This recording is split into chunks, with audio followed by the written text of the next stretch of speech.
Chapter 18. The 12 years, continued Mrs. Dean, following that dismal period were the happiest of my life. My greatest troubles in their passage rose from our little lady's trifling illnesses, which she had to experience in common with all children, rich and poor. For the rest, after the first 6 months, she grew like a larch, and could walk and talk too, in her own way, before the heath blossomed a second time over Mrs. Linton's dust. She was the most winning thing that ever brought sunshine into a desolate house, a real beauty in face, with the Earnshaws' handsome dark eyes, but the Lintons' fair skin and small features, and yellow curling hair.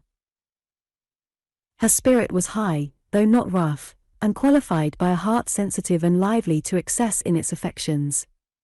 That capacity for intense attachments reminded me of her mother. Still she did not resemble her, for she could be soft and mild as a dove, and she had a gentle voice and pensive expression. Her anger was never furious, her love never fierce, it was deep and tender. However, it must be acknowledged, she had faults to foil her gifts. A propensity to be saucy was one, and a perverse will, that indulged children invariably acquire, whether they be good-tempered or cross. If a servant chanced to vex her, it was always, "I shall tell Papa." And if he reproved her, even by a look, you would have thought it a heartbreaking business. I don't believe he ever did speak a harsh word to her. He took her education entirely on himself, and made it an amusement. Fortunately, curiosity and a quick intellect made her an apt scholar. She learned rapidly and eagerly, and did honor to his teaching. Till she reached the age of 13 she had not once been beyond the range of the park by herself. Mr. Linton would take her with him a mile or so outside, on rare occasions, but he trusted her to no one else. Gimmerton was an unsubstantial name in her ears, the chapel, the only building she had approached or entered, except her own home. Wuthering Heights and Mr. Heathcliff did not exist for her. She was a perfect recluse, and, apparently, perfectly contented. Sometimes, indeed, while surveying the country from her nursery window, she would observe, "Ellen, how long will it be before I can walk to the top of those hills? I wonder what lies on the other side. Is it the sea?" "No, Miss Cathy," I would answer, "it is hills again, just like these." "And what are those golden rocks like when you stand under them?" she once asked. The abrupt descent of Penistone Crags particularly attracted her notice, especially when the setting sun shone on it and the topmost heights, and the whole extent of landscape besides lay in shadow. I explained that they were bare masses of stone, with hardly enough earth in their clefts to nourish a stunted tree. "And why are they bright so long after it is evening here?" she pursued. "Because they are a great deal higher up than we are," replied I. "You could not climb them, they are too high and steep. In winter the frost is always there before it comes to us, and deep into summer I have found snow under that black hollow on the northeast side." "Oh, you have been on them," she cried gleefully. "Then I can go, too, when I am a woman." "Has Papa been, Ellen?" "Papa would tell you, miss," I answered, hastily, "that they are not worth the trouble of visiting. The moors, where you ramble with him, are much nicer, and Thrushcross Park is the finest place in the world." "But I know the park, and I don't know those," she murmured to herself. "And I should delight to look round me from the brow of that tallest point. My little pony Minnie shall take me some time." One of the maids mentioning the fairy cave, quite turned her head with a desire to fulfill this project. She teased Mr. Linton about it, and he promised she should have the journey when she got older. But Miss Catherine measured her age by months, and, "Now, am I old enough to go to Penistone Crags?" was the constant question in her mouth. The road thither wound close by Wuthering Heights. Edgar had not the heart to pass it, so she received as constantly the answer, "Not yet, love, not yet." I said Mrs. Heathcliff lived above a dozen years after quitting her husband. Her family were of a delicate constitution. She and Edgar both lacked the ruddy health that you will generally meet in these parts. What her last illness was, I am not certain. I conjecture, they died of the same thing, a kind of fever, slow at its commencement, but incurable, and rapidly consuming life towards the close. She wrote to inform her brother of the probable conclusion of a 4 months' indisposition under which she had suffered, and entreated him to come to her, if possible, for she had much to settle, and she wished to bid him adieu, and deliver Linton safely into his hands. Her hope was that Linton might be left with him, as he had been with her. His father, she would fain convince herself, had no desire to assume the burden of his maintenance or education. My master hesitated not a moment in complying with her request. Reluctant as he was to leave home at ordinary calls, he flew to answer this, commanding Catherine to my peculiar vigilance, in his absence, with reiterated orders that she must not wander out of the park. Even under my escort he did not calculate on her going unaccompanied. He was away 3 weeks. The first day or two my charge sat in a corner of the library, too sad for either reading or playing. In that quiet state she caused me little trouble, but it was succeeded by an interval of impatient, fretful weariness, and being too busy, and too old then, to run up and down amusing her, I hit on a method by which she might entertain herself. I used to send her on her travels round the grounds, now on foot, and now on a pony, indulging her with a patient audience of all her real and imaginary adventures when she returned. The summer shone in full prime, and she took such a taste for this solitary rambling that she often contrived to remain out from breakfast till tea, and then the evenings were spent in recounting her fanciful tales. I did not fear her breaking bounds, because the gates were generally locked, and I thought she would scarcely venture forth alone, if they had stood wide open. Unluckily, my confidence proved misplaced. Catherine came to me, one morning, at 8 o'clock, and said she was that day an Arabian merchant, going to cross the desert with his caravan, and I must give her plenty of provision for herself and beasts, a horse, and 3 camels, personated by a large hound and a couple of pointers. I got together good store of dainties, and slung them in a basket on one side of the saddle, and she sprang up as gay as a fairy, sheltered by her wide-brimmed hat and gauze veil from the July sun, and trotted off with a merry laugh, mocking my cautious counsel to avoid galloping, and come back early.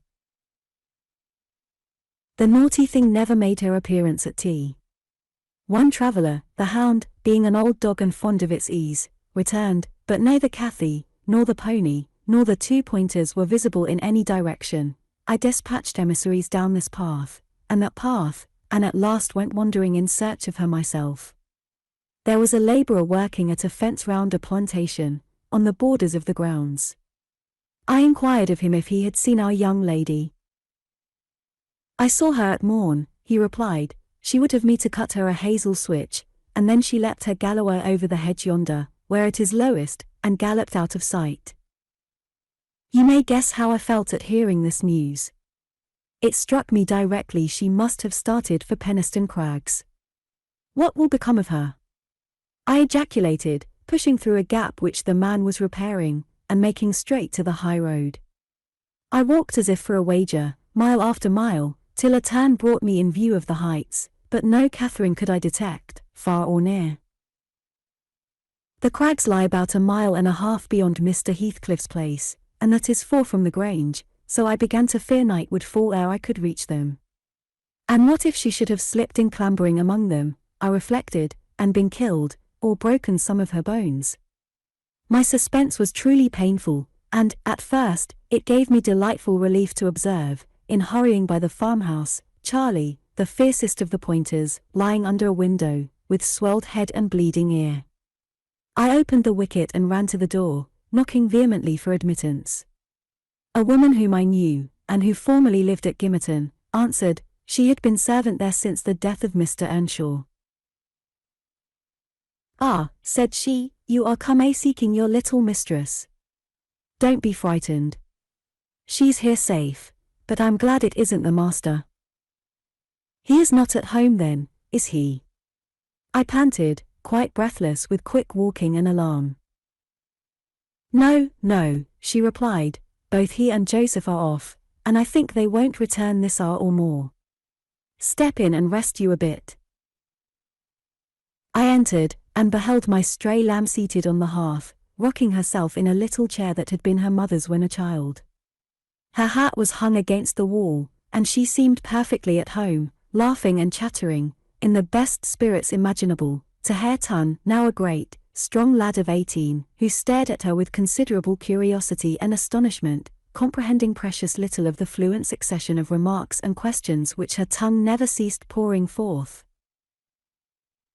"Very well, miss," I exclaimed, concealing my joy under an angry countenance.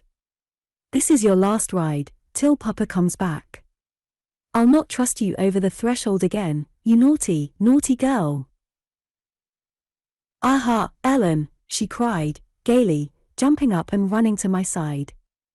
"I shall have a pretty story to tell tonight, and so you've found me out. Have you ever been here in your life before?" "Put that hat on, and home at once," said I. "I'm dreadfully grieved at you, Miss Cathy. You've done extremely wrong. It's no use pouting and crying, that won't repay the trouble I've had, scouring the country after you. To think how Mr. Linton charged me to keep you in, and you stealing off so. It shows you are a cunning little fox, and nobody will put faith in you any more." "What have I done?" sobbed she, instantly checked. "Papa charged me nothing. He'll not scold me, Ellen. He's never cross, like you." "Come, come," I repeated. "I'll tie the riband. Now, let us have no petulance. Oh, for shame. You 13 years old, and such a baby." This exclamation was caused by her pushing the hat from her head, and retreating to the chimney out of my reach. "Nay," said the servant, "don't be hard on the bonny lass, Mrs. Dean." We made her stop. She'd fain have ridden forwards, afeard you should be uneasy. Hareton offered to go with her, and I thought he should. It's a wild road over the hills. Hareton, during the discussion, stood with his hands in his pockets, too awkward to speak, though he looked as if he did not relish my intrusion. "How long am I to wait?" I continued, disregarding the woman's interference. "It will be dark in 10 minutes. Where is the pony, Miss Cathy? And where is Phoenix? I shall leave you, unless you be quick, so please yourself." "The pony is in the yard," she replied, "and Phoenix is shut in there. He's bitten, and so is Charlie. I was going to tell you all about it, but you are in a bad temper, and don't deserve to hear." I picked up her hat, and approached to reinstate it, but perceiving that the people of the house took her part, she commenced capering round the room, and on my giving chase, ran like a mouse over and under and behind the furniture, rendering it ridiculous for me to pursue. Hareton and the woman laughed, and she joined them, and waxed more impertinent still, till I cried, in great irritation, "Well, Miss Cathy, if you were aware whose house this is you'd be glad enough to get out." "It's your father's, isn't it?" said she, turning to Hareton. "Nay," he replied, looking down, and blushing bashfully. He could not stand a steady gaze from her eyes, though they were just his own. "Who's then your master's?" she asked. He coloured deeper, with a different feeling, muttered an oath, and turned away. "Who is his master?" continued the tiresome girl, appealing to me. "He talked about our house, and our folk. I thought he had been the owner's son. And he never said miss. He should have done, shouldn't he, if he's a servant?" Hareton grew black as a thundercloud at this childish speech. I silently shook my questioner, and at last succeeded in equipping her for departure. "Now, get my horse," she said, addressing her unknown kinsman as she would one of the stable boys at the Grange. "And you may come with me. I want to see where the goblin hunter rises in the marsh, and to hear about the fairishes, as you call them, but make haste. What's the matter? Get my horse, I say." "I'll see thee damned before I be thy servant," growled the lad. "You'll see me what?" asked Catherine in surprise. "Damned, thou saucy witch," he replied. "There, Miss Cathy. You see you have got into pretty company," I interposed. "Nice words to be used to a young lady. Pray don't begin to dispute with him. Come, let us seek for Minnie ourselves, and begone. But, Ellen, cried she, staring fixed in astonishment, how dare he speak so to me? Mustn't he be made to do as I ask him? You wicked creature, I shall tell Papa what you said. Now, then. Hareton did not appear to feel this threat, so the tears sprang into her eyes with indignation. You bring the pony, she exclaimed, turning to the woman, and let my dog free this moment. Softly, miss, answered she addressed, you'll lose nothing by being civil. Though Mr. Hareton, there, be not the master's son, is your cousin, and I was never hired to serve you. He my cousin, cried Cathy, with a scornful laugh. Yes, indeed, responded her reprover. Oh, Ellen! Don't let them say such things, she pursued in great trouble. Papa is gone to fetch my cousin from London, my cousin is a gentleman's son. That might she stopped, and wept outright, upset at the bare notion of relationship with such a clown. Hush, hush! I whispered, people can have many cousins and of all sorts, Miss Cathy, without being any the worse for it, only they needn't keep their company, if they be disagreeable and bad. He's not my cousin, Ellen, she went on, gathering fresh grief from reflection, and flinging herself into my arms for refuge from the idea. I was much vexed at her and the servant for their mutual revelations, having no doubt of Linton's approaching arrival, communicated by the former, being reported to Mr. Heathcliff, and feeling as confident that Catherine's first thought on her father's return would be to seek an explanation of the latter's assertion concerning her rude-bred kindred. Hareton, recovering from his disgust at being taken for a servant, seemed moved by her distress, and, having fetched the pony round to the door, he took, to propitiate her, a fine crooked-legged terrier whelp from the kennel, and putting it into her hand, bid her whist. For he meant naught. Pausing in her lamentations, she surveyed him with a glance of awe and horror, then burst forth anew. I could scarcely refrain from smiling at this antipathy to the poor fellow, who was a well-made, athletic youth, good-looking in features, and stout and healthy, but attired in garments befitting his daily occupations of working on the farm and lounging among the moors after rabbits and game. Still, I thought I could detect in his physiognomy a mind owning better qualities than his father ever possessed. Good things lost amid a wilderness of weeds, to be sure, whose rankness far overtopped their neglected growth, yet, notwithstanding, evidence of a wealthy soil, that might yield luxuriant crops under other and favourable circumstances. Mr. Heathcliff, I believe, had not treated him physically ill, thanks to his fearless nature, which offered no temptation to that course of oppression. He had none of the timid susceptibility that would have given zest to ill-treatment, in Heathcliff's judgment. He appeared to have bent his malevolence on making him a brute. He was never taught to read or write, never rebuked for any bad habit which did not annoy his keeper, never led a single step towards virtue, or guarded by a single precept against vice. And from what I heard, Joseph contributed much to his deterioration, by a narrow-minded partiality which prompted him to flatter and pet him, as a boy, because he was the head of the old family. And as he had been in the habit of accusing Catherine Earnshaw and Heathcliff, when children, of putting the master past his patience, and compelling him to seek solace in drink by what he termed their awful ways, so at present he laid the whole burden of Hareton's faults on the shoulders of the usurper of his property. If the lad swore, he wouldn't correct him, nor however culpably he behaved.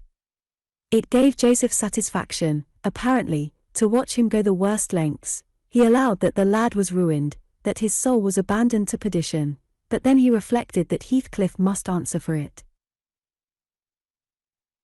Hareton's blood would be required at his hands, and there lay immense consolation in that thought. Joseph had instilled into him a pride of name, and of his lineage. He would, had he dared, have fostered hate between him and the present owner of the Heights, but his dread of that owner amounted to superstition, and he confined his feelings regarding him to muttered innuendos and private comminations. I don't pretend to be intimately acquainted with the mode of living customary in those days at Wuthering Heights. I only speak from hearsay, for I saw little. The villagers affirmed Mr. Heathcliff was near, and a cruel-hard landlord to his tenants, but the house, inside, had regained its ancient aspect of comfort under female management, and the scenes of riot common in Hindley's time were not now enacted within its walls. The master was too gloomy to seek companionship with any people, good or bad, and he is yet. This, however, is not making progress with my story.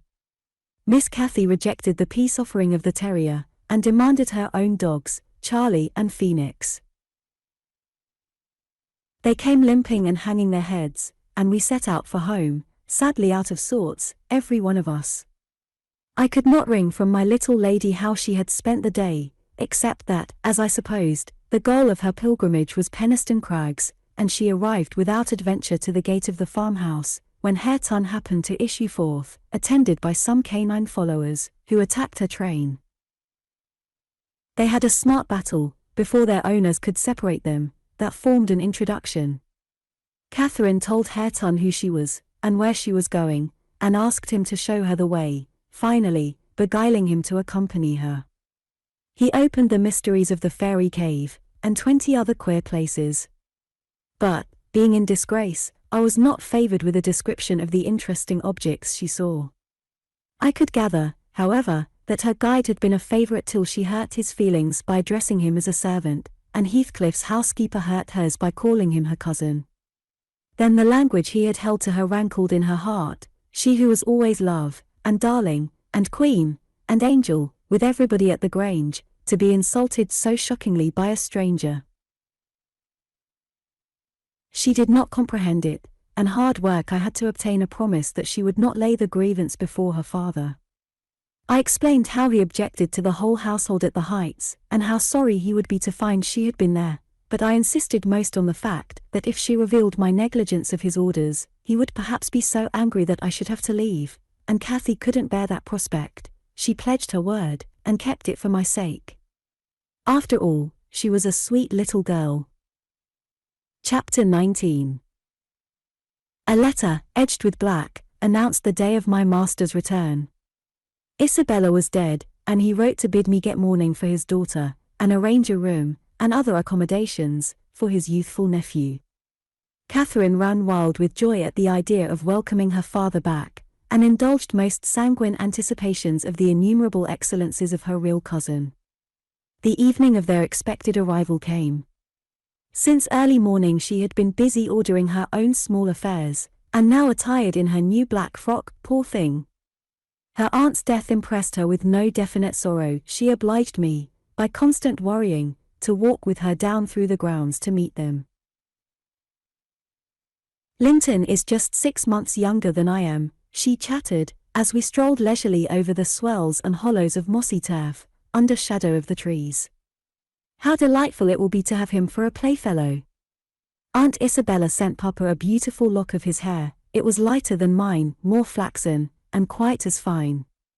I have it carefully preserved in a little glass box, and I've often thought what a pleasure it would be to see its owner. Oh! I am happy, and Papa, dear, dear Papa. Come, Ellen, let us run. Come, run. She ran, and returned and ran again, many times before my sober footsteps reached the gate, and then she seated herself on the grassy bank beside the path, and tried to wait patiently, but that was impossible. She couldn't be still a minute. How long they are, she exclaimed. Ah, I see, some dust on the road, they are coming. No. When will they be here? May we not go a little way, half a mile, Ellen, only just half a mile? Do say yes, to that clump of birches at the turn. I refused staunchly. At length her suspense was ended, the travelling carriage rolled in sight. Miss Cathy shrieked and stretched out her arms as soon as she caught her father's face looking from the window. He descended, nearly as eager as herself, and a considerable interval elapsed ere they had a thought to spare for any but themselves. While they exchanged caresses I took a peep in to see after Linton. He was asleep in a corner, wrapped in a warm, fur-lined cloak, as if it had been winter. A pale, delicate, effeminate boy, who might have been taken for my master's younger brother, so strong was the resemblance, but there was a sickly peevishness in his aspect that Edgar Linton never had. The latter saw me looking, and having shaken hands, advised me to close the door, and leave him undisturbed, for the journey had fatigued him. Cathy would fain have taken one glance, but her father told her to come, and they walked together up the park, while I hastened before to prepare the servants. "Now, darling," said Mr. Linton, addressing his daughter, as they halted at the bottom of the front steps, "your cousin is not so strong or so merry as you are, and he has lost his mother, remember, a very short time since, therefore, don't expect him to play and run about with you directly. And don't harass him much by talking, let him be quiet this evening, at least, will you?" Yes, Papa," answered Catherine, "but I do want to see him, and he hasn't once looked out." The carriage stopped, and the sleeper being roused, was lifted to the ground by his uncle. "This is your cousin Cathy, Linton," he said, putting their little hands together. "She's fond of you already, and mind you don't grieve her by crying tonight. Try to be cheerful now, the travelling is at an end, and you have nothing to do but rest and amuse yourself as you please." "Let me go to bed, then," answered the boy, shrinking from Catherine's salute, and he put his fingers to remove incipient tears. Come, there's a good child," I whispered, leading him in. "You'll make her weep too, see how sorry she is for you." I do not know whether it was sorrow for him, but his cousin put on a sadder countenance as himself, and returned to her father. All three entered, and mounted to the library, where tea was laid ready. I proceeded to remove Linton's cap and mantle, and placed him on a chair by the table, but he was no sooner seated than he began to cry afresh. My master inquired what was the matter. "I can't sit on a chair," sobbed the boy. "Go to the sofa, then, and Ellen shall bring you some tea," answered his uncle patiently. He had been greatly tried, during the journey, I felt convinced, by his fretful ailing charge. Linton slowly trailed himself off, and lay down. Cathy carried a footstool and her cup to his side. At first she sat silent, but that could not last. She had resolved to make a pet of her little cousin, as she would have him to be, and she commenced stroking his curls, and kissing his cheek, and offering him tea in her saucer, like a baby. This pleased him, for he was not much better. He dried his eyes, and lightened into a faint smile. "Oh, he'll do very well," said the master to me, after watching them a minute. "Very well, if we can keep him, Ellen. The company of a child of his own age will instill new spirit into him soon, and by wishing for strength he'll gain it. If we can keep him." I mused to myself, and saw misgivings came over me that there was slight hope of that. And then, I thought, however will that weakling live at Wuthering Heights? Between his father and Hareton, what playmates and instructors they'll be. Our doubts were presently decided even earlier than I expected. I had just taken the children upstairs, after tea was finished, and seen Linton asleep. He would not suffer me to leave him till that was the case. I had come down, and was standing by the table in the hall, lighting a bedroom candle for Mr. Edgar, when a maid stepped out of the kitchen and informed me that Mr. Heathcliff's servant Joseph was at the door, and wished to speak with the master. "I shall ask him what he wants first," I said, in considerable trepidation. A very unlikely hour to be troubling people, and the instant they have returned from a long journey. I don't think the master can see him. Joseph had advanced through the kitchen as I uttered these words, and now presented himself in the hall. He was donned in his Sunday garments, with his most sanctimonious and sourest face, and, holding his hat in one hand, and his stick in the other, he proceeded to clean his shoes on the mat. "Good evening, Joseph," I said, coldly. "What business brings you here tonight?" "It's Maester Linton I mun spake to," he answered, waving me disdainfully aside. "Mr. Linton is going to bed, unless you have something particular to say. I'm sure he won't hear it now," I continued. "You had better sit down in there, and entrust your message to me. Which is his ram? Pursued the fellow, surveying the range of closed doors. I perceived he was bent on refusing my mediation, so very reluctantly I went up to the library, and announced the unseasonable visitor, advising that he should be dismissed till next day. Mr. Linton had no time to empower me to do so, for Joseph mounted close at my heels, and, pushing into the apartment, planted himself at the far side of the table, with his 2 fists clapped on the head of his stick, and began in an elevated tone, as if anticipating opposition. Heathcliff has sent me for his lad, and I mun go aback about him. Edgar Linton was silent a minute, an expression of exceeding sorrow overcast his features. He would have pitied the child on his own account, but, recalling Isabella's hopes and fears, and anxious wishes for her son, and her commendations of him to his care, he grieved bitterly at the prospect of yielding him up, and searched in his heart how it might be avoided. No plan offered itself. The very exhibition of any desire to keep him would have rendered the claimant more peremptory. There was nothing left but to resign him. However, he was not going to rouse him from his sleep. "Tell Mr. Heathcliff," he answered calmly, "that his son shall come to Wuthering Heights tomorrow. He is in bed, and too tired to go the distance now. You may also tell him that the mother of Linton desired him to remain under my guardianship, and, at present, his health is very precarious." "Noah," said Joseph, giving a thud with his prop on the floor, and assuming an authoritative air. "Noah? That means naught. Heathcliff Max no account ot mother, nor ye norther, but he'll hew his lad, and I mun tak him so a now ye know." "You shall not tonight," answered Linton decisively. "Walk downstairs at once, and repeat to your master what I have said. Ellen, show him down. Go." And, aiding the indignant elder with a lift by the arm, he rid the room of him and closed the door. "Vara wheel," shouted Joseph, as he slowly drew off. "To morn, his come hisseln, and thrust him out, if ye dar." Chapter 20. To obviate the danger of this threat being fulfilled, Mr. Linton commissioned me to take the boy home early, on Catherine's pony, and, said he, as we shall now have no influence over his destiny, good or bad, you must say nothing of where he is gone to my daughter. She cannot associate with him hereafter, and it is better for her to remain in ignorance of his proximity, lest she should be restless, and anxious to visit the Heights. Merely tell her his father sent for him suddenly, and he has been obliged to leave us.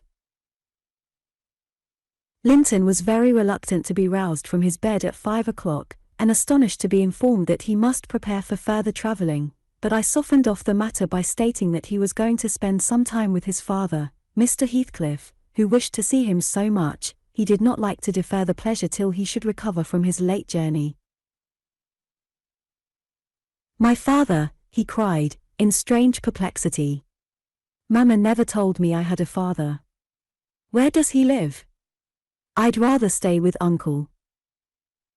"He lives a little distance from the Grange," I replied, "just beyond those hills, not so far, but you may walk over here when you get hearty. And you should be glad to go home, and to see him. You must try to love him, as you did your mother, and then he will love you." "But why have I not heard of him before?" asked Linton. "Why didn't Mamma and he live together, as other people do?"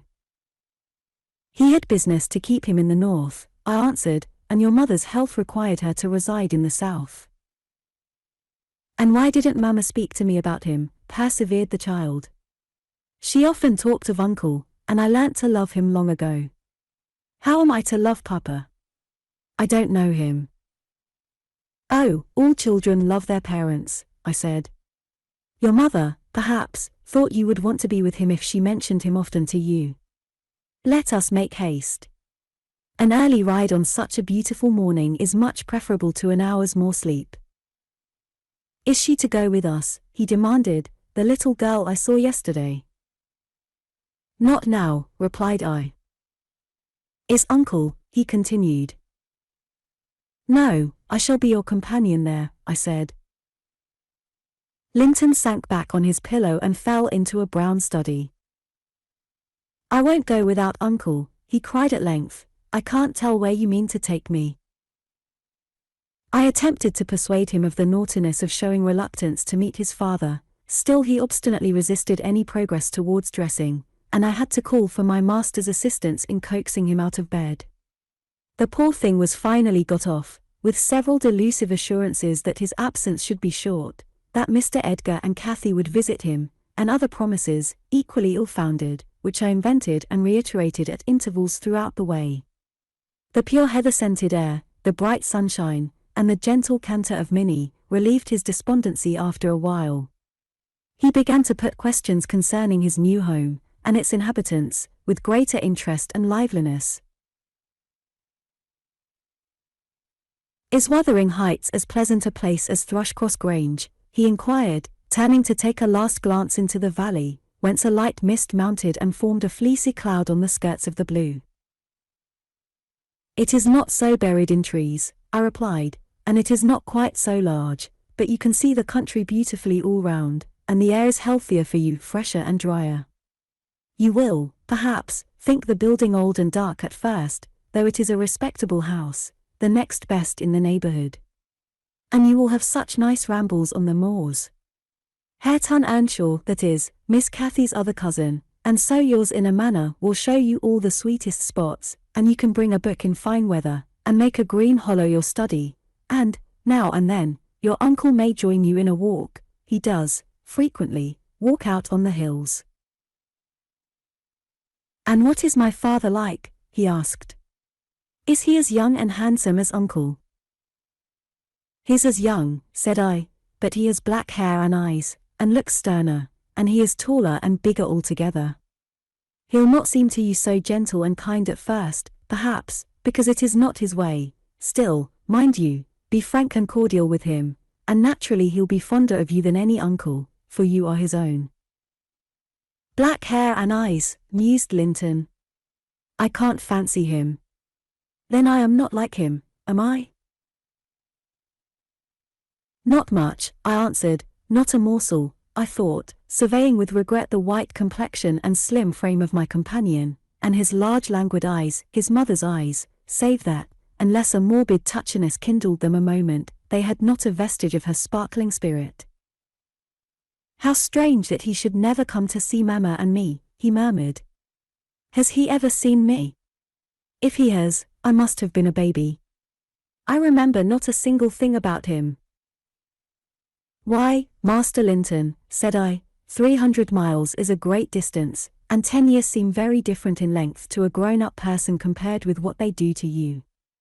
It is probable Mr. Heathcliff proposed going from summer to summer, but never found a convenient opportunity, and now it is too late. Don't trouble him with questions on the subject, it will disturb him, for no good." The boy was fully occupied with his own cogitations for the remainder of the ride, till we halted before the farmhouse garden gate. I watched to catch his impressions in his countenance. He surveyed the carved front and low-browed lattices, the straggling gooseberry bushes and crooked firs, with solemn intentness, and then shook his head, his private feelings entirely disapproved of the exterior of his new abode. But he had sense to postpone complaining, there might be compensation within. Before he dismounted, I went and opened the door.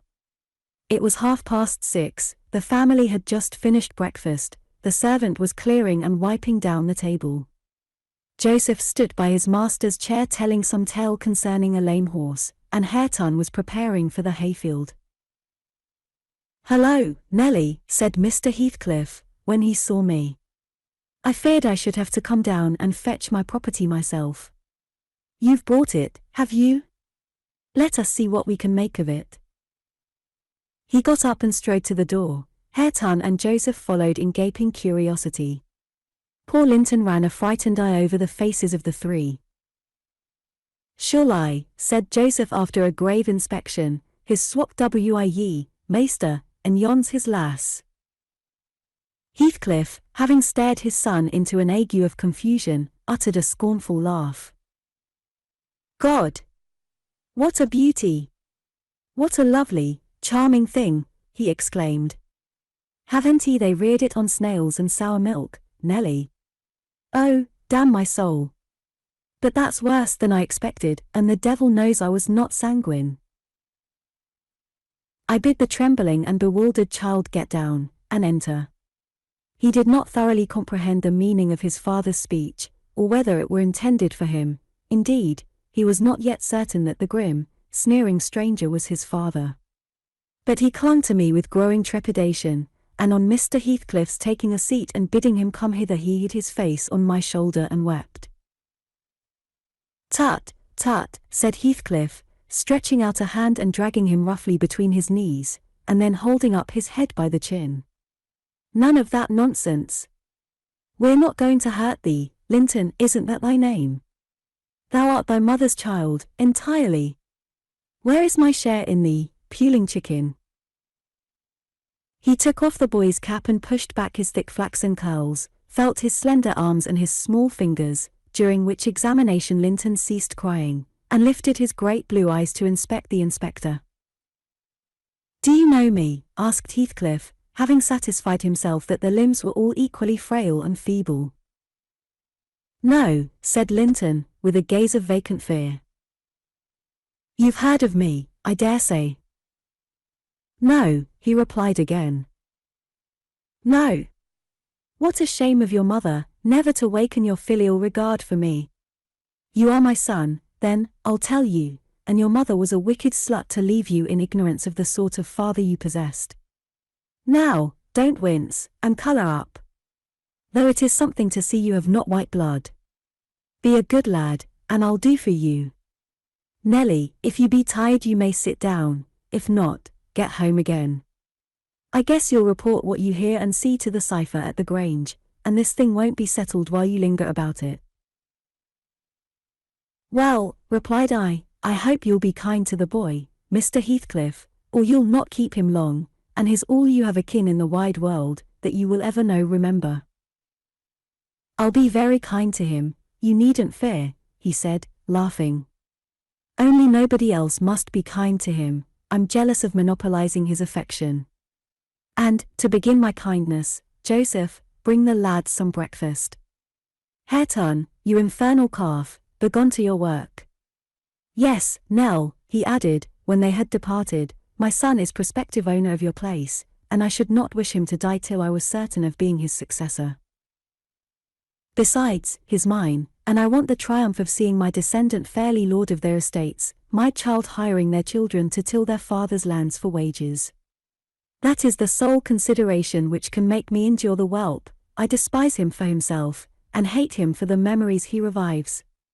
But that consideration is sufficient, he's as safe with me, and shall be tended as carefully as your master tends his own. I have a room upstairs, furnished for him in handsome style. I've engaged a tutor, also, to come 3 times a week, from 20 miles distance, to teach him what he pleases to learn. I've ordered Hareton to obey him, and in fact I've arranged everything with a view to preserve the superior and the gentleman in him, above his associates. I do regret, however, that he so little deserves the trouble. If I wished any blessing in the world, it was to find him a worthy object of pride, and I'm bitterly disappointed with the way-faced, whining wretch. While he was speaking, Joseph returned bearing a basin of milk porridge, and placed it before Linton, who stirred round the homely mess with a look of aversion, and affirmed he could not eat it. I saw the old manservant shared largely in his master's scorn of the child, though he was compelled to retain the sentiment in his heart, because Heathcliff plainly meant his underlings to hold him in honour. Cannot eat it, repeated he, peering in Linton's face, and subduing his voice to a whisper, for fear of being overheard. But Maester Hareton nivy ate naught else, when he were a little un, and what were good enough for him's good enough for ye, I's rather think. I shan't eat it, answered Linton, snappishly. Take it away. Joseph snatched up the food indignantly, and brought it to us. Is there aught ails th victuals? He asked, thrusting the tray under Heathcliff's nose. What should ail them? He said. Wah, answered Joseph, yon dainty chap says he cannot eat 'em. But I guess it's right. His mother were just sour, we were a'most too mucky to sow tea corn for Mac King her breed.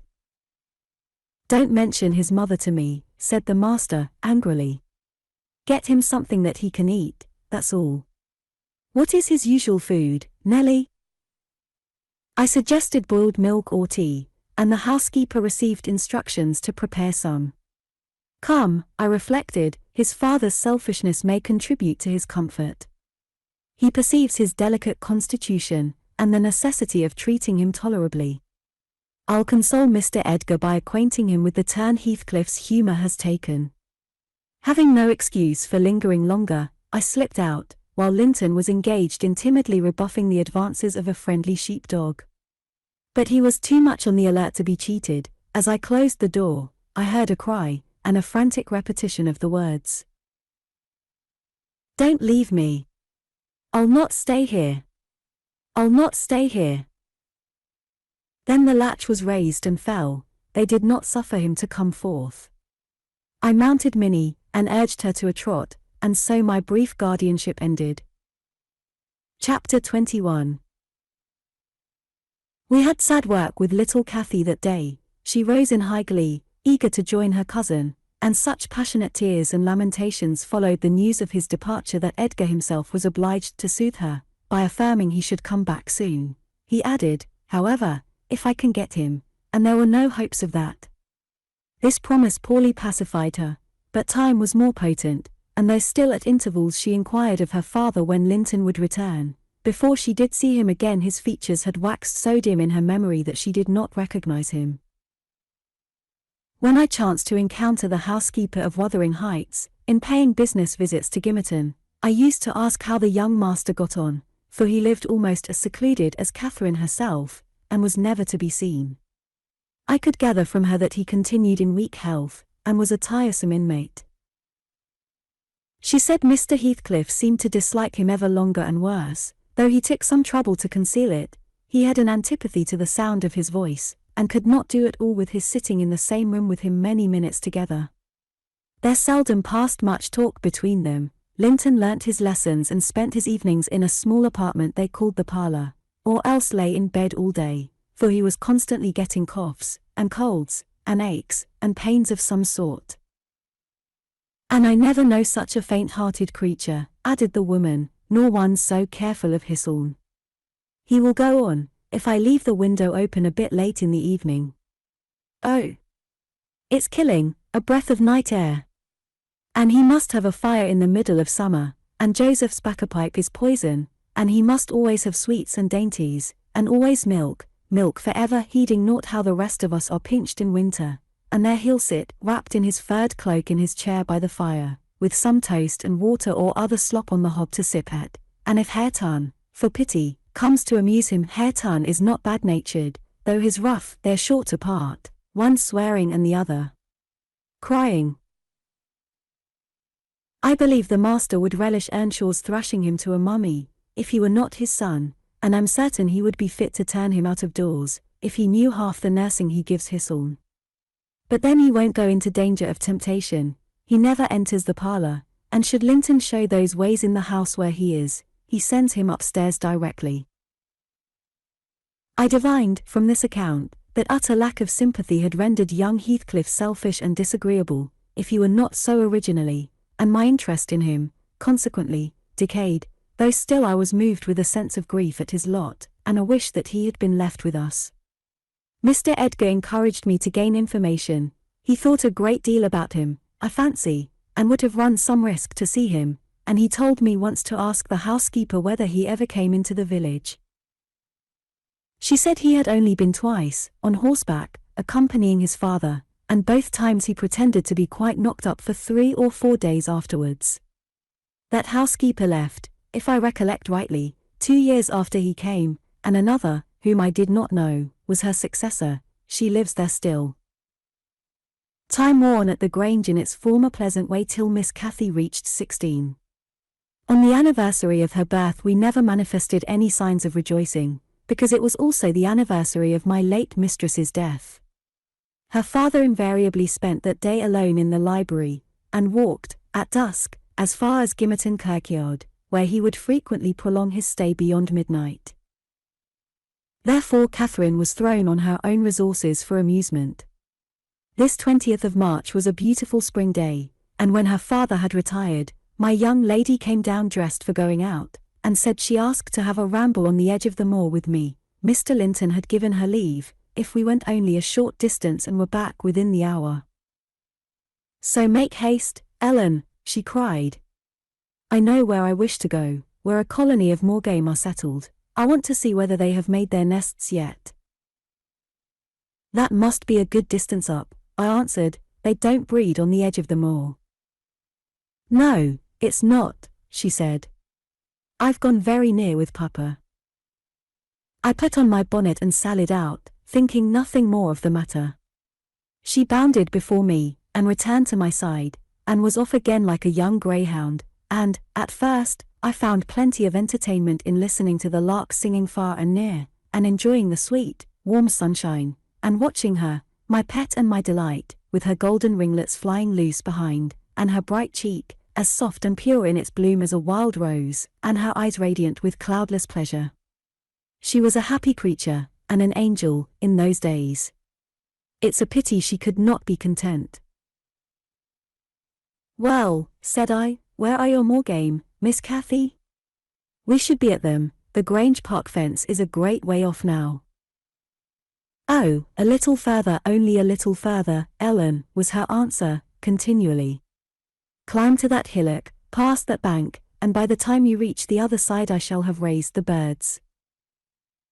But there were so many hillocks and banks to climb and pass, that, at length, I began to be weary, and told her we must halt, and retrace our steps.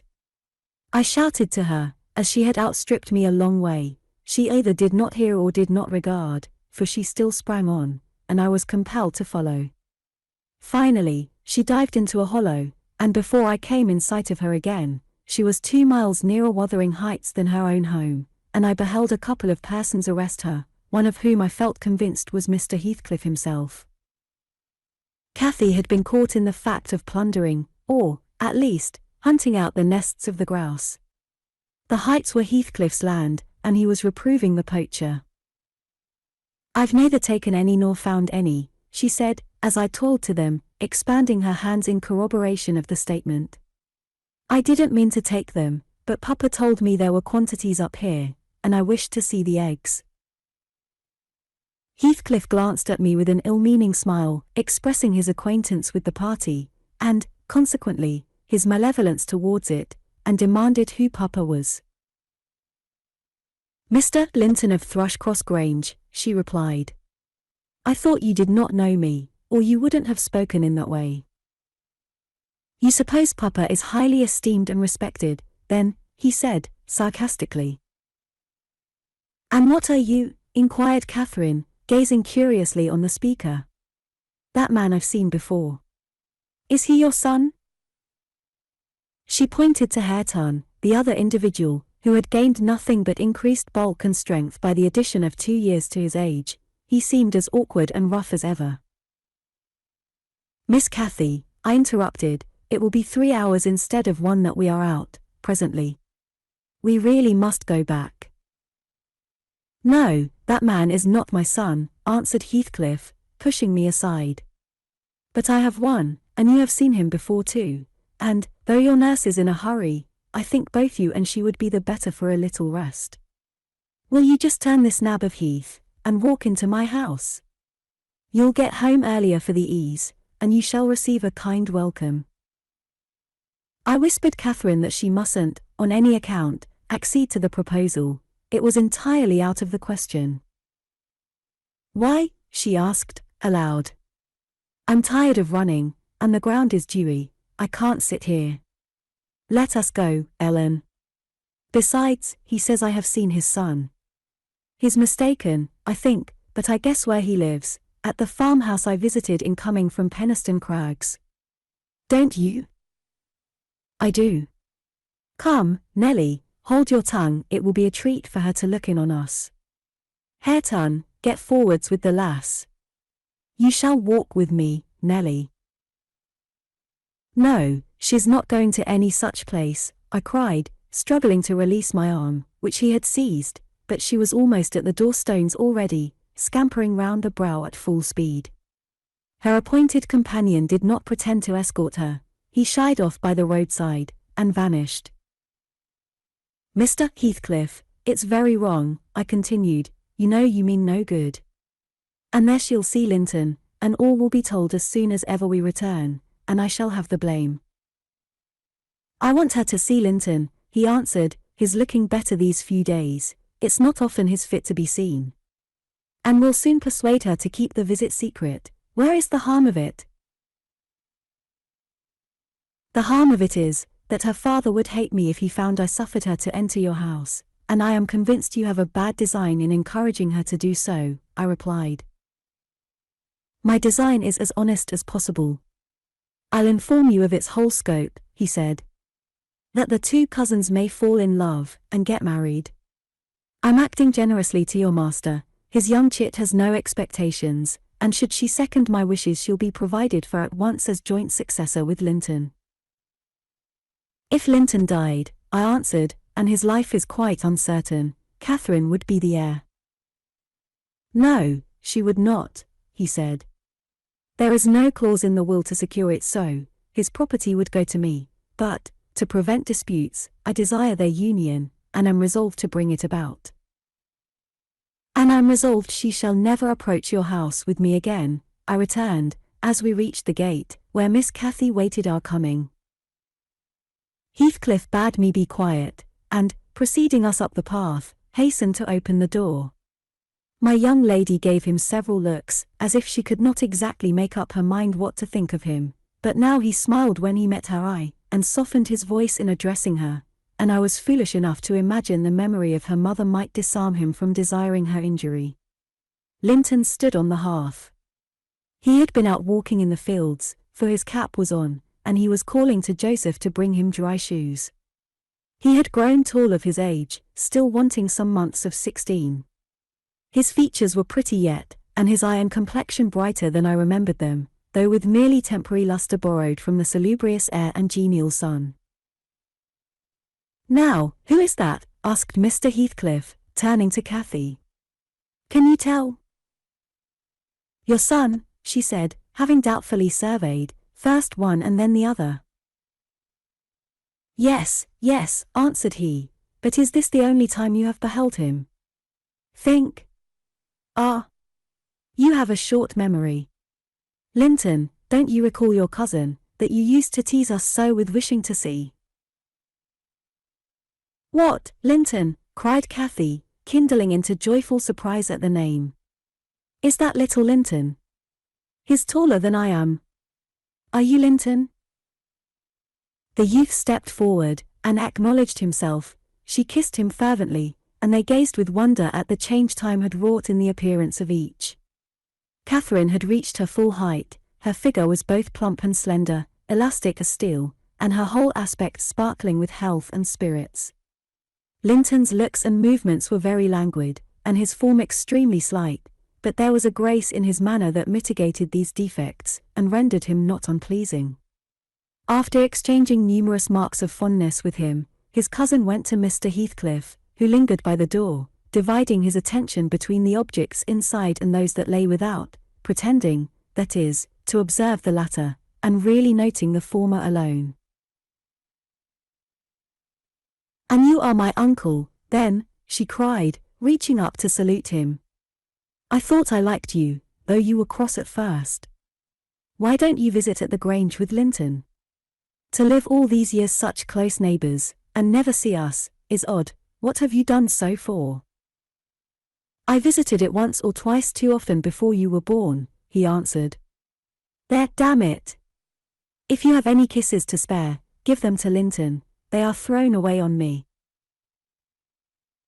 "Naughty Ellen!" exclaimed Catherine, flying to attack me next with her lavish caresses. "Wicked Ellen! To try to hinder me from entering. But I'll take this walk every morning in future, may I, uncle? And sometimes bring papa.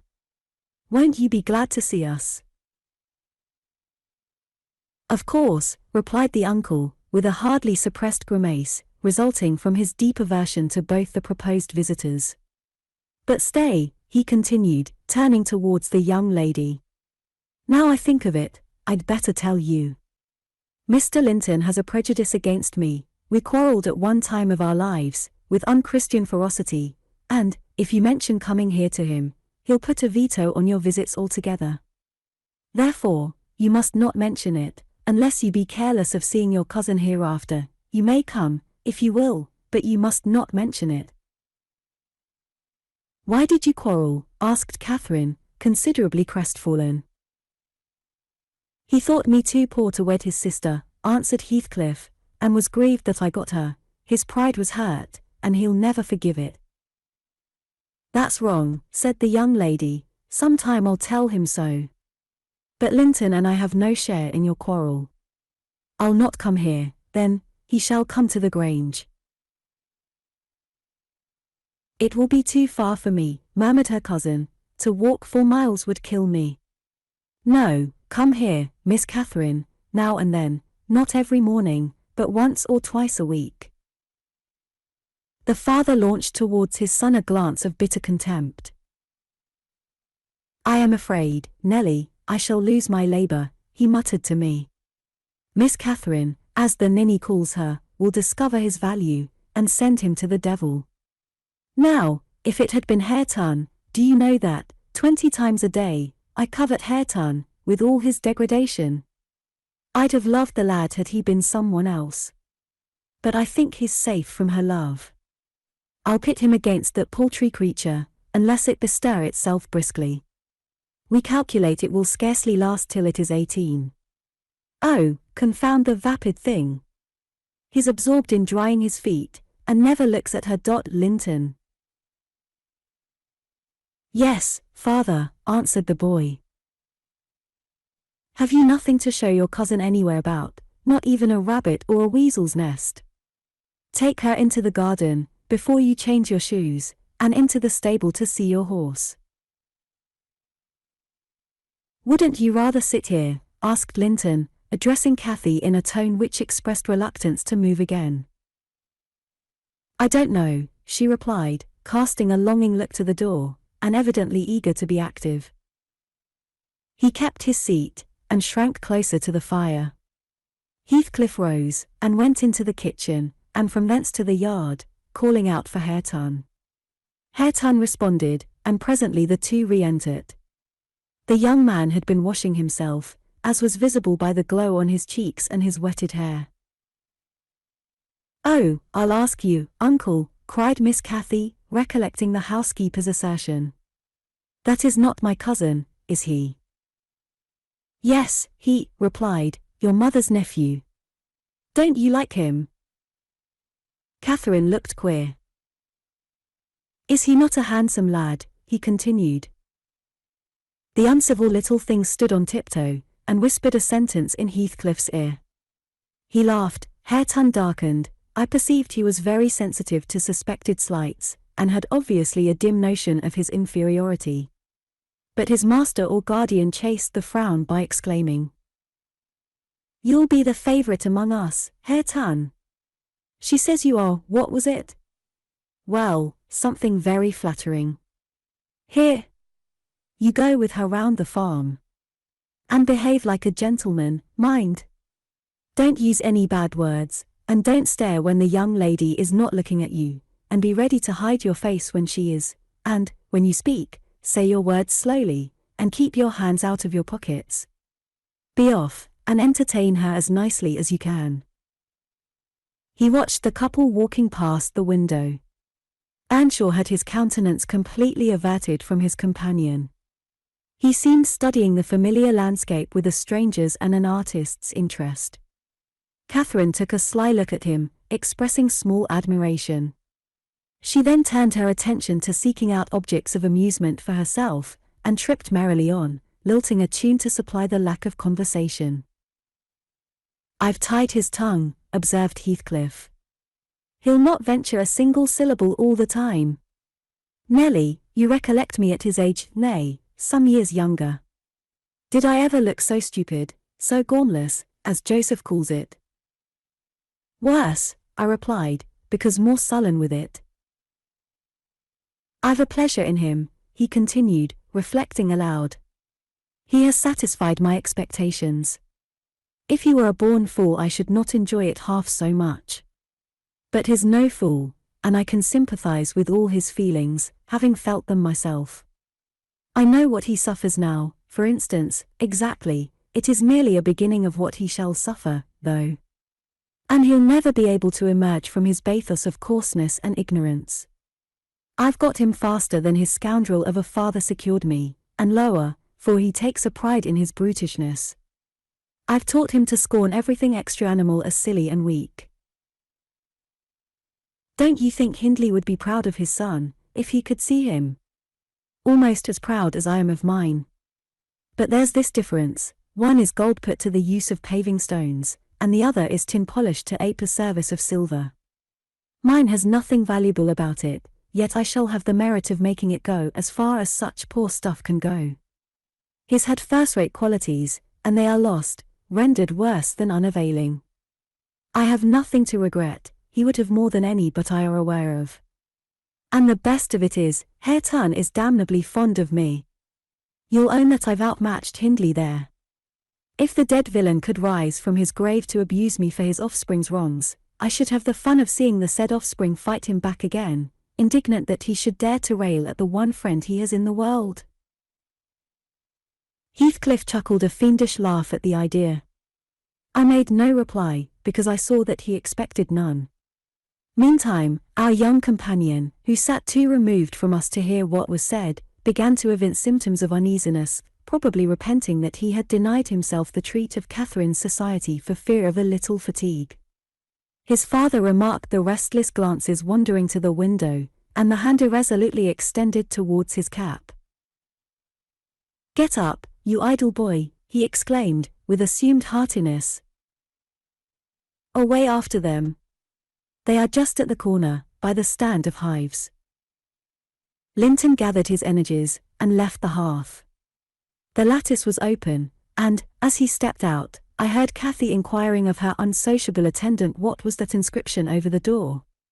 Hareton stared up, and scratched his head like a true clown. "It's some damnable writing," he answered. "I cannot read it." "Can't read it," cried Catherine. "I can read it, it's English. But I want to know why it is there." Linton giggled, the first appearance of mirth he had exhibited. "He does not know his letters," he said to his cousin. "Could you believe in the existence of such a colossal dunce?" "Is he all as he should be?" asked Miss Cathy, seriously, "or is he simple, not right? I've questioned him twice now, and each time he looked so stupid I think he does not understand me. I can hardly understand him, I'm sure." Linton repeated his laugh, and glanced at Hareton tauntingly, who certainly did not seem quite clear of comprehension at that moment. "There's nothing the matter but laziness, is there, Earnshaw?" he said.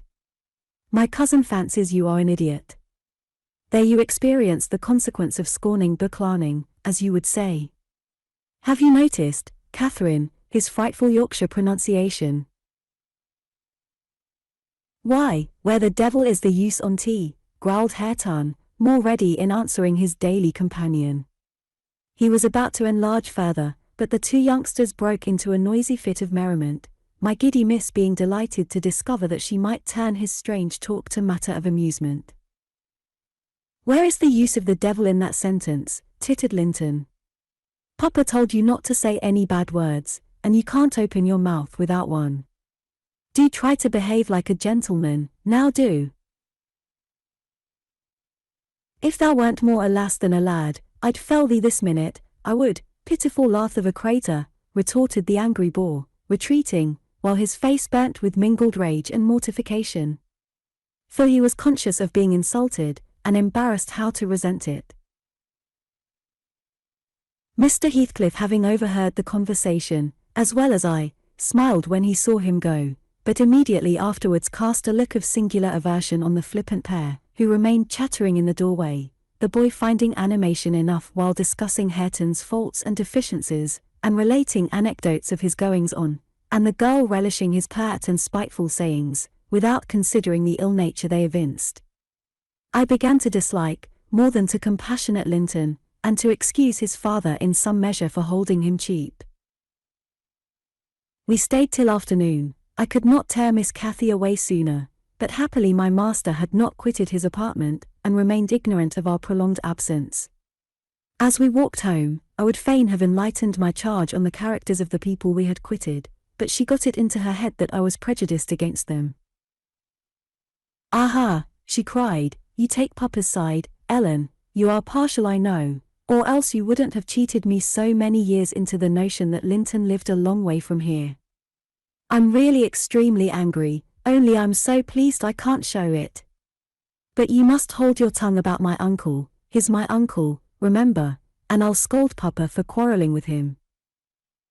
And so she ran on, till I relinquished the endeavour to convince her of her mistake. She did not mention the visit that night, because she did not see Mr. Linton. Next day it all came out, sadly to my chagrin, and still I was not altogether sorry. I thought the burden of directing and warning would be more efficiently borne by him than me.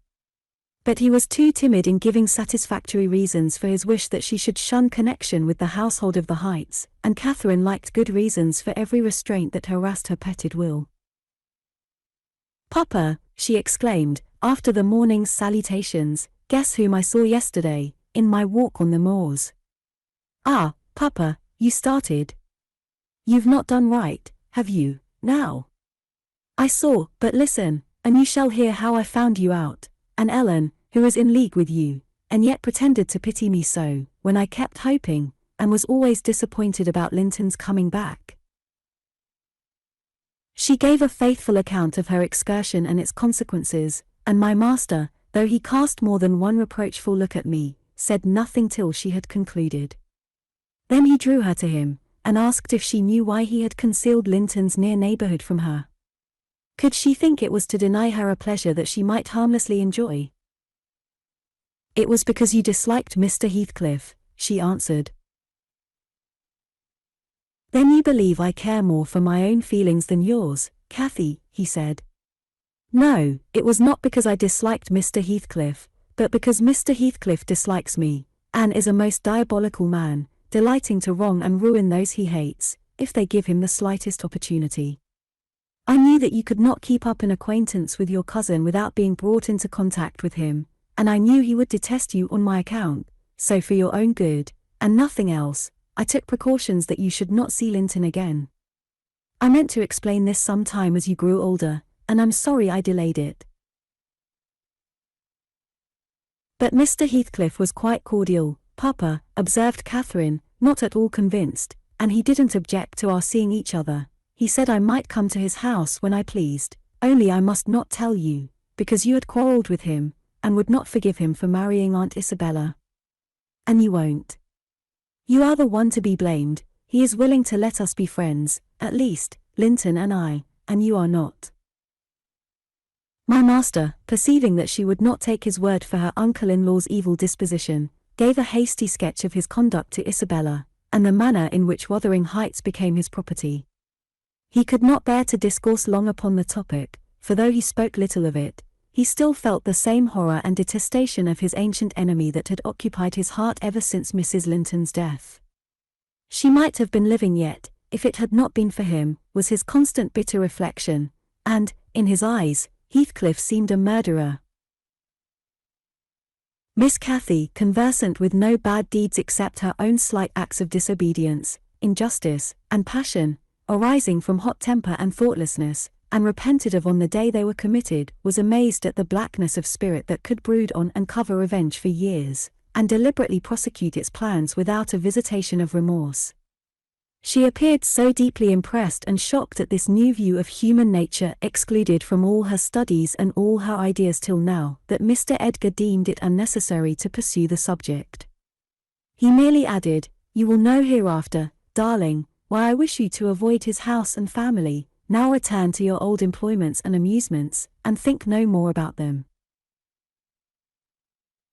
Catherine kissed her father, and sat down quietly to her lessons for a couple of hours, according to custom, Then she accompanied him into the grounds, and the whole day passed as usual, but in the evening, when she had retired to her room, and I went to help her to undress, I found her crying, on her knees by the bedside.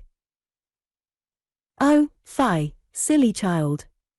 I exclaimed. "If you had any real griefs you'd be ashamed to waste a tear on this little contrariety. You never had one shadow of substantial sorrow, Miss Catherine. Suppose, for a minute, that master and I were dead, and you were by yourself in the world, how would you feel, then? Compare the present occasion with such an affliction as that, and be thankful for the friends you have, instead of coveting more." "I'm not crying for myself, Ellen," she answered, "it's for him. He expected to see me again tomorrow, and there he'll be so disappointed, and he'll wait for me, and I shan't come." "Nonsense," said I. "Do you imagine he has thought as much of you as you have of him? Hasn't he Hareton for a companion? Not 1 in 100 would weep at losing a relation they had just seen twice, for 2 afternoons. Linton will conjecture how it is, and trouble himself no further about you." "But may I not write a note to tell him why I cannot come?" she asked, rising to her feet. "And just send those books I promised to lend him? His books are not as nice as mine, and he wanted to have them extremely, when I told him how interesting they were. May I not, Ellen?" "No, indeed. No, indeed," replied I with decision. "Then he would write to you, and there'd never be an end of it. No, Miss Catherine, the acquaintance must be dropped entirely, so Papa expects, and I shall see that it is done." "But how can one little note," she recommenced, putting on an imploring countenance. "Silence!" I interrupted. "We'll not begin with your little notes. Get into bed." She threw at me a very naughty look, so naughty that I would not kiss her good night at first. I covered her up, and shut her door, in great displeasure, but, repenting halfway, I returned softly, and lo! There was Miss standing at the table with a bit of blank paper before her and a pencil in her hand, which she guiltily slipped out of sight on my entrance. "You'll get nobody to take that, Catherine," I said, "if you write it, and at present I shall put out your candle." I set the extinguisher on the flame, receiving as I did so a slap on my hand and a petulant cross-thing. I then quitted her again, and she drew the bolt in one of her worst, most peevish humours. The letter was finished and forwarded to its destination by a milk-fetcher who came from the village, but that I didn't learn till some time afterwards. Weeks passed on, and Cathy recovered her temper, though she grew wondrous fond of stealing off to corners by herself, and often, if I came near her suddenly while reading, she would start and bend over the book, evidently desirous to hide it, and I detected edges of loose paper sticking out beyond the leaves. She also got a trick of coming down early in the morning and lingering about the kitchen, as if she were expecting the arrival of something, and she had a small drawer in a cabinet in the library, which she would trifle over for hours, and whose key she took special care to remove when she left it. One day, as she inspected this drawer, I observed that the playthings and trinkets which recently formed its contents were transmuted into bits of folded paper. My curiosity and suspicions were roused. I determined to take a peep at her mysterious treasures, so, at night, as soon as she and my master were safe upstairs, I searched and readily found among my house keys one that would fit the lock. Having opened, I emptied the whole contents into my apron, and took them with me to examine at leisure in my own chamber. Though I could not but suspect, I was still surprised to discover that they were a mass of correspondence, daily almost, it must have been from Linton Heathcliff, answers to documents forwarded by her. The earlier dated were embarrassed and short. Gradually, however, they expanded into copious love letters, foolish, as the age of the writer rendered natural, yet with touches here and there which I thought were borrowed from a more experienced source. Some of them struck me as singularly odd compounds of ardour and flatness, commencing in strong feeling, and concluding in the affected, wordy style that a schoolboy might use to a fancied, incorporeal sweetheart. Whether they satisfied Cathy I don't know, but they appeared very worthless trash to me. After turning over as many as I thought proper, I tied them in a handkerchief and set them aside, relocking the vacant drawer. Following her habit, my young lady descended early, and visited the kitchen. I watched her go to the door, on the arrival of a certain little boy, and, while the dairymaid filled his can, she tucked something into his jacket pocket, and plucked something out. I went round by the garden, and laid wait for the messenger, who fought valorously to defend his trust, and we spilt the milk between us, but I succeeded in abstracting the epistle, and, threatening serious consequences if he did not look sharp home, I remained under the wall and perused Miss Cathy's affectionate composition. It was more simple and more eloquent than her cousin's, very pretty and very silly. I shook my head, and went meditating into the house. The day being wet, she could not divert herself with rambling about the park, so, at the conclusion of her morning studies, she resorted to the solace of the drawer. Her father sat reading at the table, and I, on purpose, had sought a bit of work in some unripped fringes of the window curtain, keeping my eye steadily fixed on her proceedings. Never did any bird flying back to a plundered nest, which it had left brimful of chirping young ones, express more complete despair, in its anguished cries and flutterings, than she by her single "oh," and the change that transfigured her late happy countenance. Mr. Linton looked up. "What is the matter, love? Have you hurt yourself?" he said. His tone and look assured her he had not been the discoverer of the hoard. "No, Papa," she gasped. Ellen, come upstairs, I'm sick." I obeyed her summons, and accompanied her out. "Oh, Ellen, you have got them," she commenced immediately, dropping on her knees, when we were enclosed alone. "Oh, give them to me, and I'll never do so again." "Don't tell Papa." "You have not told Papa, Ellen. Say you have not." "I've been exceedingly naughty, but I won't do it any more." With a grave severity in my manner I bade her stand up. "So," I exclaimed, "Miss Catherine, you are tolerably far on, it seems. You may well be ashamed of them. A fine bundle of trash you study in your leisure hours, to be sure. Why, it's good enough to be printed. And what do you suppose the master will think when I display it before him? I haven't shown it yet, but you needn't imagine I shall keep your ridiculous secrets. For shame! And you must have led the way in writing such absurdities. He would not have thought of beginning, I'm certain." I didn't," sobbed Cathy, fit to break her heart. "I didn't once think of loving him till—" "Loving," cried I, as scornfully as I could utter the word. "Loving!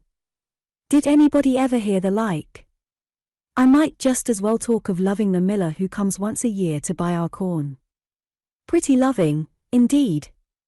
And both times together you have seen Linton hardly 4 hours in your life. Now here is the babyish trash. I'm going with it to the library, and we'll see what your father says to such loving." She sprang at her precious epistles, but I held them above my head, and then she poured out further frantic entreaties that I would burn them, do anything rather than show them. And being really fully as much inclined to laugh as scold, for I esteemed it all girlish vanity, I at length relented in a measure, and asked, "If I consent to burn them, will you promise faithfully neither to send nor receive a letter again, nor a book, for I perceive you have sent him books, nor locks of hair, nor rings, nor playthings?" "We don't send playthings," cried Catherine, her pride overcoming her shame. "Nor anything at all, then, my lady?" I said. "Unless you will, here I go." "I promise, Ellen," she cried, catching my dress. "Oh, put them in the fire, do. But when I proceeded to open a place with the poker, the sacrifice was too painful to be borne. She earnestly supplicated that I would spare her 1 or 2. 1 or 2, Ellen, to keep for Linton's sake.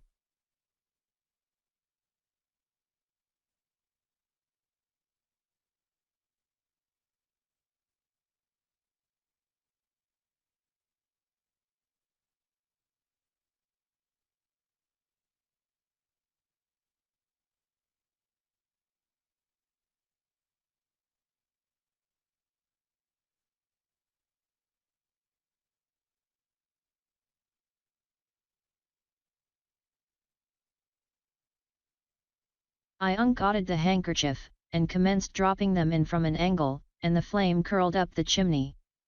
"I will have one, you cruel wretch," she screamed, darting her hand into the fire, and drawing forth some half-consumed fragments, at the expense of her fingers.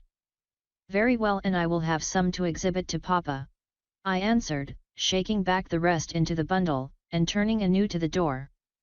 She emptied her blackened pieces into the flames, and motioned me to finish the immolation. It was done. I stirred up the ashes, and interred them under a shovelful of coals, and she mutely, and with a sense of intense injury, retired to her private apartment. I descended to tell my master that the young lady's qualm of sickness was almost gone, but I judged it best for her to lie down a while. She wouldn't dine, but she reappeared at tea, pale, and red about the eyes, and marvellously subdued in outward aspect. Next morning I answered the letter by a slip of paper, inscribed, "Master Heathcliff is requested to send no more notes to Miss Linton, as she will not receive them." And, henceforth, the little boy came with vacant pockets. Chapter 22. Summer drew to an end, and early autumn. It was past Michaelmas, but the harvest was late that year, and a few of our fields were still uncleared. Mr. Linton and his daughter would frequently walk out among the reapers. At the carrying of the last sheaves they stayed till dusk, and the evening happening to be chill and damp, my master caught a bad cold, that settled obstinately on his lungs, and confined him indoors throughout the whole of the winter, nearly without intermission. Poor Cathy, frightened from her little romance, had been considerably sadder and duller since its abandonment, and her father insisted on her reading less, and taking more exercise. She had his companionship no longer. I esteemed it a duty to supply its lack, as much as possible, with mine, an inefficient substitute, for I could only spare 2 or 3 hours, from my numerous diurnal occupations, to follow her footsteps, and then my society was obviously less desirable than his.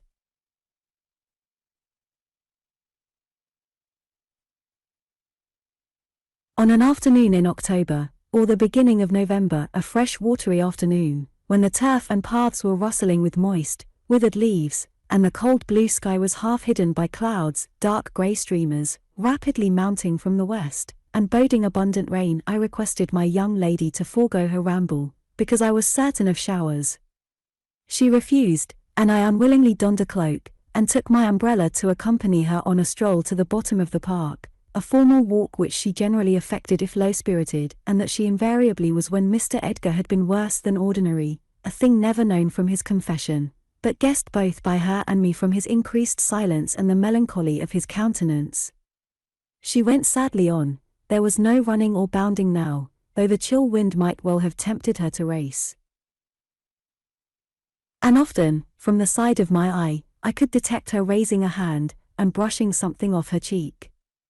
I gazed round for a means of diverting her thoughts.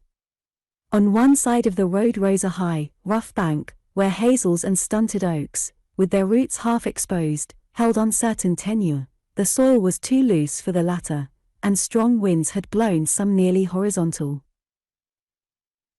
In summer Miss Catherine delighted to climb along these trunks, and sit in the branches, swinging 20 feet above the ground, and I, pleased with her agility and her light, childish heart, still considered it proper to scold every time I caught her at such an elevation, but so that she knew there was no necessity for descending.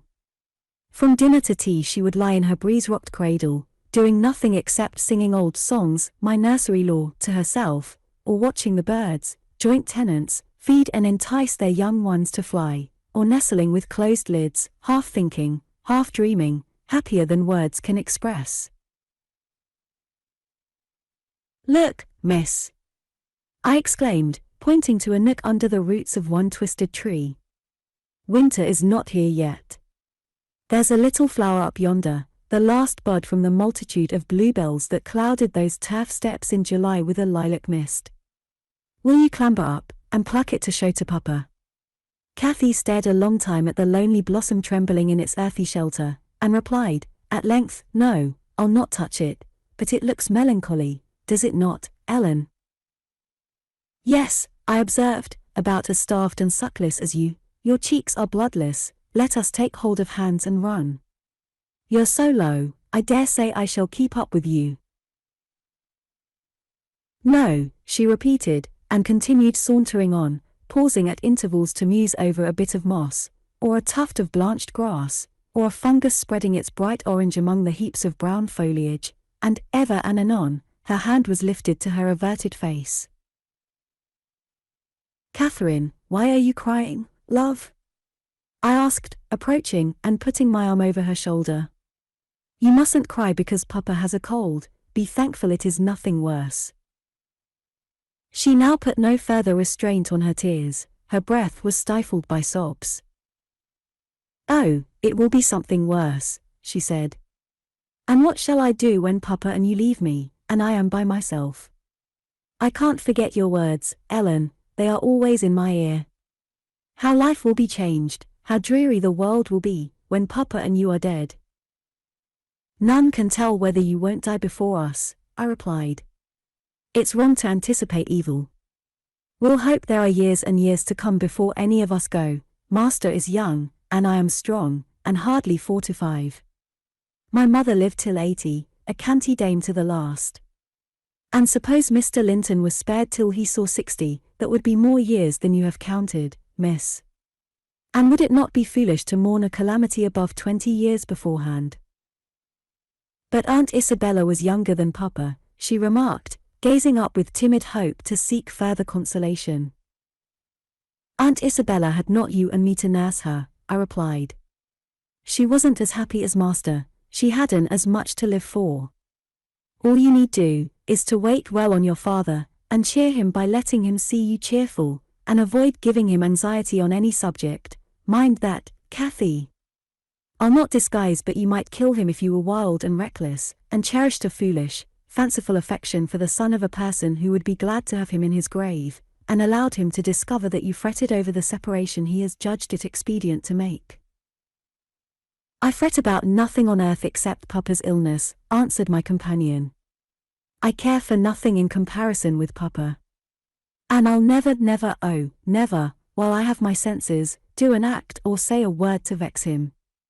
I love him better than myself, Ellen, and I know it by this. I pray every night that I may live after him, because I would rather be miserable than that he should be. That proves I love him better than myself."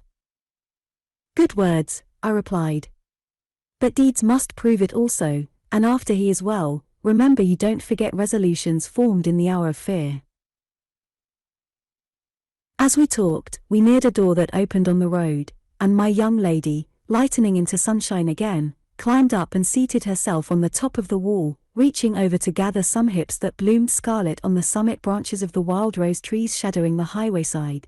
The lower fruit had disappeared, but only birds could touch the upper, except from Cathy's present station. In stretching to pull them, her hat fell off, and as the door was locked, she proposed scrambling down to recover it. I bid her be cautious lest she got a fall, and she nimbly disappeared. But the return was no such easy matter. The stones were smooth and neatly cemented, and the rose bushes and blackberry stragglers could yield no assistance in reascending.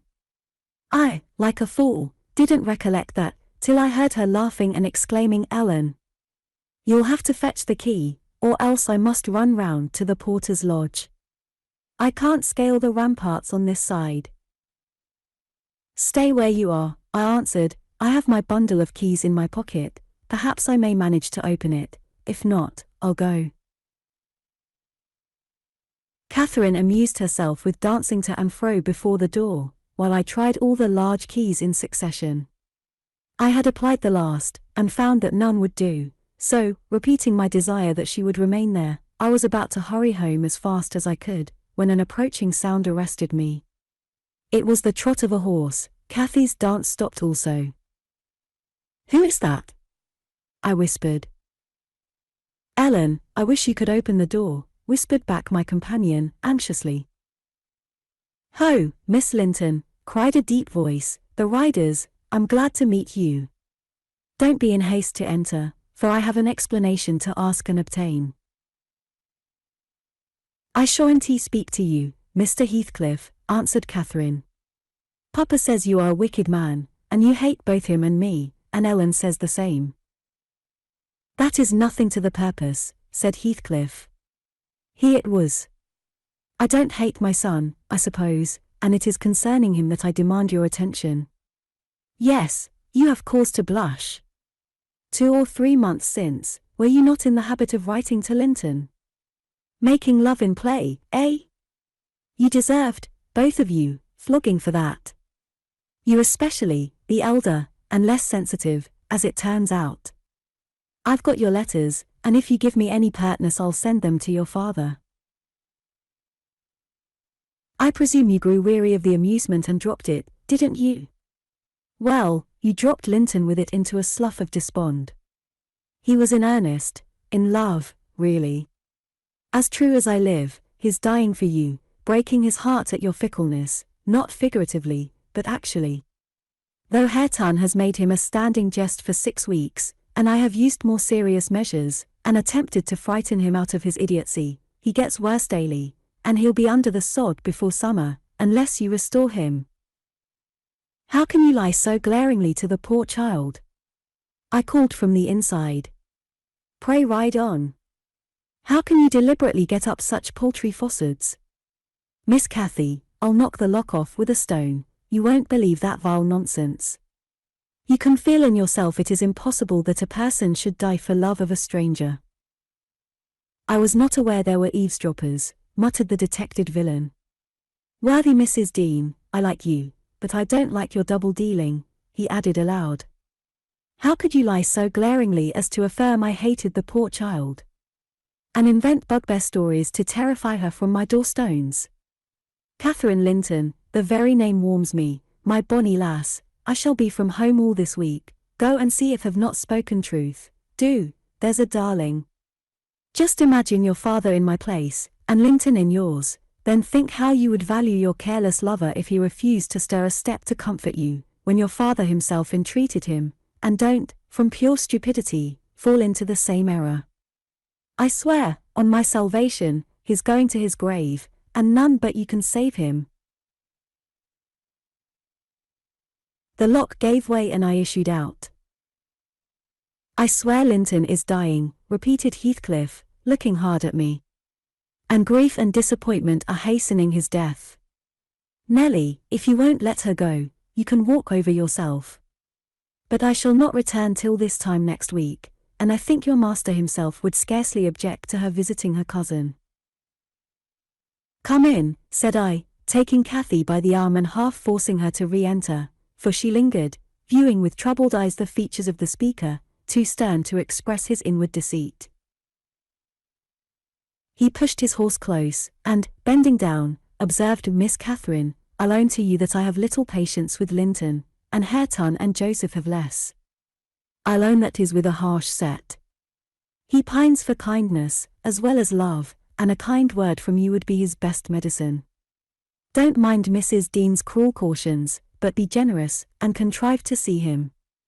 He dreams of you day and night, and cannot be persuaded that you don't hate him, since you neither write nor call. I closed the door, and rolled a stone to assist the loosened lock in holding it, and spreading my umbrella, I drew my charge underneath, for the rain began to drive through the moaning branches of the trees, and warned us to avoid delay. Our hurry prevented any comment on the encounter with Heathcliff, as we stretched towards home, but I divined instinctively that Catherine's heart was clouded now in double darkness. Her features were so sad, they did not seem hers, she evidently regarded what she had heard as every syllable true. The master had retired to rest before we came in. Cathy stole to his room to inquire how he was, he had fallen asleep. She returned, and asked me to sit with her in the library. We took our tea together, and afterwards she lay down on the rug, and told me not to talk, for she was weary. I got a book, and pretended to read.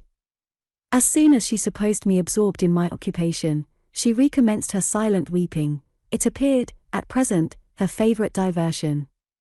I suffered her to enjoy it a while, then I expostulated, deriding and ridiculing all Mr. Heathcliff's assertions about his son, as if I were certain she would coincide. Alas! I hadn't skill to counteract the effect his account had produced, it was just what he intended. You may be right, Ellen, she answered, but I shall never feel at ease till I know. And I must tell Linton it is not my fault that I don't write, and convince him that I shall not change. What use were anger and protestations against her silly credulity? We parted that night, hostile, but next day beheld me on the road to Wuthering Heights, by the side of my wilful young mistress's pony. I couldn't bear to witness her sorrow, to see her pale, dejected countenance, and heavy eyes, and I yielded, in the faint hope that Linton himself might prove, by his reception of us, how little of the tale was founded on fact. Chapter 23. The rainy night had ushered in a misty morning, half frost, half drizzle, and temporary brooks crossed our path, gurgling from the uplands. My feet were thoroughly wetted, I was cross and low, exactly the humour suited for making the most of these disagreeable things. We entered the farmhouse by the kitchen way, to ascertain whether Mr. Heathcliff were really absent, because I put slight faith in his own affirmation. Joseph seemed sitting in a sort of Elysium alone, beside a roaring fire, a quart of ale on the table near him, bristling with large pieces of toasted oat cake, and his black, short pipe in his mouth. Catherine ran to the hearth to warm herself. I asked if the master was in. My question remained so long unanswered, that I thought the old man had grown deaf, and repeated it louder. "N.A.A.," he snarled, or rather screamed through his nose. "N.A.A. Ya muggo back where ya come froa." "Joseph," cried a peevish voice, simultaneously with me, from the inner room. "How often am I to call you? There are only a few red ashes now. Joseph, come this moment." Vigorous puffs, and a resolute stare into the grate, declared he had no ear for this appeal. The housekeeper and Hareton were invisible, one gone on an errand, and the other at his work, probably. We knew Linton's tones, and entered. "Oh, I hope you'll die in a garret, starved to death," said the boy, mistaking our approach for that of his negligent attendant. He stopped on observing his error. His cousin flew to him. "Is that you, Miss Linton?" he said, raising his head from the arm of the great chair, in which he reclined. "No, don't kiss me, it takes my breath." "Dear me. Papa said you would call," continued he, after recovering a little from Catherine's embrace, while she stood by looking very contrite. "Will you shut the door, if you please? You left it open, and those detestable creatures won't bring coals to the fire. It's so cold." I stirred up the cinders, and fetched a scuttleful myself. The invalid complained of being covered with ashes, but he had a tiresome cough, and looked feverish and ill, so I did not rebuke his temper. "Well, Linton," murmured Catherine, when his corrugated brow relaxed, "are you glad to see me? Can I do you any good?" "Why didn't you come before?" he asked. "You should have come, instead of writing. It tired me dreadfully writing those long letters. I'd far rather have talked to you. Now, I can neither bear to talk, nor anything else. I wonder where Zillah is. Will you, looking at me, step into the kitchen and see?" I had received no thanks for my other service, and being unwilling to run to and fro at his behest, I replied, "Nobody is out there but Joseph." "I want to drink," he exclaimed fretfully, turning away. "Zillah is constantly gadding off to Gimmerton since Papa went. It's miserable. And I'm obliged to come down here." They resolved never to hear me upstairs. "Is your father attentive to you, Master Heathcliff?" I asked, perceiving Catherine to be checked in her friendly advances. "Attentive? He makes them a little more attentive at least," he cried. "The wretch is. Do you know, Miss Linton, that brute Hareton laughs at me. I hate him. Indeed, I hate them all, they are odious beings." Cathy began searching for some water. She lighted on a pitcher in the dresser, filled a tumbler, and brought it. He bid her add a spoonful of wine from a bottle on the table, and having swallowed a small portion, appeared more tranquil, and said she was very kind. "And are you glad to see me?" asked she, reiterating her former question and pleased to detect the faint dawn of a smile. Yes, I am. It's something new to hear a voice like yours, he replied.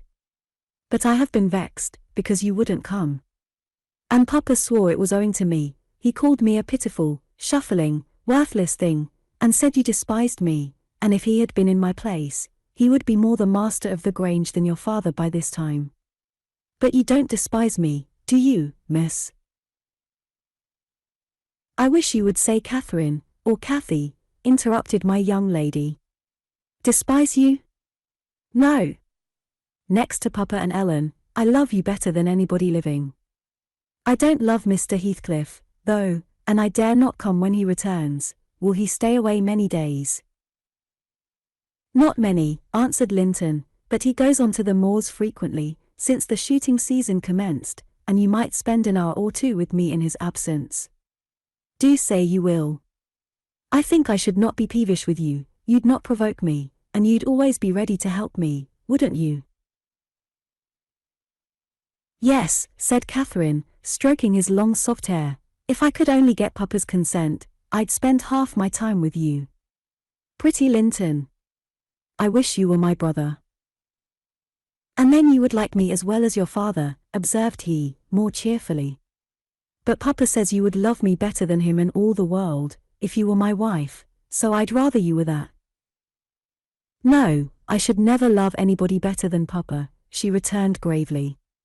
And people hate their wives, sometimes, but not their sisters and brothers, and if you were the latter, you would live with us, and Papa would be as fond of you as he is of me. Linton denied that people ever hated their wives, but Cathy affirmed they did, and, in her wisdom, instanced his own father's aversion to her aunt. I endeavoured to stop her thoughtless tongue. I couldn't succeed till everything she knew was out. Master Heathcliff, much irritated, asserted her relation was false. Papa told me, and Papa does not tell falsehoods, she answered pertly. My Papa scorns yours, cried Linton. He calls him a sneaking fool. Yours is a wicked man, retorted Catherine, and you are very naughty to dare to repeat what he says. He must be wicked to have made Aunt Isabella leave him as she did. She didn't leave him, said the boy, you shan't contradict me. She did, cried my young lady. Well, I'll tell you something, said Linton. Your mother hated your father, now then. Oh, exclaimed Catherine, too enraged to continue. And she loved mine, added he. You little liar. I hate you now, she panted, and her face grew red with passion. She did. She did, sang Linton, sinking into the recess of his chair, and leaning back his head to enjoy the agitation of the other disputant, who stood behind. Hush, Master Heathcliff. I said, that's your father's tale, too, I suppose. It isn't, you hold your tongue, he answered. She did, Catherine. She did. Cathy, beside herself, gave the chair a violent push, and caused him to fall against one arm. He was immediately seized by a suffocating cough that soon ended his triumph. It lasted so long that it frightened even me. As to his cousin, she wept with all her might, aghast at the mischief she had done, though she said nothing. I held him till the fit exhausted itself. Then he thrust me away, and leant his head down silently. Catherine quelled her lamentations also, took a seat opposite, and looked solemnly into the fire. How do you feel now, Master Heathcliff? I inquired, after waiting 10 minutes. I wish she felt as I do, he replied, spiteful, cruel thing. Hareton never touches me, he never struck me in his life. And I was better today, and there his voice died in a whimper. I didn't strike you, muttered Cathy, chewing her lip to prevent another burst of emotion. He sighed and moaned like one under great suffering, and kept it up for a quarter of an hour, on purpose to distress his cousin apparently, for whenever he caught a stifled sob from her he put renewed pain and pathos into the inflections of his voice. "I'm sorry I hurt you, Linton," she said at length, racked beyond endurance. "But I couldn't have been hurt by that little push, and I had no idea that you could, either. You're not much, are you, Linton? Don't let me go home thinking I've done you harm. Answer. Speak to me." "I can't speak to you," he murmured. "You've hurt me so that I shall lie awake all night choking with this cough. If you had it you'd know what it was, but you'll be comfortably asleep while I'm in agony, and nobody near me. I wonder how you would like to pass those fearful nights." And he began to wail aloud, for very pity of himself. "Since you are in the habit of passing dreadful nights," I said, "it won't be Miss who spoils your ease, you'd be the same had she never come. However, she shall not disturb you again, and perhaps you'll get quieter when we leave you." "Must I go?" asked Catherine dolefully, bending over him. "Do you want me to go, Linton?" "You can't alter what you've done," he replied pettishly, shrinking from her, "unless you alter it for the worse by teasing me into a fever." "Well, then, I must go," she repeated. "Let me alone, at least," said he, "I can't bear your talking." She lingered, and resisted my persuasions to departure a tiresome while, but as he neither looked up nor spoke, she finally made a movement to the door, and I followed. We were recalled by a scream. Linton had slid from his seat onto the hearthstone, and lay writhing in the mere perverseness of an indulged plague of a child, determined to be as grievous and harassing as it can. I thoroughly gauged his disposition from his behavior, and saw at once it would be folly to attempt humoring him. Not so my companion. She ran back in terror, knelt down, and cried, and soothed, and entreated, till he grew quiet from lack of breath, by no means from compunction at distressing her. "I shall lift him onto the settle," I said, "and he may roll about as he pleases. We can't stop to watch him. I hope you are satisfied, Miss Cathy, that you are not the person to benefit him, and that his condition of health is not occasioned by attachment to you. Now, then, there he is. Come away. As soon as he knows there is nobody by to care for his nonsense, he'll be glad to lie still." She placed a cushion under his head, and offered him some water. He rejected the latter, and tossed uneasily on the former, as if it were a stone or a block of wood. She tried to put it more comfortably. "I can't do with that," he said, "it's not high enough." Catherine brought another to lay above it. "That's too high," murmured the provoking thing. "How must I arrange it, then?" she asked despairingly. He twined himself up to her, as she half knelt by the settle, and converted her shoulder into a support. "No, that won't do," I said. "You'll be content with the cushion, Master Heathcliff. Miss has wasted too much time on you already. We cannot remain 5 minutes longer." Yes, we can," replied Cathy. "He's good and patient now.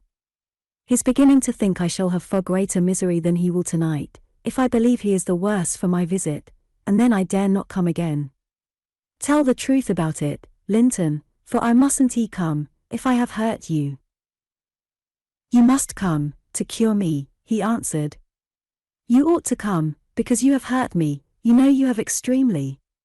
I was not as ill when you entered as I am at present, was I?" "But you've made yourself ill by crying and being in a passion. I didn't do it all," said his cousin. "However, we'll be friends now. And you want me, you would wish to see me sometimes, really?" "I told you I did," he replied impatiently. "Sit on the settle and let me lean on your knee. That's as Mamma used to do, whole afternoons together. Sit quite still and don't talk, but you may sing a song, if you can sing, or you may say a nice long interesting ballad, one of those you promised to teach me, or a story. I'd rather have a ballad, though. Begin." Catherine repeated the longest she could remember. The employment pleased both mightily. Linton would have another, and after that another, notwithstanding my strenuous objections, and so they went on until the clock struck 12, and we heard Hareton in the court, returning for his dinner. "And tomorrow, Catherine, will you be here tomorrow?" asked young Heathcliff, holding her frock as she rose reluctantly. "No," I answered, "nor next day neither." She, however, gave a different response evidently, for his forehead cleared as she stooped and whispered in his ear. "You won't go tomorrow, recollect, miss," I commenced, when we were out of the house. "You are not dreaming of it, are you?" She smiled. "Oh, I'll take good care," I continued. "I'll have that lock mended, and you can escape by no way else." "I can get over the wall," she said laughing. "The Grange is not a prison, Ellen, and you are not my gaoler. And besides, I'm almost 17, I'm a woman. And I'm certain Linton would recover quickly if he had me to look after him. I'm older than he is, you know, and wiser, less childish, am I not? And he'll soon do as I direct him, with some slight coaxing. He's a pretty little darling when he's good. I'd make such a pet of him, if he were mine. We should never quarrel, should we, after we were used to each other? Don't you like him, Ellen?"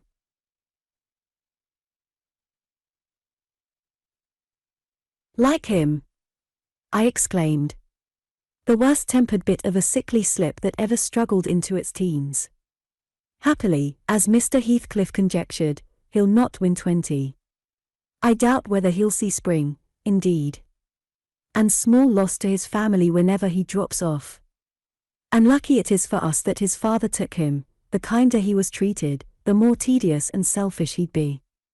I'm glad you have no chance of having him for a husband, Miss Catherine."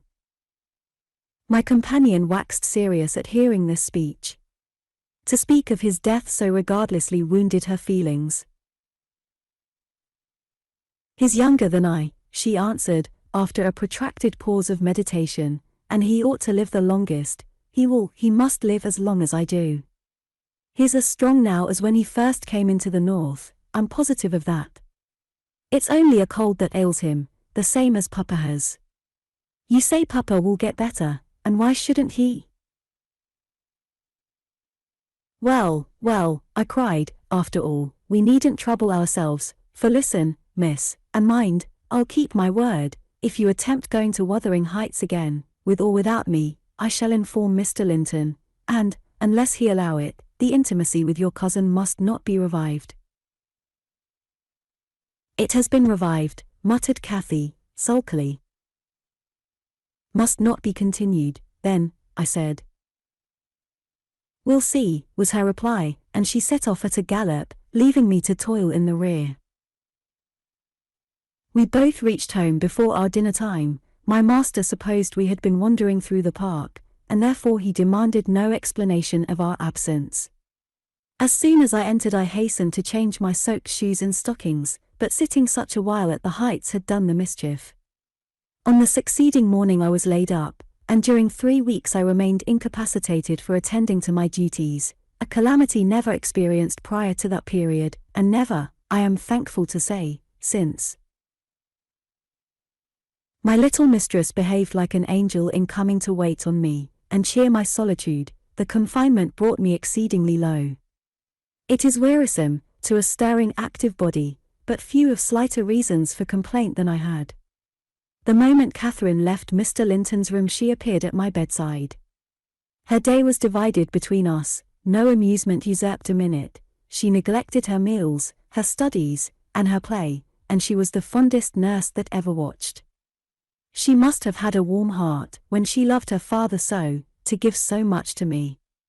I said her days were divided between us, but the master retired early, and I generally needed nothing after 6 o'clock, thus the evening was her own. Poor thing! I never considered what she did with herself after tea. And though frequently, when she looked in to bid me good night, I remarked a fresh colour in her cheeks and a pinkness over her slender fingers, instead of fancying the line borrowed from a cold ride across the moors, I laid it to the charge of a hot fire in the library. Chapter 24. At the close of 3 weeks I was able to quit my chamber and move about the house. And on the first occasion of my sitting up in the evening I asked Catherine to read to me, because my eyes were weak.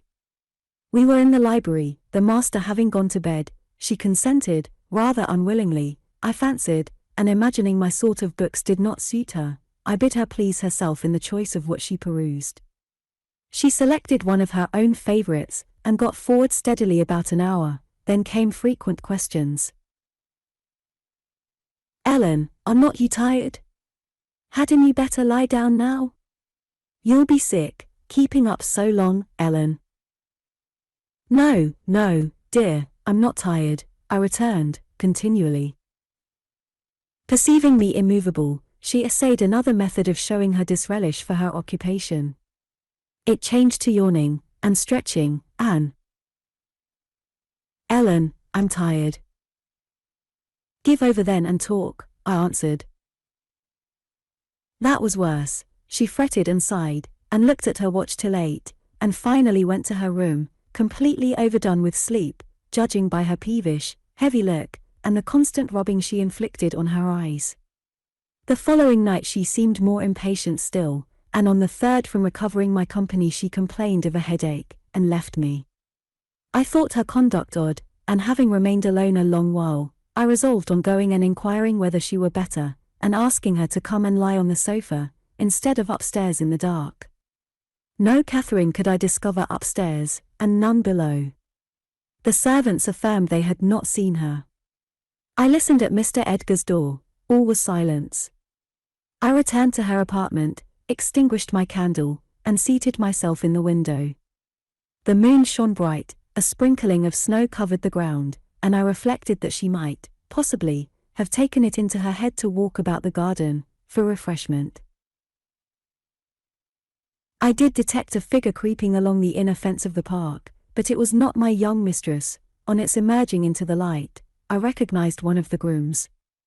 He stood a considerable period, viewing the carriage road through the grounds, then started off at a brisk pace, as if he had detected something, and reappeared presently, leading Mrs. Pony, and there she was, just dismounted, and walking by its side. The man took his charge stealthily across the grass towards the stable. Cathy entered by the casement window of the drawing-room, and glided noiselessly up to where I awaited her. She put the door gently to, slipped off her snowy shoes, untied her hat, and was proceeding, unconscious of my espionage, to lay aside her mantle, when I suddenly rose and revealed myself. The surprise petrified her an instant. She uttered an inarticulate exclamation, and stood fixed. "My dear Miss Catherine," I began, too vividly impressed by her recent kindness to break into a scold, "where have you been riding out at this hour? And why should you try to deceive me by telling a tale? Where have you been? Speak." "To the bottom of the park," she stammered. "I didn't tell a tale." "And nowhere else?" I demanded. "No," was the muttered reply. "Oh, Catherine!" I cried, sorrowfully. "You know you have been doing wrong, or you wouldn't be driven to uttering an untruth to me. That does grieve me. I'd rather be 3 months ill, than hear you frame a deliberate lie." She sprang forward, and bursting into tears, threw her arms round my neck. "Well, Ellen, I'm so afraid of you being angry," she said. "Promise not to be angry, and you shall know the very truth. I hate to hide it." We sat down in the window seat. I assured her I would not scold, whatever her secret might be, and I guessed it, of course, so she commenced. "I've been to Wuthering Heights, Ellen, and I've never missed going a day since you fell ill, except thrice before, and twice after you left your room. I gave Michael books and pictures to prepare Minnie every evening, and to put her back in the stable. You mustn't scold him either, mind. I was at the Heights by 6:30, and generally stayed till 8:30, and then galloped home. It was not to amuse myself that I went. I was often wretched all the time. Now and then I was happy, once in a week perhaps. At first, I expected there would be sad work persuading you to let me keep my word to Linton, for I had engaged to call again next day, when we quitted him, but, as you stayed upstairs on the morrow, I escaped that trouble. While Michael was refastening the lock of the park door in the afternoon, I got possession of the key, and told him how my cousin wished me to visit him, because he was sick, and couldn't come to the Grange, and how Papa would object to my going, and then I negotiated with him about the pony. He is fond of reading, and he thinks of leaving soon to get married, so he offered, if I would lend him books out of the library, to do what I wished, but I preferred giving him my own, and that satisfied him better.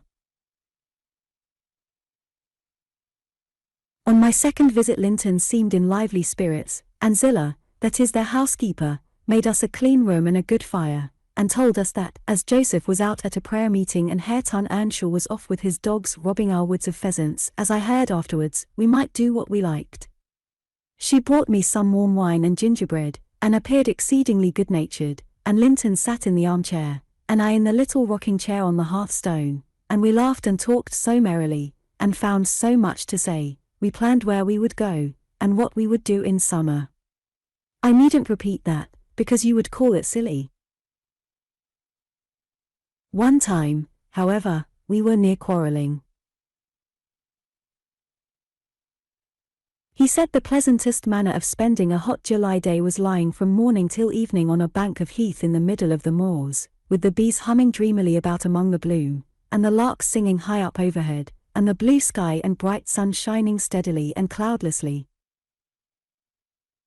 That was his most perfect idea of heaven's happiness. Mine was rocking in a rustling green tree, with a west wind blowing, and bright white clouds flitting rapidly above, and not only larks, but throstles, and blackbirds, and linnets, and cuckoos pouring out music on every side, and the moors seen at a distance, broken into cool dusky dells, but close by great swells of long grass undulating in waves to the breeze, and woods and sounding water, and the whole world awake and wild with joy. He wanted all to lie in an ecstasy of peace, I wanted all to sparkle and dance in a glorious jubilee. I said his heaven would be only half alive, and he said mine would be drunk. I said I should fall asleep in his, and he said he could not breathe in mine, and began to grow very snappish.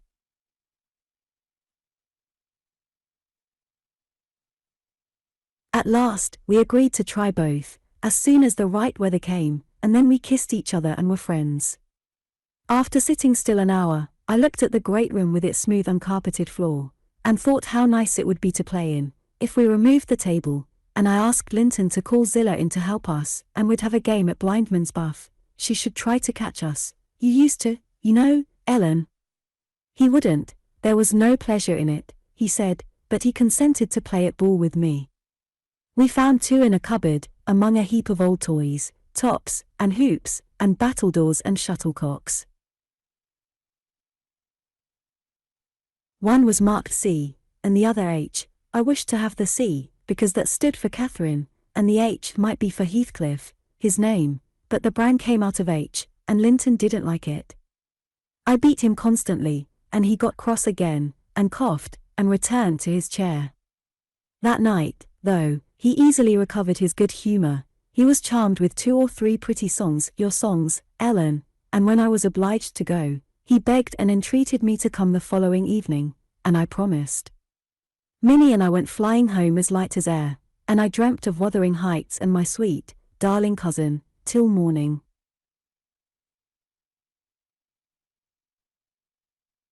On the morrow I was sad, partly because you were poorly, and partly that I wished my father knew, and approved of my excursions, but it was beautiful moonlight after tea, and, as I rode on, the gloom cleared. I shall have another happy evening, I thought to myself, and what delights me more, my pretty Linton will. I trotted up their garden, and was turning round to the back, when that fellow Earnshaw met me, took my bridle, and bid me go in by the front entrance. He patted Minnie's neck, and said she was a bonny beast, and appeared as if he wanted me to speak to him.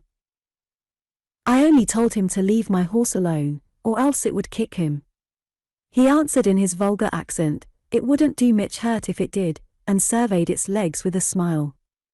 I was half inclined to make it try, however. He moved off to open the door, and, as he raised the latch, he looked up to the inscription above, and said, with a stupid mixture of awkwardness and elation, Miss Catherine. I can read yon, now. Wonderful, I exclaimed. Pray let us hear you, you are grown clever. He spelt, and drawled over by syllables, the name Heathcliff Earnshaw. And the figures? I cried, encouragingly, perceiving that he came to a dead halt. I cannot tell them yet, he answered. Oh, you dunce! I said, laughing heartily at his failure. The fool stared, with a grin hovering about his lips, and a scowl gathering over his eyes, as if uncertain whether he might not join in my mirth, whether it were not pleasant familiarity, or what it really was, contempt. I settled his doubts, by suddenly retrieving my gravity and desiring him to walk away, for I came to see Linton, not him. He reddened, I saw that by the moonlight, dropped his hand from the latch, and skulked off, a picture of mortified vanity. He imagined himself to be as accomplished as Linton, I suppose, because he could spell his own name, and was marvellously discomfited that I didn't think the same. Stop, Miss Catherine, dear. I interrupted. I shall not scold, but I don't like your conduct there. If you had remembered that Hareton was your cousin as much as Master Heathcliff, you would have felt how improper it was to behave in that way. At least, it was praiseworthy ambition for him to desire to be as accomplished as Linton, and probably he did not learn merely to show off. You had made him ashamed of his ignorance before, I have no doubt, and he wished to remedy it and please you. To sneer at his imperfect attempt was very bad breeding. Had you been brought up in his circumstances, would you be less rude? He was as quick and as intelligent a child as ever you were, and I'm hurt that he should be despised now, because that base Heathcliff has treated him so unjustly. Well, Ellen, you won't cry about it, will you? She exclaimed, surprised at my earnestness. But wait, and you shall hear if he conned his ABC to please me, and if it were worth while being civil to the brute. I entered, Linton was lying on the settle, and half got up to welcome me. I'm ill tonight, Catherine, love, he said, and you must have all the talk, and let me listen. Come, and sit by me. I was sure you wouldn't break your word, and I'll make you promise again, before you go. I knew now that I mustn't tease him, as he was ill, and I spoke softly and put no questions, and avoided irritating him in any way. I had brought some of my nicest books for him, he asked me to read a little of one, and I was about to comply, when Earnshaw burst the door open, having gathered venom with reflection. He advanced direct to us, seized Linton by the arm, and swung him off the seat. Get to thy own room, he said, in a voice almost inarticulate with passion, and his face looked swelled and furious. Take her there if she comes to see thee, thou shan't keep me out of this. Begone ye both.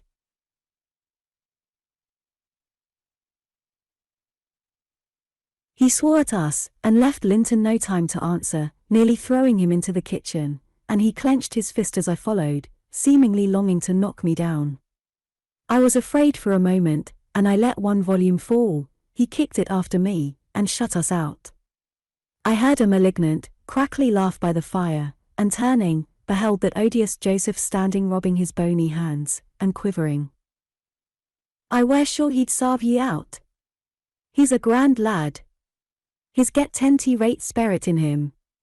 He knows, he knows, as well as I do, who should be master yonder, ek. He made ye skift properly. Ek. Where must we go? I asked of my cousin, disregarding the old wretch's mockery. Linton was white and trembling. He was not pretty then, Ellen, oh, no. He looked frightful, for his thin face and large eyes were wrought into an expression of frantic, powerless fury. He grasped the handle of the door, and shook it, it was fastened inside. If you don't let me in, I'll kill you, if you don't let me in, I'll kill you, he rather shrieked than said. Devil! I'll kill you. Joseph uttered his croaking laugh again.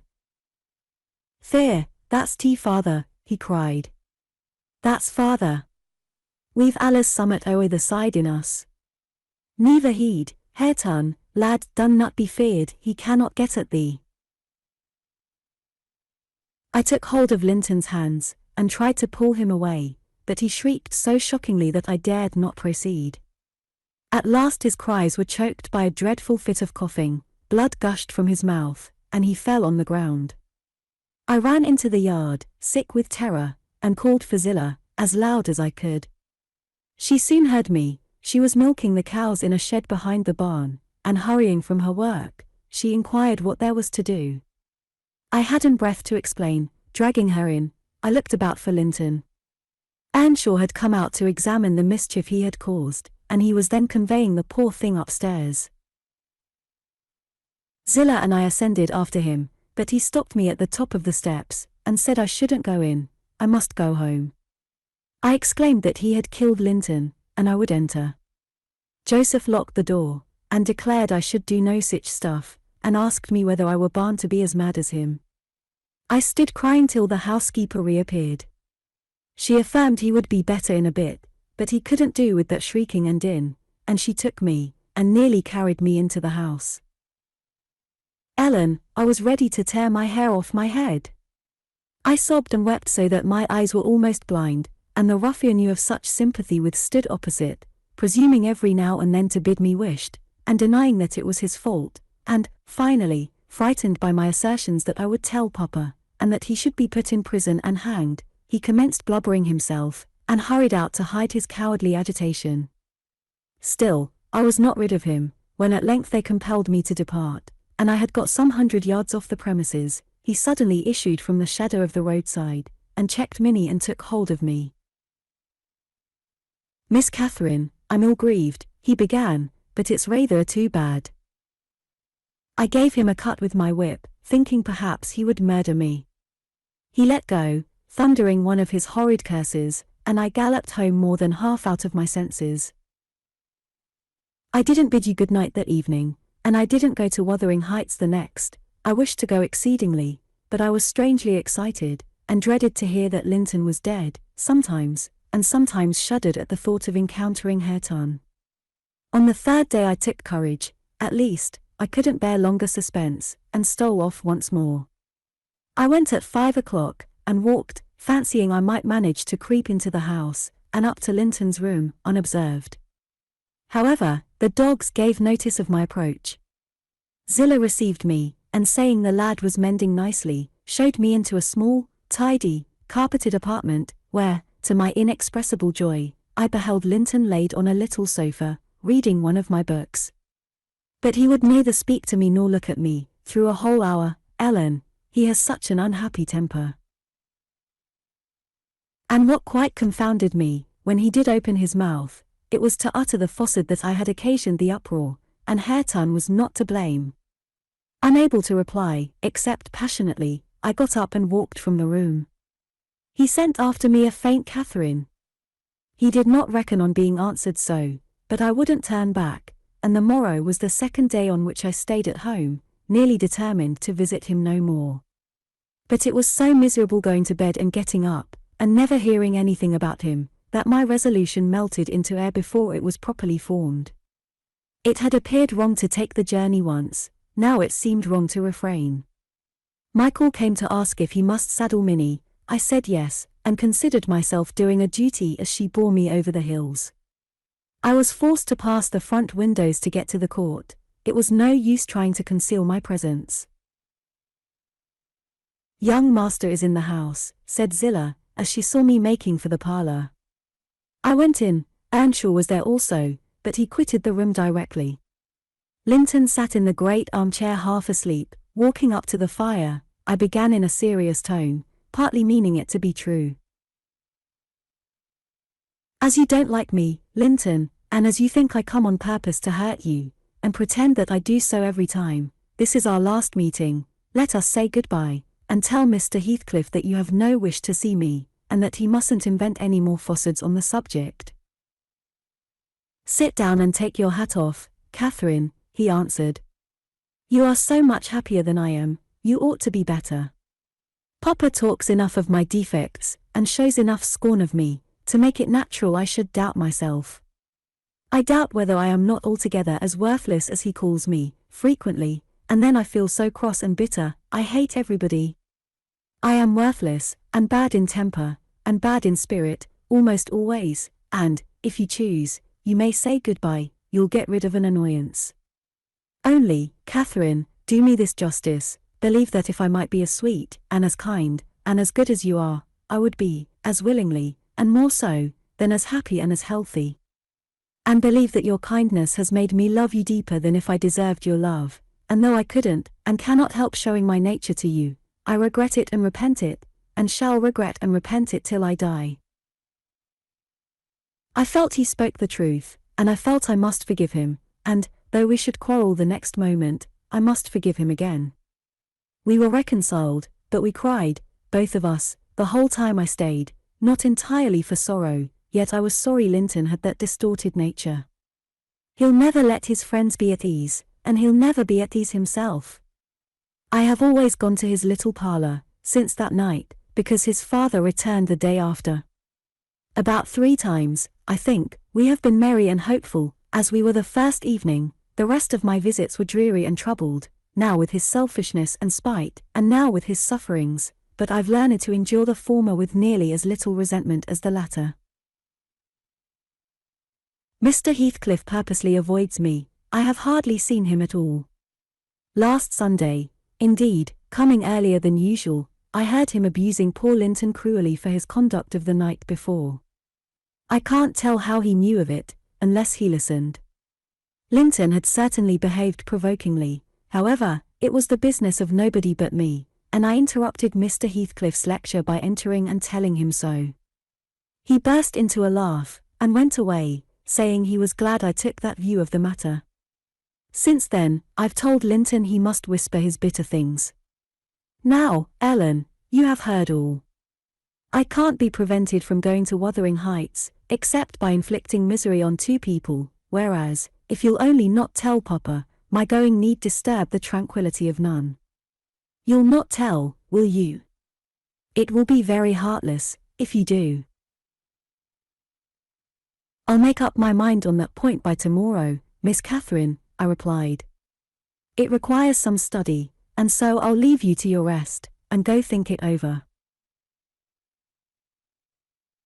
I thought it over aloud, in my master's presence, walking straight from her room to his, and relating the whole story, with the exception of her conversations with her cousin, and any mention of Hareton. Mr. Linton was alarmed and distressed, more than he would acknowledge to me. In the morning, Catherine learnt my betrayal of her confidence, and she learnt also that her secret visits were to end. In vain she wept and writhed against the interdict, and implored her father to have pity on Linton. All she got to comfort her was a promise that he would write and give him leave to come to the Grange when he pleased, but explaining that he must no longer expect to see Catherine at Wuthering Heights. Perhaps, had he been aware of his nephew's disposition and state of health, he would have seen fit to withhold even that slight consolation. Chapter 25. These things happened last winter, sir, said Mrs. Dean, hardly more than a year ago. Last winter, I did not think, at another 12 months' end, I should be amusing a stranger to the family with relating them. Yet, who knows how long you'll be a stranger? You're too young to rest always contented, living by yourself, and I some way fancy no one could see Catherine Linton and not love her. You smile, but why do you look so lively and interested when I talk about her? And why have you asked me to hang her picture over your fireplace? And why? Stop, my good friend, I cried. It may be very possible that I should love her, but would she love me? I doubt it too much to venture my tranquillity by running into temptation, and then my home is not here. I'm of the busy world, and to its arms I must return. Go on. Was Catherine obedient to her father's commands? She was, continued the housekeeper. Her affection for him was still the chief sentiment in her heart, and he spoke without anger. He spoke in the deep tenderness of one about to leave his treasure amid perils and foes, where his remembered words would be the only aid that he could bequeath to guide her. He said to me, a few days afterwards, I wish my nephew would write, Ellen, or call. Tell me, sincerely, what you think of him. Is he changed for the better, or is there a prospect of improvement, as he grows a man? He's very delicate, sir, I replied, and scarcely likely to reach manhood, but this I can say, he does not resemble his father, and if Miss Catherine had the misfortune to marry him, he would not be beyond her control, unless she were extremely and foolishly indulgent. However, master, you'll have plenty of time to get acquainted with him and see whether he would suit her. It wants 4 years and more to his being of age. Edgar sighed, and, walking to the window, looked out towards Gimmerton Kirk. It was a misty afternoon, but the February sun shone dimly, and we could just distinguish the 2 fir trees in the yard, and the sparely scattered gravestones. I've prayed often, he half soliloquized, for the approach of what is coming, and now I begin to shrink, and fear it.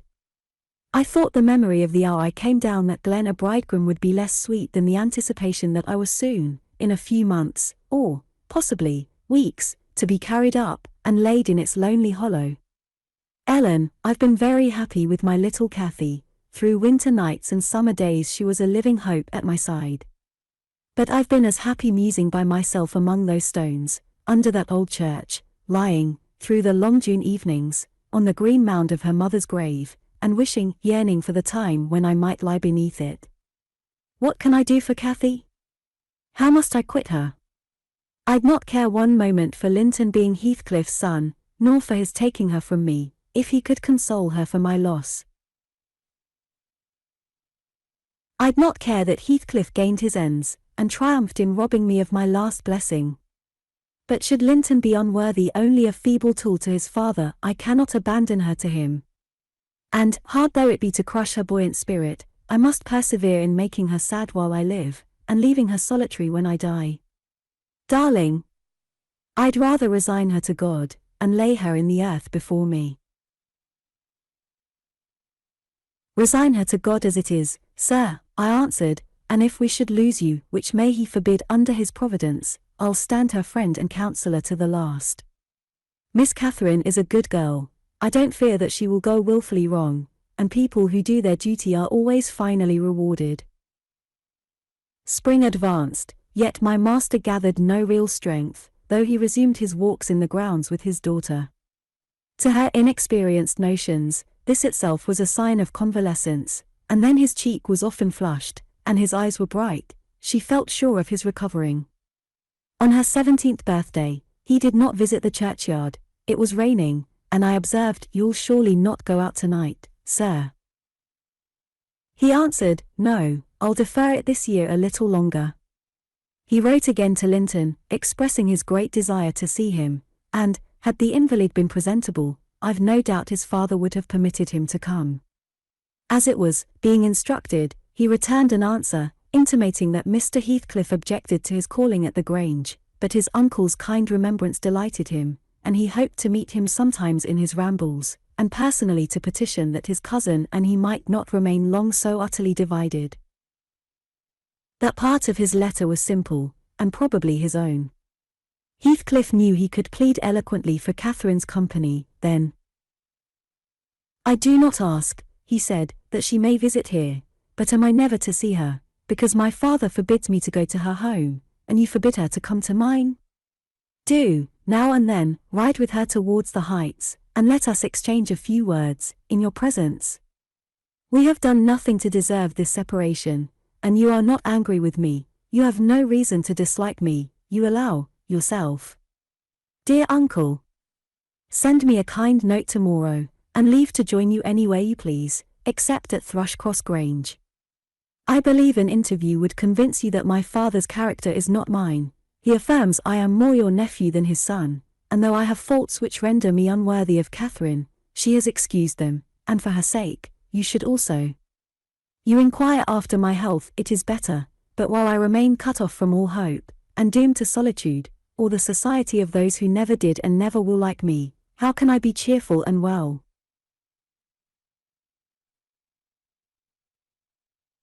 Edgar, though he felt for the boy, could not consent to grant his request, because he could not accompany Catherine. He said, in summer, perhaps, they might meet, Meantime, he wished him to continue writing at intervals, and engaged to give him what advice and comfort he was able by letter, being well aware of his hard position in his family.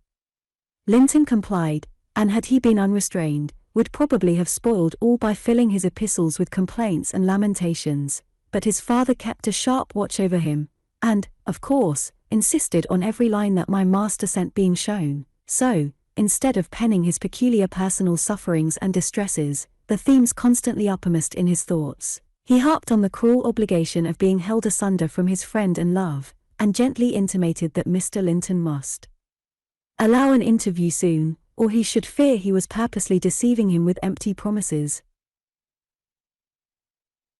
Cathy was a powerful ally at home, and between them they at length persuaded my master to acquiesce in their having a ride or a walk together about once a week, under my guardianship, and on the moors nearest the Grange, for June found him still declining.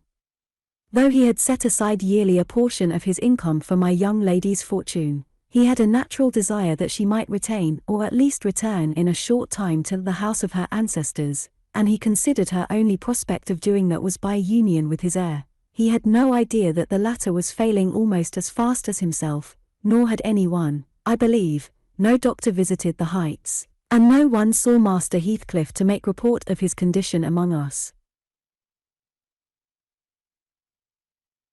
I, for my part, began to fancy my forebodings were false, and that he must be actually rallying, when he mentioned riding and walking on the moors, and seemed so earnest in pursuing his object.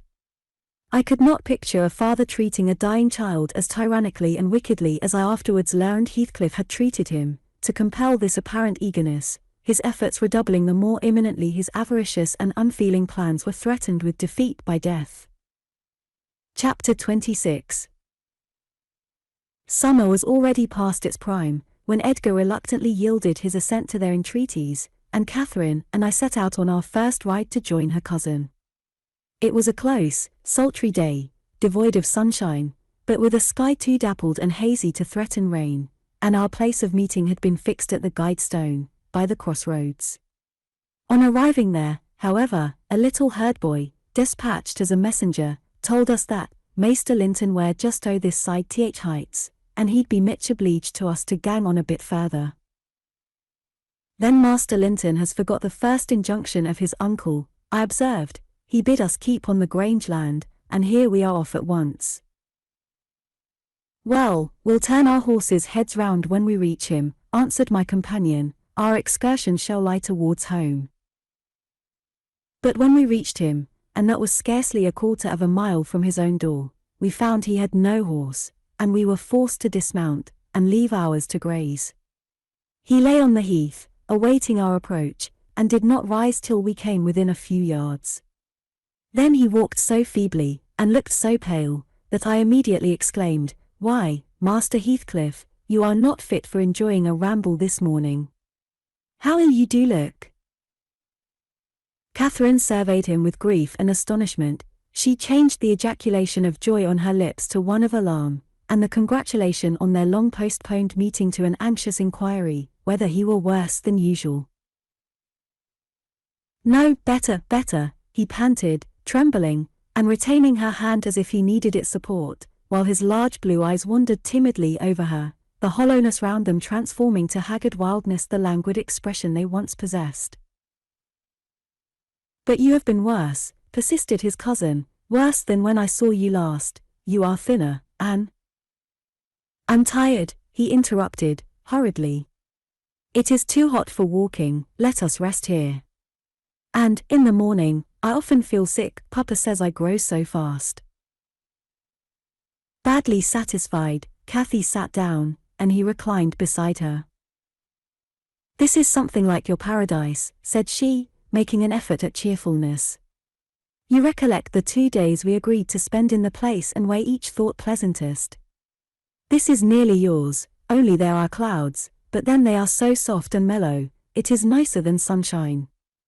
Next week, if you can, we'll ride down to the Grange Park, and try mine." Linton did not appear to remember what she talked of, and he had evidently great difficulty in sustaining any kind of conversation.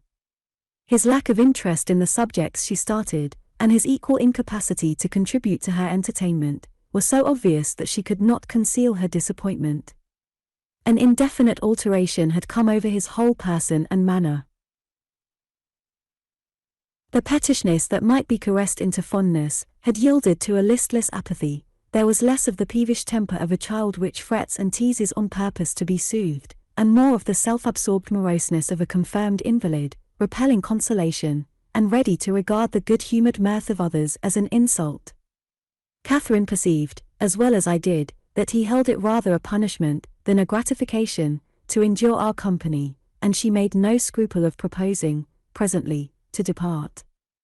That proposal, unexpectedly, roused Linton from his lethargy, and threw him into a strange state of agitation.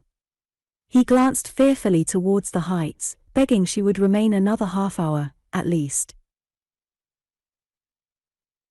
"But I think," said Cathy, "you'd be more comfortable at home than sitting here, and I cannot amuse you today. I see, by my tales, and songs, and chatter, you have grown wiser than I, in these 6 months. You have little taste for my diversions now, or else, if I could amuse you, I'd willingly stay."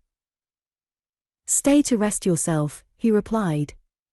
"And, Catherine, don't think or say that I'm very unwell. It is the heavy weather and heat that make me dull, and I walked about, before you came, a great deal for me. Tell uncle I'm in tolerable health, will you?" "I'll tell him that you say so, Linton." "I couldn't affirm that you are," observed my young lady, wondering at his pertinacious assertion of what was evidently an untruth. "And be here again next Thursday," continued he, shunning her puzzled gaze. "And give him my thanks for permitting you to come, my best thanks, Catherine. And, if you did meet my father, and he asked you about me, don't lead him to suppose that I've been extremely silent and stupid.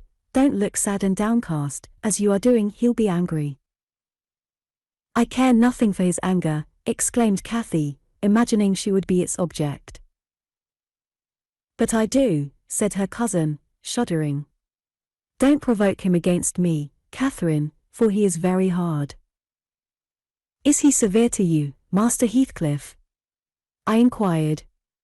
"Has he grown weary of indulgence, and passed from passive to active hatred?"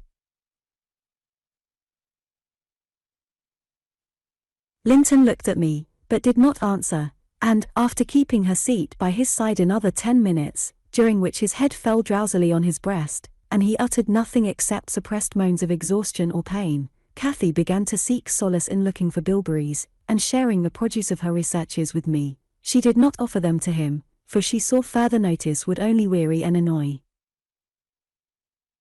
"Is it half an hour now, Ellen?" she whispered in my ear, at last. "I can't tell why we should stay. He's asleep, and Papa will be wanting us back." "Well, we must not leave him asleep," I answered. "Wait till he wakes, and be patient. You were mighty eager to set off, but your longing to see poor Linton has soon evaporated." "Why did he wish to see me?" returned Catherine. "In his crossest humours, formerly, I liked him better than I do in his present curious mood. It's just as if it were a task he was compelled to perform, this interview, for fear his father should scold him.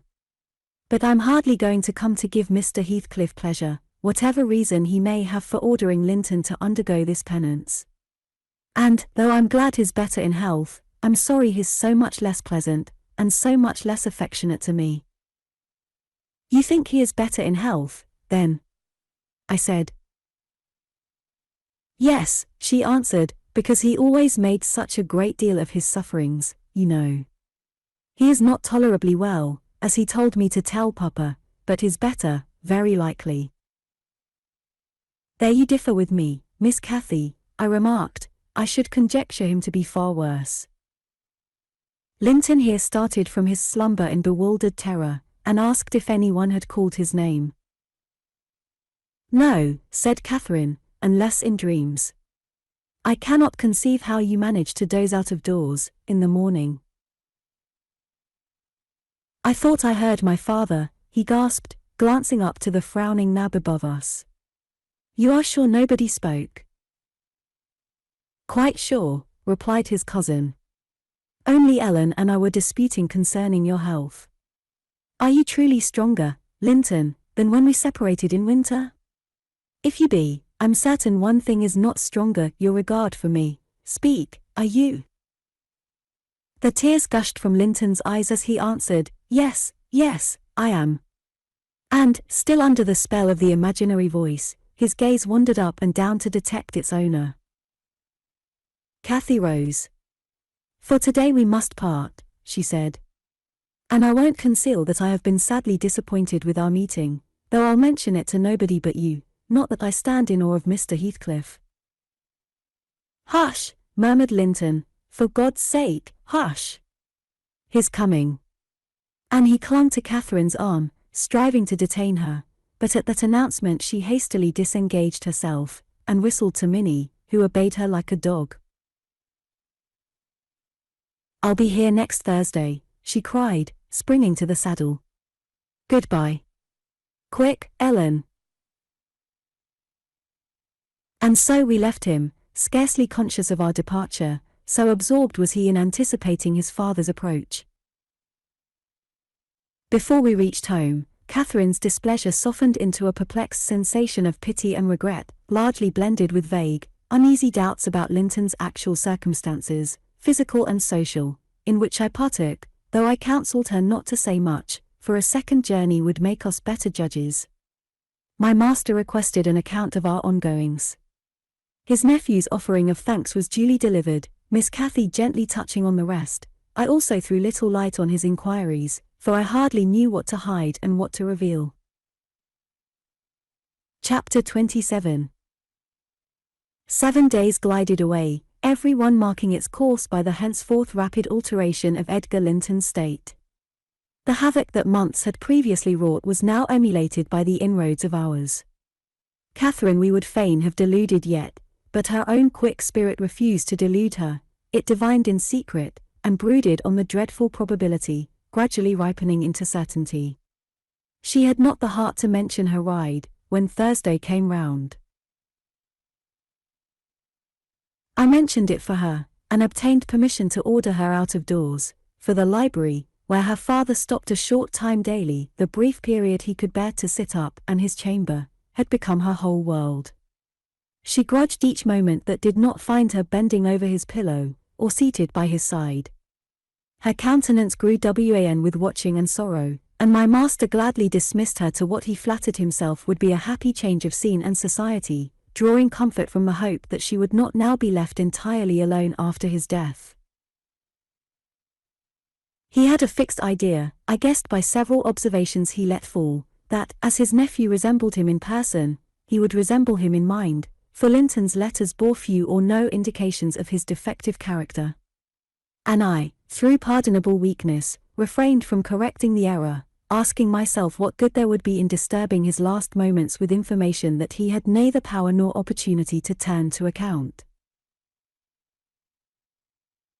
We deferred our excursion till the afternoon, a golden afternoon of August, every breath from the hills so full of life, that it seemed whoever respired it, though dying, might revive.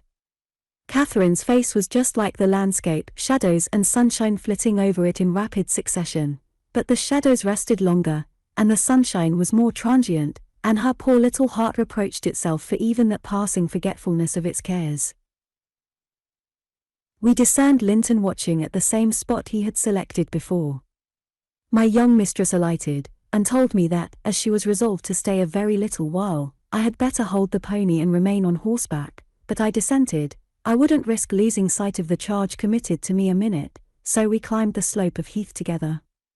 Master Heathcliff received us with greater animation on this occasion, not the animation of high spirits though, nor yet of joy, it looked more like fear. "It is late," he said, speaking short and with difficulty. "Is not your father very ill? I thought you wouldn't come."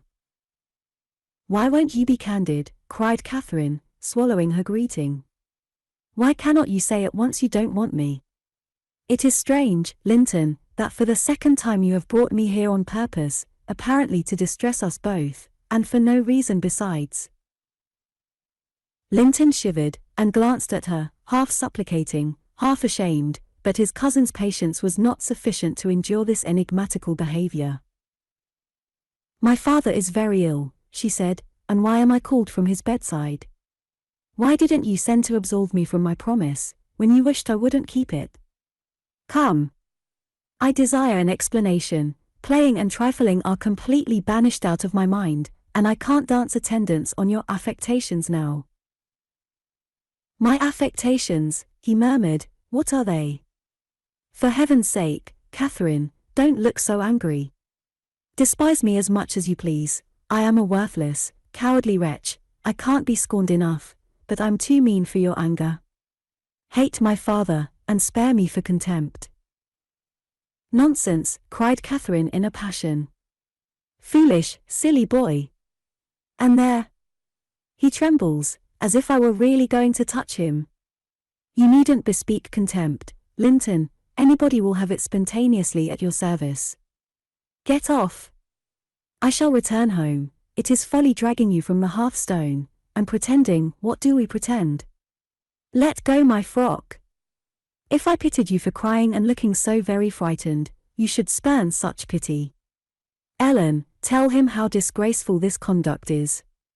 Rise, and don't degrade yourself into an abject reptile, don't." With streaming face and an expression of agony, Linton had thrown his nerveless frame along the ground. He seemed convulsed with exquisite terror. "Oh," he sobbed, "I cannot bear it. Catherine, Catherine, I'm a traitor, too, and I dare not tell you. But leave me, and I shall be killed. Dear Catherine, my life is in your hands, and you have said you loved me, and if you did, it wouldn't harm you. You'll not go, then. Kind, sweet, good Catherine. And perhaps you will consent and he'll let me die with you." My young lady, on witnessing his intense anguish, stooped to raise him. The old feeling of indulgent tenderness overcame her vexation, and she grew thoroughly moved and alarmed. "Consent to what?" she asked. "To stay. Tell me the meaning of this strange talk, and I will. You contradict your own words, and distract me. Be calm and frank, and confess at once all that weighs on your heart. You wouldn't injure me, Linton, would you? You wouldn't let any enemy hurt me, if you could prevent it. I'll believe you are a coward, for yourself, but not a cowardly betrayer of your best friend." "But my father threatened me," gasped the boy, clasping his attenuated fingers, "and I dread him, I dread him. I dare not tell." "Oh, well," said Catherine, with scornful compassion, "keep your secret. I'm no coward. Save yourself, I'm not afraid." Her magnanimity provoked his tears. He wept wildly, kissing her supporting hands, and yet could not summon courage to speak out. I was cogitating what the mystery might be, and determined Catherine should never suffer to benefit him or anyone else, by my goodwill, when, hearing a rustle among the ling, I looked up and saw Mr. Heathcliff almost close upon us, descending the heights. He didn't cast a glance towards my companions, though they were sufficiently near for Linton's sobs to be audible, but hailing me in the almost hearty tone he assumed to none besides, and the sincerity of which I couldn't avoid doubting, he said, "It is something to see you so near to my house, Nelly. How are you at the Grange? Let us hear. The rumour goes," he added, in a lower tone, "that Edgar Linton is on his deathbed. Perhaps they exaggerate his illness." "No, my master is dying," I replied. "It is true enough. A sad thing it will be for us all, but a blessing for him." "How long will he last, do you think?" he asked. "I don't know," I said. "Because," he continued, looking at the two young people, who were fixed under his eye, "Linton appeared as if he could not venture to stir or raise his head, and Catherine could not move, on his account, because that lad yonder seems determined to beat me, and I'd thank his uncle to be quick, and go before him. Hello! Has the whelp been playing that game long? I did give him some lessons about snivelling. Is he pretty lively with Miss Linton generally?" "Lively? No, he has shown the greatest distress, I answered. To see him, I should say, that instead of rambling with his sweetheart on the hills, he ought to be in bed, under the hands of a doctor. He shall be, in a day or two, muttered Heathcliff. But first, get up, Linton. Get up, he shouted. Don't grovel on the ground there up, this moment. Linton had sunk prostrate again in another paroxysm of helpless fear, caused by his father's glance towards him. I suppose there was nothing else to produce such humiliation. He made several efforts to obey, but his little strength was annihilated for the time, and he fell back again with a moan. Mr. Heathcliff advanced, and lifted him to lean against a ridge of turf. Now, said he, with curbed ferocity, I'm getting angry, and if you don't command that paltry spirit of yours, damn you. Get up directly. I will, father, he panted. Only, let me alone, or I shall faint. I've done as you wished, I'm sure. Catherine will tell you that I have been cheerful. Ah! Keep by me, Catherine, give me your hand. Take mine, said his father, stand on your feet. There now, she'll lend you her arm, that's right, look at her. You would imagine I was the devil himself, Miss Linton, to excite such horror. Be so kind as to walk home with him, will you? He shudders if I touch him. Linton dear, whispered Catherine, I can't go to Wuthering Heights, Papa has forbidden me. He'll not harm you, why are you so afraid? I can never re-enter that house, he answered. I'm not to re-enter it without you. Stop, cried his father. We'll respect Catherine's filial scruples. Nelly, take him in, and I'll follow your advice concerning the doctor, without delay. You'll do well, replied I. But I must remain with my mistress, to mind your son is not my business. You are very stiff, said Heathcliff, I know that, but you'll force me to pinch the baby and make it scream before it moves your charity. Come, then, my hero. Are you willing to return, escorted by me?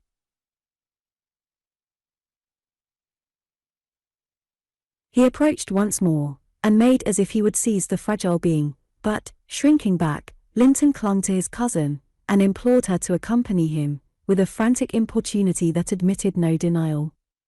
However I disapproved, I couldn't hinder her, indeed, how could she have refused him herself? What was filling him with dread we had no means of discerning, but there he was, powerless under its gripe, and any addition seemed capable of shocking him into idiocy. We reached the threshold, Catherine walked in, and I stood waiting till she had conducted the invalid to a chair, expecting her out immediately, when Mr. Heathcliff, pushing me forward, exclaimed, My house is not stricken with the plague, Nelly, and I have a mind to be hospitable today. Sit down, and allow me to shut the door. He shut and locked it also. I started. You shall have tea before you go home, he added. I am by myself. Hareton is gone with some cattle to the Lees, and Zillah and Joseph are off on a journey of pleasure, and, though I'm used to being alone, I'd rather have some interesting company, if I can get it. Miss Linton, take your seat by him. I give you what I have, the present is hardly worth accepting, but I have nothing else to offer. It is Linton, I mean. How she does stare. It's odd what a savage feeling I have to anything that seems afraid of me. Had I been born where laws are less strict and tastes less dainty, I should treat myself to a slow vivisection of those two, as an evening's amusement. He drew in his breath, struck the table, and swore to himself, by hell. I hate them. I am not afraid of you, exclaimed Catherine, who could not hear the latter part of his speech. She stepped close up, her black eyes flashing with passion and resolution. Give me that key, I will have it, she said. I wouldn't eat or drink here, if I were starving. Heathcliff had the key in his hand that remained on the table. He looked up, seized with a sort of surprise at her boldness, or, possibly, reminded, by her voice and glance, of the person from whom she inherited it. She snatched at the instrument, and half succeeded in getting it out of his loosened fingers, but her action recalled him to the present. He recovered it speedily. "Now, Catherine Linton," he said, "stand off, or I shall knock you down, and that will make Mrs. Dean mad." Regardless of this warning, she captured his closed hand and its contents again.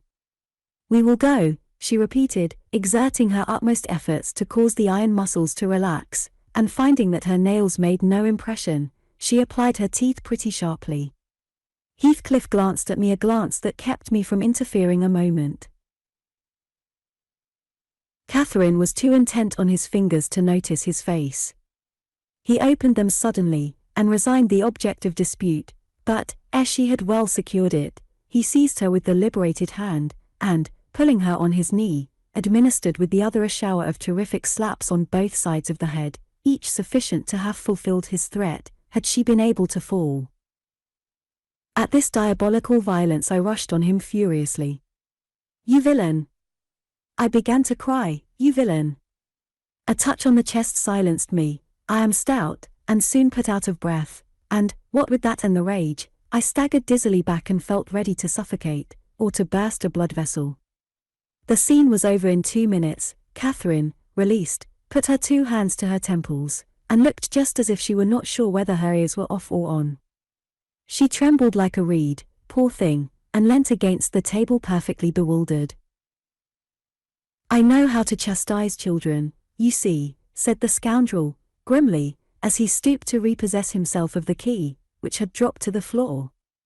"Go to Linton now, as I told you, and cry at your ease. I shall be your father, tomorrow, all the father you'll have in a few days, and you shall have plenty of that. You can bear plenty, you're no weakling, you shall have a daily taste, if I catch such a devil of a temper in your eyes again." Cathy ran to me instead of Linton, and knelt down and put her burning cheek on my lap, weeping aloud.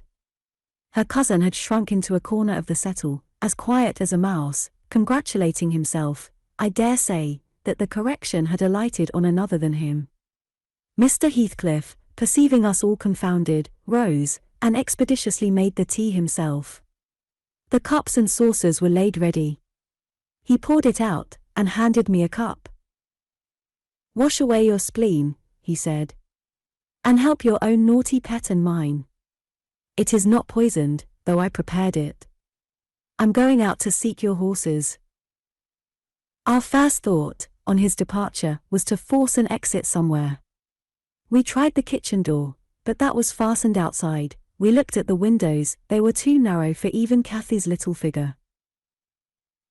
"Master Linton," I cried, seeing we were regularly imprisoned, "you know what your diabolical father is after, and you shall tell us, or I'll box your ears, as he has done your cousins."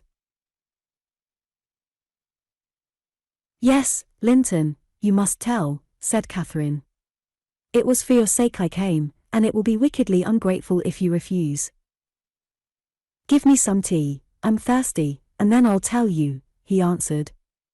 "Mrs. Dean, go away. I don't like you standing over me. Now, Catherine, you are letting your tears fall into my cup. I won't drink that. Give me another." Catherine pushed another to him, and wiped her face. I felt disgusted at the little wretch's composure, since he was no longer in terror for himself. The anguish he had exhibited on the moor subsided as soon as ever he entered Wuthering Heights, so I guessed he had been menaced with an awful visitation of wrath if he failed in decoying us there, and, that accomplished, he had no further immediate fears. "Papa wants us to be married," he continued, after sipping some of the liquid. "And he knows your papa wouldn't let us marry now, and he's afraid of my dying if we wait, so we are to be married in the morning, and you are to stay here all night, and, if you do as he wishes, you shall return home next day, and take me with you." "Take you with her, pitiful changeling!" I exclaimed. "You marry? Why, the man is mad. Or he thinks us fools, everyone. And do you imagine that beautiful young lady, that healthy, hearty girl, will tie herself to a little perishing monkey like you? Are you cherishing the notion that anybody, let alone Miss Catherine Linton, would have you for a husband? You want whipping for bringing us in here at all, with your dastardly puling tricks, and don't look so silly, now. I've a very good mind to shake you severely, for your contemptible treachery, and your imbecile conceit. I did give him a slight shaking, but it brought on the cough, and he took to his ordinary resource of moaning and weeping, and Catherine rebuked me. Stay all night? No, she said, looking slowly round. Ellen, I'll burn that door down, but I'll get out. And she would have commenced the execution of her threat directly, but Linton was up in alarm for his dear self again. He clasped her in his two feeble arms, sobbing, "Won't you have me, and save me? Not let me come to the Grange? Oh, darling Catherine. You mustn't go and leave, after all. You must obey my father, you must." "I must obey my own," she replied, "and relieve him from this cruel suspense. The whole night. What would he think? He'll be distressed already. I'll either break or burn a way out of the house. Be quiet. You're in no danger, but if you hinder meet Linton, I love Papa better than you." The mortal terror he felt of Mr. Heathcliff's anger restored to the boy his coward's eloquence. Catherine was near distraught, still, she persisted that she must go home, and tried entreaty in her turn, persuading him to subdue his selfish agony. While they were thus occupied, our jailer re-entered. "Your beasts have trotted off," he said, "and now Linton. Snivelling again. What has she been doing to you? Come, have done, and get to bed.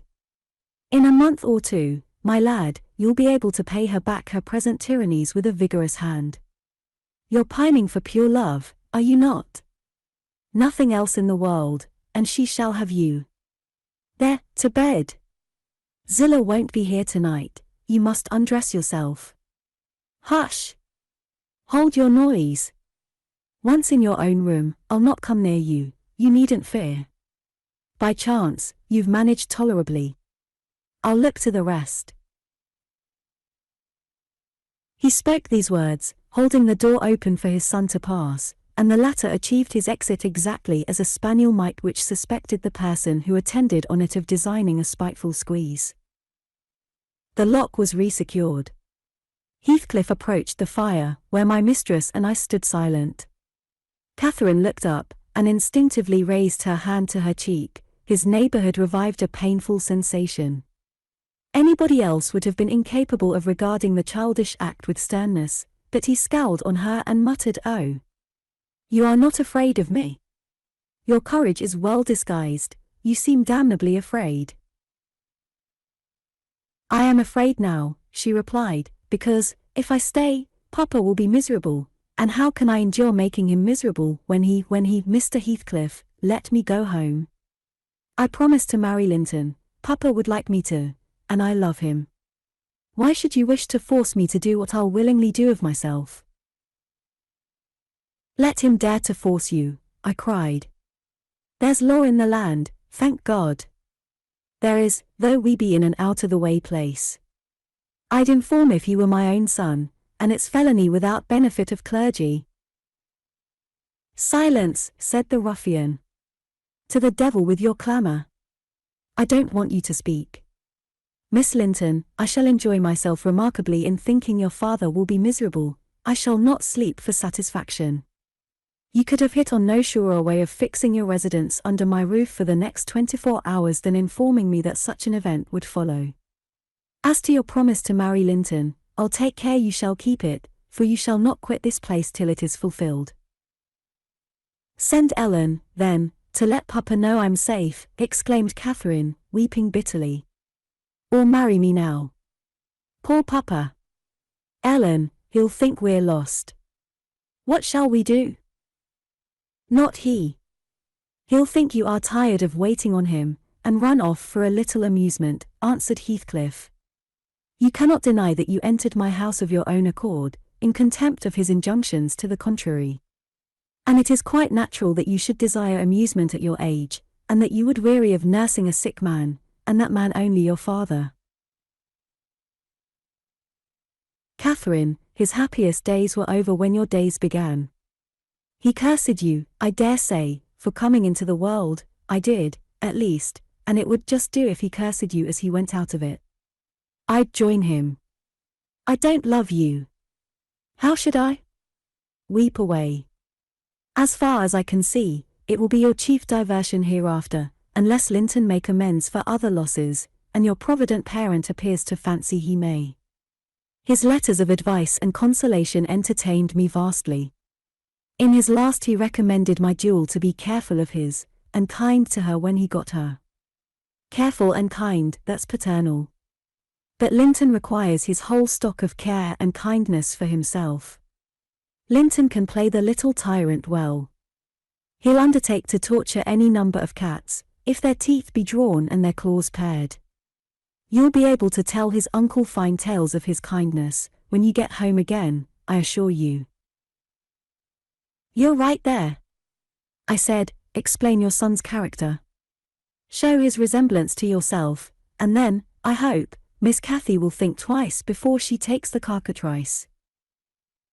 I don't much mind speaking of his amiable qualities now, he answered, because she must either accept him or remain a prisoner, and you along with her, till your master dies. I can detain you both, quite concealed, here. If you doubt, encourage her to retract her word, and you'll have an opportunity of judging. I'll not retract my word, said Catherine. I'll marry him within this hour, if I may go to Thrushcross Grange afterwards. Mr. Heathcliff, you're a cruel man, but you're not a fiend, and you won't, from mere malice, destroy irrevocably all my happiness. If Papa thought I had left him on purpose, and if he died before I returned, could I bear to live? I've given over crying, but I'm going to kneel here, at your knee, and I'll not get up, and I'll not take my eyes from your face till you look back at me. No, don't turn away. Do look. You'll see nothing to provoke you. I don't hate you. I'm not angry that you struck me. Have you never loved anybody in all your life, uncle? Never?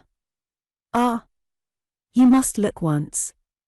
I'm so wretched, you can't help being sorry and pitying me. Keep your fingers off, and move, or I'll kick you, cried Heathcliff, brutally repulsing her. I'd rather be hugged by a snake. How the devil can you dream of fawning on me? I detest you. He shrugged his shoulders, shook himself, indeed, as if his flesh crept with aversion, and thrust back his chair, while I got up, and opened my mouth, to commence a downright torrent of abuse. But I was rendered dumb in the middle of the first sentence, by a threat that I should be shown into a room by myself the very next syllable I uttered. It was growing dark. We heard a sound of voices at the garden gate. Our host hurried out instantly. He had his wits about him, we had not. There was a talk of 2 or 3 minutes, and he returned alone. I thought it had been your cousin Hareton, I observed to Catherine. I wish he would arrive. Who knows but he might take our part? It was 3 servants sent to seek you from the Grange, said Heathcliff, overhearing me. You should have opened a lattice and called out, but I could swear that Chit is glad you didn't. She's glad to be obliged to stay, I'm certain. At learning the chance we had missed, we both gave vent to our grief without control, and he allowed us to wail until 9 o'clock. Then he bid us go upstairs, through the kitchen, to Zillara's chamber, and I whispered my companion to obey. Perhaps we might contrive to get through the window there, or into a garret, and out by its skylight. The window, however, was narrow, like those below, and the garret trap was safe from our attempts, for we were fastened in as before. We neither of us lay down. Catherine took her station by the lattice, and watched anxiously for morning, a deep sigh being the only answer I could obtain to my frequent entreaties that she would try to rest. I seated myself in a chair, and rocked to and fro, passing harsh judgment on my many derelictions of duty, from which, it struck me then, all the misfortunes of my employers sprang. It was not the case, in reality, I am aware, but it was, in my imagination, that dismal night, and I thought Heathcliff himself less guilty than I. At 7 o'clock he came, and inquired if Miss Linton had risen. She ran to the door immediately, and answered, yes. Here, then, he said, opening it, and pulling her out. I rose to follow, but he turned the lock again. I demanded my release. Be patient, he replied, I'll send up your breakfast in a while. I thumped on the panels, and rattled the latch angrily, and Catherine asked why I was still shut up. He answered, I must try to endure it another hour, and they went away. I endured it 2 or 3 hours. At length, I heard a footstep, not Heathcliff's. I've brought you something to eat, said a voice, open tea door. Complying eagerly, I beheld Hareton, laden with food enough to last me all day. Take it, he added, thrusting the tray into my hand. Stay 1 minute, I began. Nay, cried he, and retired, regardless of any prayers I could pour forth to detain him. And there I remained enclosed the whole day, and the whole of the next night, and another, and another. 5 nights and 4 days I remained, altogether, seeing nobody but Hareton once every morning, and he was a model of a jailer, surly, and dumb, and deaf to every attempt at moving his sense of justice or compassion. Chapter 28. On the 5th morning, or rather afternoon, a different step approached, lighter and shorter, and, this time, the person entered the room. It was Zillah, donned in her scarlet shawl, with a black silk bonnet on her head, and a willow basket swung to her arm. Dear! Mrs. Dean, she exclaimed. Well, there is a talk about you at Gimmerton. I never thought but you were sunk in the Black Horse Marsh, and Missy with you, till master told me you'd been found, and he'd lodged you here. What? And you must have got on an island, sure. And how long were you in the hole? Did master save you, Mrs. Dean? But you're not so thin, you've not been so poorly, have you? Your master is a true scoundrel, I replied. But he shall answer for it. He needn't have raised that tale, it shall all be laid bare. What do you mean? Asked Zillah. It's not his tale. They tell that in the village about your being lost in the marsh, and I calls to Earnshaw, when I come in, they square things, Mr. Hareton, happened since I went off. It's a sad pity of that likely young lass, and can't Nelly Dean. He stared. I thought he had not heard aught, so I told him the rumour. The master listened, and he just smiled to himself, and said, if they have been in the marsh, they are out now, Zillah. Nelly Dean is lodged, at this minute, in your room. You can tell her to flit, when you go up, here is the key. The bog water got into her head, and she would have run home quite flighty, but I fixed her till she came round to her senses. You can bid her go to the Grange at once, if she be able, and carry a message from me, that her young lady will follow in time to attend the squire's funeral. Mr. Edgar is not dead, I gasped. Oh! Zillah, Zillah! No, no, sit ye down, my good mistress, she replied, you're right sickly yet. He's not dead, Dr. Kenneth thinks he may last another day. I met him on the road and asked. Instead of sitting down, I snatched my outdoor things, and hastened below, for the way was free. On entering the house, I looked about for someone to give information of Catherine. The place was filled with sunshine, and the door stood wide open, but nobody seemed at hand. As I hesitated whether to go off at once, or return and seek my mistress, a slight cough drew my attention to the hearth. Linton lay on the settle, sole tenant, sucking a stick of sugar candy, and pursuing my movements with apathetic eyes. Where is Miss Catherine? I demanded sternly, supposing I could frighten him into giving intelligence, by catching him thus, alone. He sucked on like an innocent. Is she gone? I said.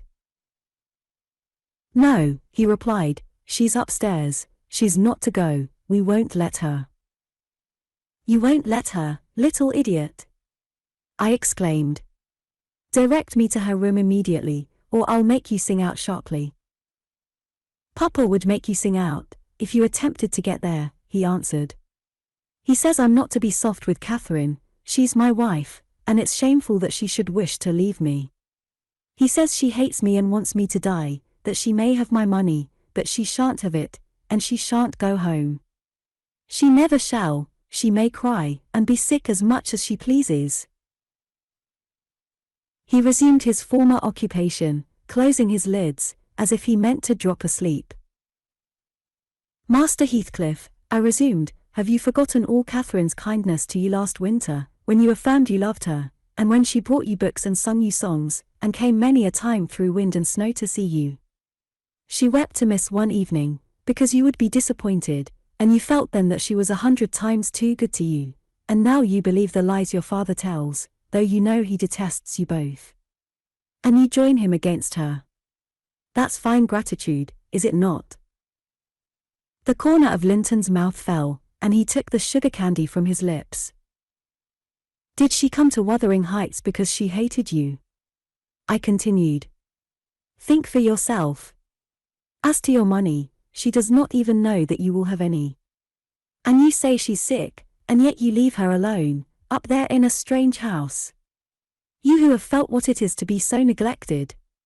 You could pity your own sufferings, and she pitied them, too, but you won't pity hers. I shed tears, Master Heathcliff, you see an elderly woman, and a servant merely, and you, after pretending such affection, and having reason to worship her almost, store every tear you have for yourself, and lie there quite at ease. Ah! You're a heartless, selfish boy.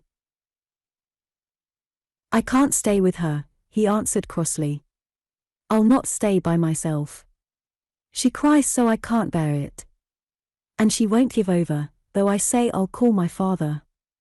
I did call him once, and he threatened to strangle her if she was not quiet, but she began again the instant he left the room, moaning and grieving all night long, though I screamed for vexation that I couldn't sleep. Is Mr. Heathcliff out?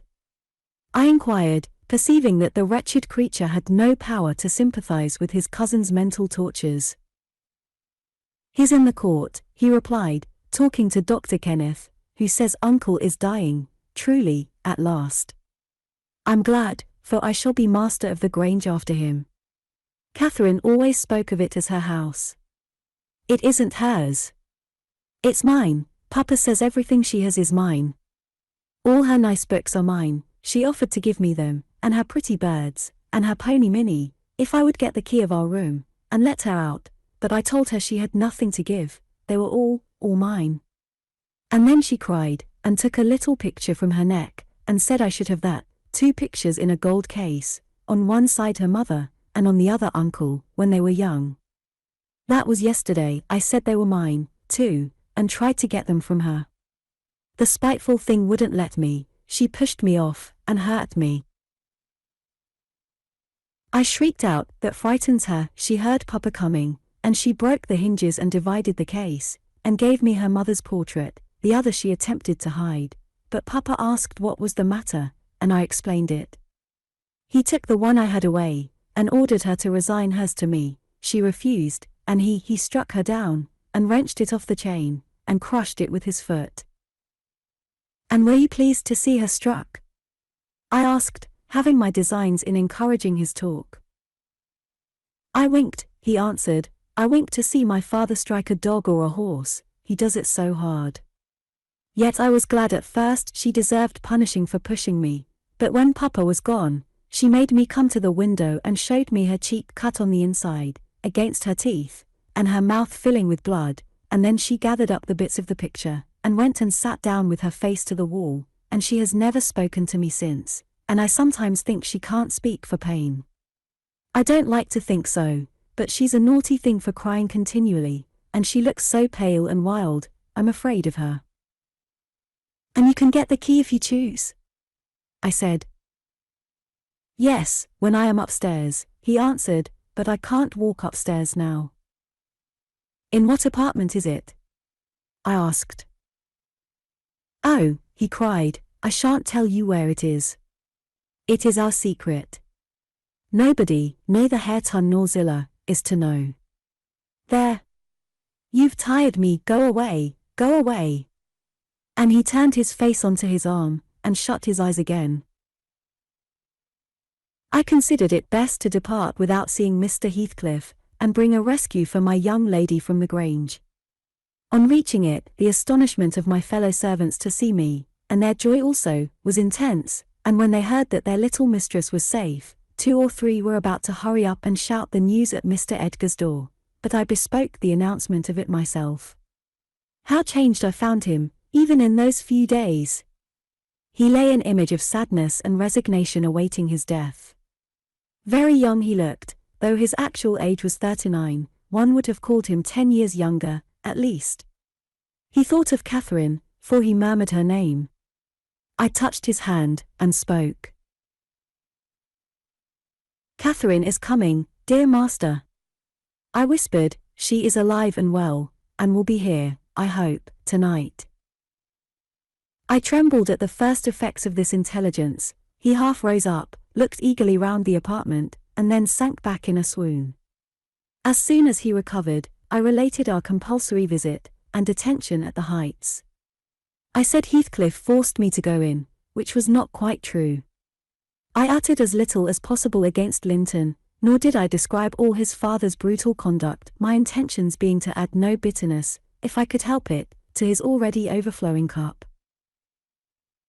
He divined that one of his enemy's purposes was to secure the personal property, as well as the estate, to his son, or rather himself, yet why he did not wait till his decease was a puzzle to my master, because ignorant how nearly he and his nephew would quit the world together.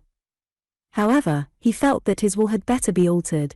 Instead of leaving Catherine's fortune at her own disposal, he determined to put it in the hands of trustees for her use during life, and for her children, if she had any, after her. By that means, it could not fall to Mr. Heathcliff should Linton die. Having received his orders, I despatched a man to fetch the attorney, and for more, provided with serviceable weapons, to demand my young lady of her jailer. Both parties were delayed very late. The single servant returned first. He said Mr. Green, the lawyer, was out when he arrived at his house, and he had to wait 2 hours for his re-entrance, and then Mr. Green told him he had a little business in the village that must be done, but he would be at Thrushcross Grange before morning. The 4 men came back unaccompanied also. They brought word that Catherine was ill, too ill to quit her room, and Heathcliff would not suffer them to see her. I scolded the stupid fellows well for listening to that tale, which I would not carry to my master, resolving to take a whole bevy up to the Heights, at daylight, and storm it literally, unless the prisoner were quietly surrendered to us. Her father shall see her, I vowed, and vowed again, if that devil be killed on his own doorstones in trying to prevent it. Happily, I was spared the journey and the trouble. I had gone downstairs at 3 o'clock to fetch a jug of water, and was passing through the hall with it in my hand, when a sharp knock at the front door made me jump. "Oh! It is Green," I said, recollecting myself only Green, and I went on, intending to send somebody else to open it, but the knock was repeated, not loud, and still importunately. I put the jug on the banister and hastened to admit him myself. The harvest moon shone clear outside. It was not the attorney. My own sweet little mistress sprang on my neck sobbing, "Ellen, Ellen! Is Papa alive?" "Yes," I cried, "yes, my angel, he is, God be thanked, you are safe with us again."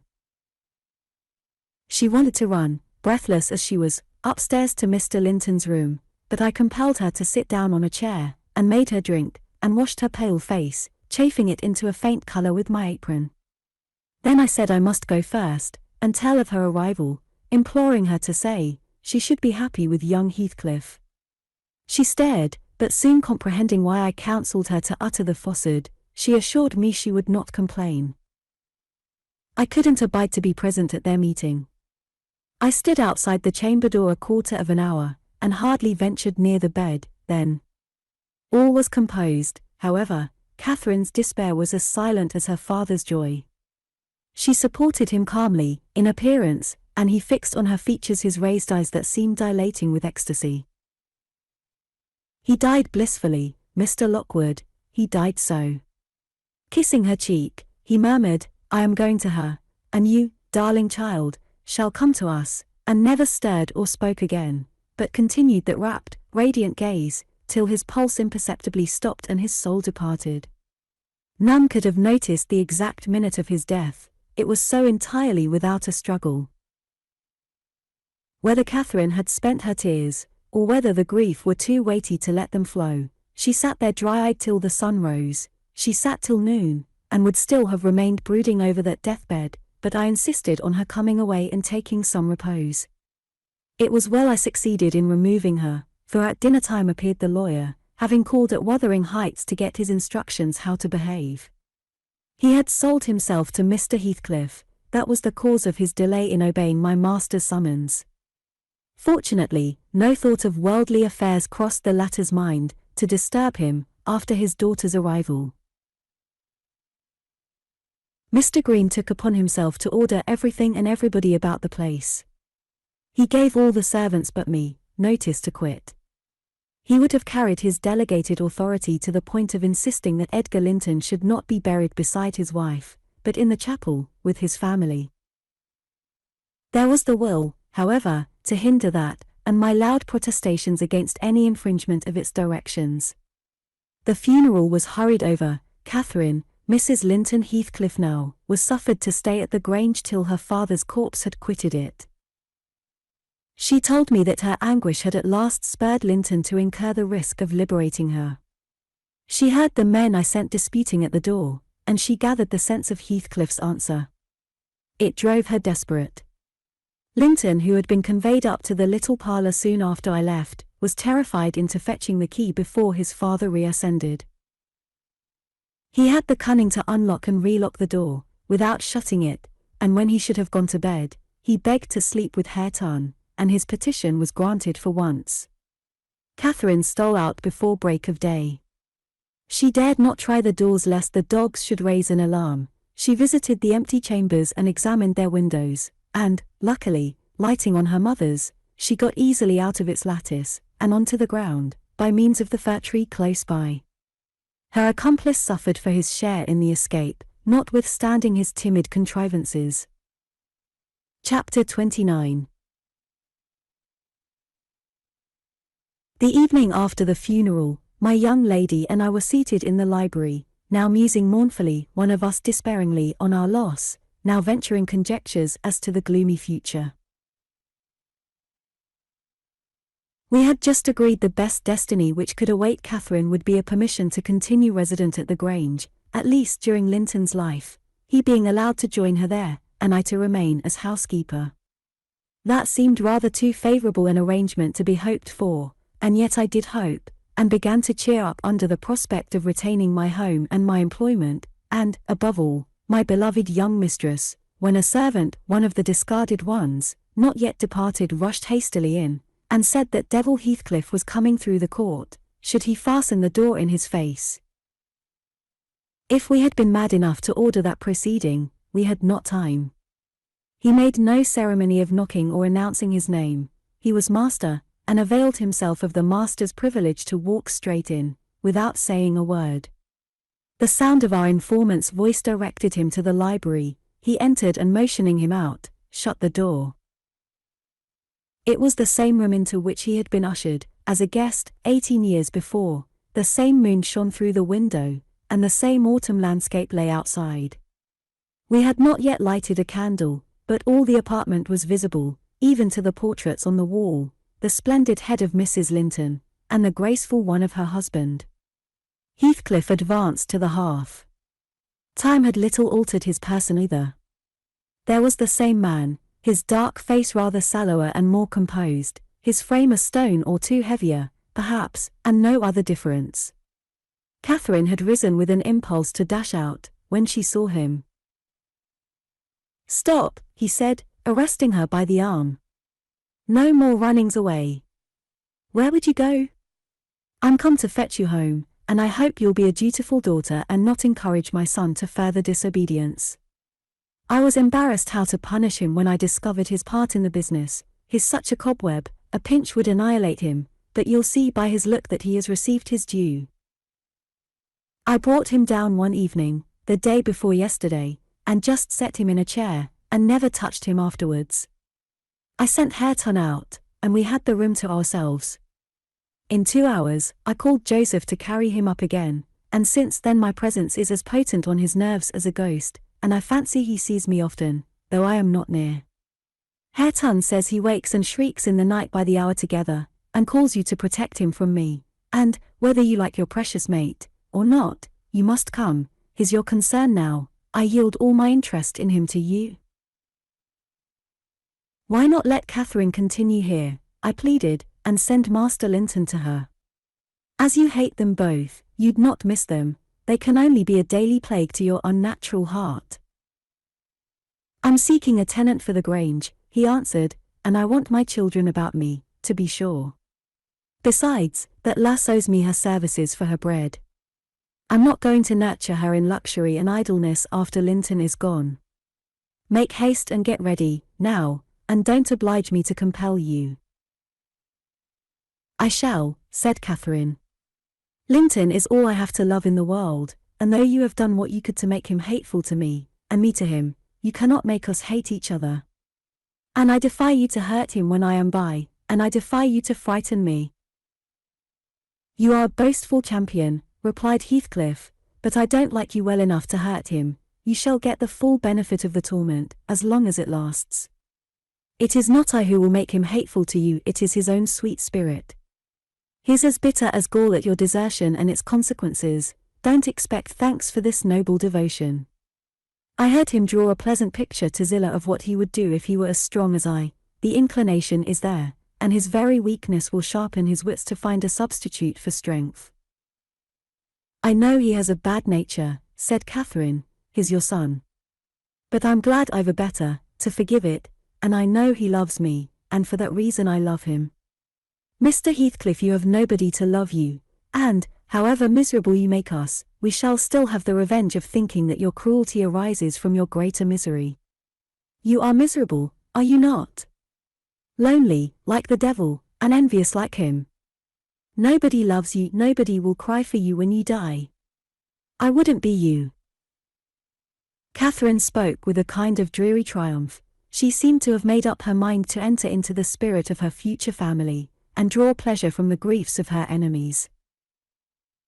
You shall be sorry to be yourself presently, said her father-in-law, if you stand there another minute. Begone, witch, and get your things. She scornfully withdrew. In her absence I began to beg for Zillah's place at the Heights, offering to resign mine to her, but he would suffer it on no account.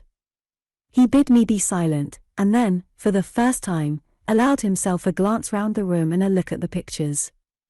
Having studied Mrs. Linton's, he said, I shall have that home. Not because I need it, but he turned abruptly to the fire, and continued, with what, for lack of a better word, I must call a smile. I'll tell you what I did yesterday. I got the sexton, who was digging Linton's grave, to remove the earth off her coffin lid, and I opened it. I thought, once, I would have stayed there. When I saw her face again, it is hers yet. He had hard work to stir me, but he said it would change if the air blew on it, and so I struck one side of the coffin loose, and covered it up, not Linton's side, damn him. I wish he'd been soldered in lead. And I bribed the sexton to pull it away when I'm laid there, and slide mine out too. I'll have it made so, and then by the time Linton gets to us he'll not know which is which. You were very wicked, Mr. Heathcliff. I exclaimed, were you not ashamed to disturb the dead? I disturbed nobody, Nelly, he replied, and I gave some ease to myself. I shall be a great deal more comfortable now, and you'll have a better chance of keeping me underground, when I get there. Disturbed her? No. She has disturbed me, night and day, through 18 years incessantly, remorselessly, till yesternight, and yesternight I was tranquil. I dreamt I was sleeping the last sleep by that sleeper, with my heart stopped and my cheek frozen against hers. And if she had been dissolved into earth, or worse, what would you have dreamt of then? I said. Of dissolving with her, and being more happy still, he answered. Do you suppose I dread any change of that sort? I expected such a transformation on raising the lid, but I am better pleased that it should not commence till I share it. Besides, unless I had received a distinct impression of her passionless features, that strange feeling would hardly have been removed. It began oddly. You know, I was wild after she died, and eternally, from dawn to dawn, praying her to return to me her spirit. I have a strong faith in ghosts. I have a conviction that they can, and do, exist among us. The day she was buried, there came a fall of snow. In the evening I went to the churchyard. It blew bleak as winter, all round was solitary. I didn't fear that her fool of a husband would wander up the glen so late, and no one else had business to bring them there. Being alone, and conscious 2 yards of loose earth was the sole barrier between us, I said to myself, I'll have her in my arms again. If she be cold, I'll think it is this north wind that chills me, and if she be motionless, it is sleep. I got a spade from the tool house, and began to delve with all my might. It scraped the coffin. I fell to work with my hands, the wood commenced cracking about the screws. I was on the point of attaining my object, when it seemed that I heard a sigh from someone above, close at the edge of the grave, and bending down. If I can only get this off, I muttered, I wish they may shovel in the earth over us both, and I wrenched at it more desperately still. There was another sigh, close at my ear. I appeared to feel the warm breath of it displacing the sleet-laden wind. I knew no living thing in flesh and blood was by, but, as certainly as you perceive the approach to some substantial body in the dark, though it cannot be discerned, so certainly I felt that Cathy was there, not under me, but on the earth. A sudden sense of relief flowed from my heart through every limb. I relinquished my labor of agony, and turned consoled at once, unspeakably consoled. Her presence was with me, it remained while I refilled the grave, and led me home. You may laugh, if you will, but I was sure I should see her there. I was sure she was with me, and I could not help talking to her. Having reached the heights, I rushed eagerly to the door. It was fastened, and, I remember, that accursed Earnshaw and my wife opposed my entrance. I remember stopping to kick the breath out of him, and then hurrying upstairs, to my room and hers. I looked round impatiently. I felt her by me. I could almost see her, and yet I could not. I ought to have sweat blood then, from the anguish of my yearning, from the fervor of my supplications to have but one glimpse. I had not one. She showed herself, as she often was in life, a devil to me. And, since then, sometimes more and sometimes less, I've been the sport of that intolerable torture. Infernal. Keeping my nerves at such a stretch that, if they had not resembled catgut, they would long ago have relaxed to the feebleness of Linton's. When I sat in the house with Hareton, it seemed that on going out I should meet her, when I walked on the moors I should meet her coming in. When I went from home I hastened to return, she must be somewhere at the heights, I was certain. And when I slept in her chamber, I was beaten out of that. I couldn't lie there, for the moment I closed my eyes, she was either outside the window, or sliding back the panels, or entering the room, or even resting her darling head on the same pillow as she did when a child, and I must open my lids to see. And so I opened and closed them 100 times a night, to be always disappointed. It racked me. I've often groaned aloud, till that old rascal Joseph no doubt believed that my conscience was playing the fiend inside of me. Now, since I've seen her, I'm pacified a little. It was a strange way of killing, not by inches, but by fractions of hairbreadths, to beguile me with the spectre of a hope through 18 years. Mr. Heathcliff paused and wiped his forehead, his hair clung to it, wet with perspiration, his eyes were fixed on the red embers of the fire, the brows not contracted, but raised next the temples, diminishing the grim aspect of his countenance, but imparting a peculiar look of trouble, and a painful appearance of mental tension towards one absorbing subject. He only half addressed me, and I maintained silence. I didn't like to hear him talk. After a short period he resumed his meditation on the picture, took it down and leant it against the sofa to contemplate it at better advantage, and while so occupied Catherine entered, announcing that she was ready, when her pony should be saddled. "Send that over tomorrow," said Heathcliff to me, then turning to her, he added, you may do without your pony. It is a fine evening, and you'll need no ponies at Wuthering Heights. For what journeys you take, your own feet will serve you. Come along." "Goodbye, Ellen," whispered my dear little mistress. As she kissed me, her lips felt like ice. "Come and see me, Ellen, don't forget." "Take care you do no such thing, Mrs. Dean," said her new father. "When I wish to speak to you I'll come here. I want none of your prying at my house." He signed her to precede him, and casting back a look that cut my heart, she obeyed. I watched them, from the window, walk down the garden. Heathcliff fixed Catherine's arm under his, though she disputed the act at first evidently, and with rapid strides he hurried her into the alley, whose trees concealed them. Chapter 30. I have paid a visit to the Heights, but I have not seen her since she left. Joseph held the door in his hand when I called to ask after her, and wouldn't let me pass. He said Mrs. Linton was throwing, and the master was not in. Zillah has told me something of the way they go on, otherwise I should hardly know who was dead and who living. She thinks Catherine haughty, and does not like her, I can guess by her talk.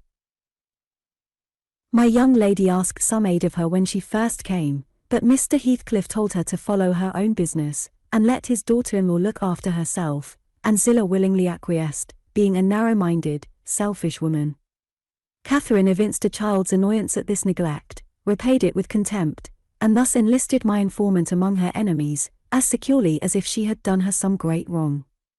I had a long talk with Zillah about 6 weeks ago, a little before you came, one day when we foregathered on the moor, and this is what she told me. The first thing Mrs. Linton did, she said, on her arrival at the Heights, was to run upstairs, without even wishing good evening to me and Joseph. She shut herself into Linton's room, and remained till morning. Then, while the master and Earnshaw were at breakfast, she entered the house, and asked all in a quiver if the doctor might be sent for. Her cousin was very ill. "We know that," answered Heathcliff, "but his life is not worth a farthing, and I won't spend a farthing on him." "But I cannot tell how to do," she said, "and if nobody will help me, he'll die." "Walk out of the room," cried the master, "and let me never hear a word more about him.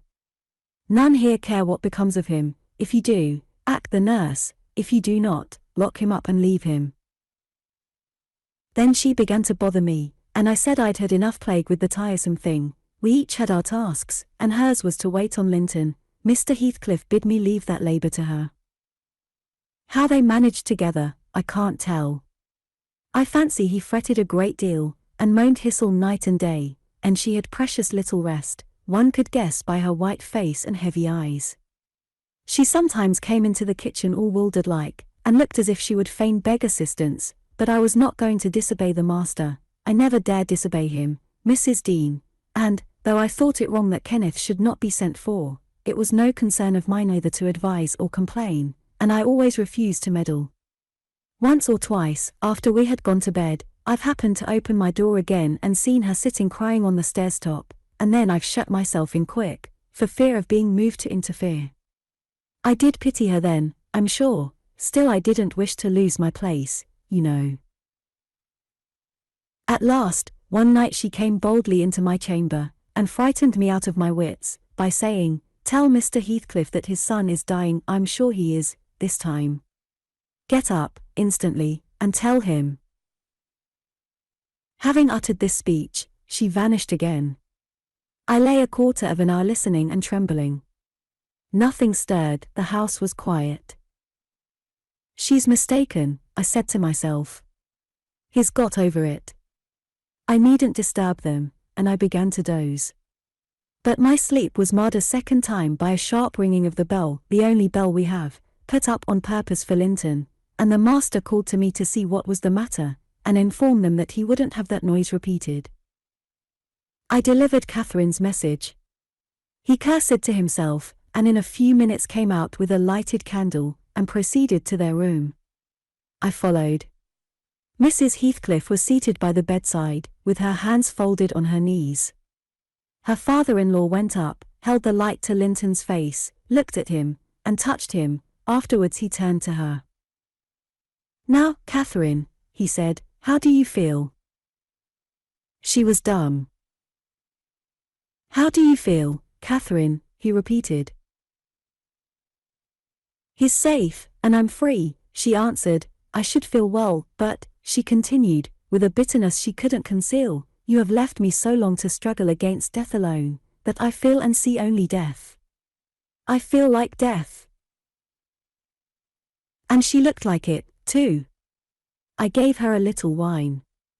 Hareton and Joseph, who had been wakened by the ringing and the sound of feet, and heard our talk from outside, now entered.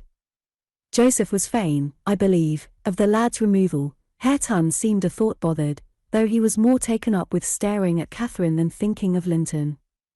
But the master bid him get off to bed again. We didn't want his help. He afterwards made Joseph remove the body to his chamber, and told me to return to mine, and Mrs. Heathcliff remained by herself. In the morning, he sent me to tell her she must come down to breakfast. She had undressed, and appeared going to sleep, and said she was ill, at which I hardly wondered. I informed Mr. Heathcliff, and he replied, "Well, let her be till after the funeral, and go up now and then to get her what is needful, and, as soon as she seems better, tell me." Cathy stayed upstairs a fortnight, according to Zillah, who visited her twice a day, and would have been rather more friendly, but her attempts at increasing kindness were proudly and promptly repelled. Heathcliff went up once, to show her Linton's will. He had bequeathed the whole of his, and what had been her, movable property, to his father. The poor creature was threatened, or coaxed, into that act during her week's absence, when his uncle died. The lands, being a minor, he could not meddle with. However, Mr. Heathcliff has claimed and kept them in his wife's right and his also, I suppose legally. At any rate, Catherine, destitute of cash and friends, cannot disturb his possession. "Nobody," said Zillah, "ever approached her door, except that once, but and nobody asked anything about her. The first occasion of her coming down into the house was on a Sunday afternoon.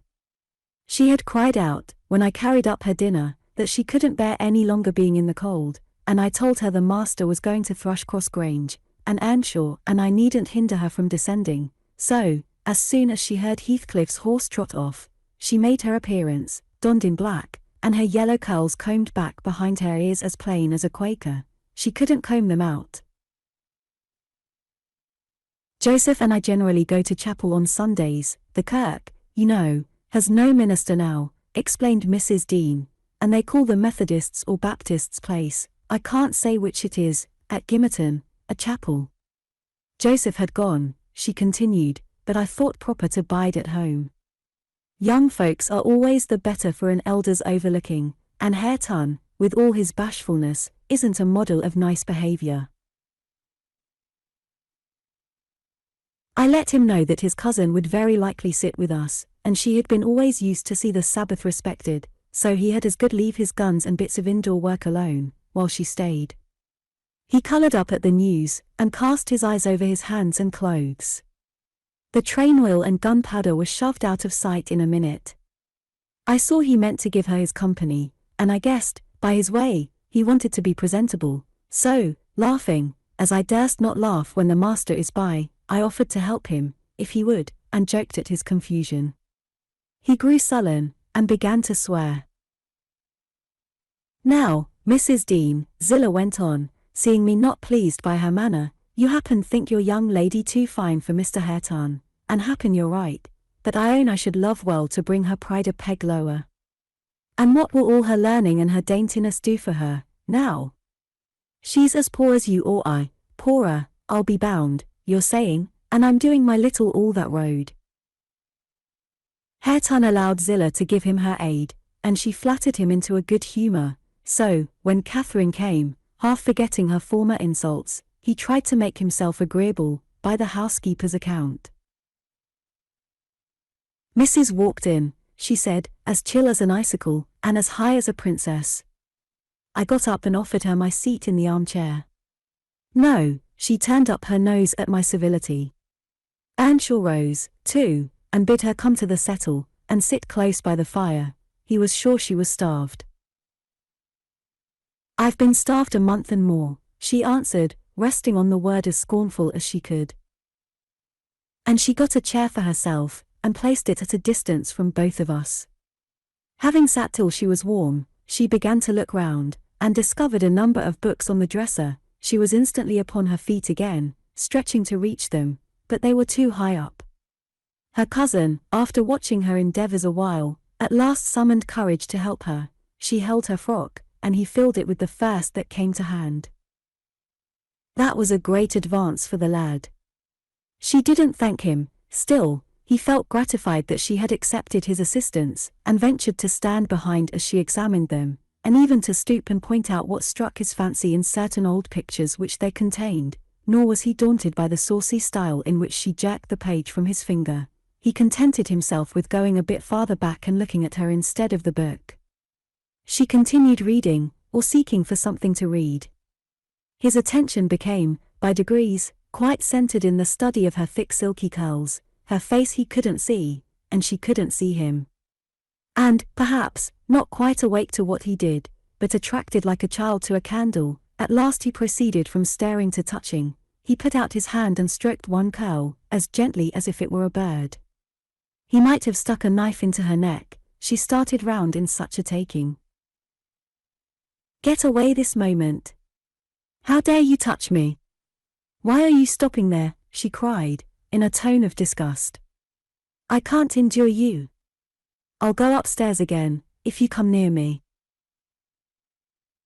Mr. Hareton recoiled, looking as foolish as he could do. He sat down in the settle very quiet, and she continued turning over her volumes another half hour. Finally, Earnshaw crossed over, and whispered to me, "Will you ask her to read to us, Zillah?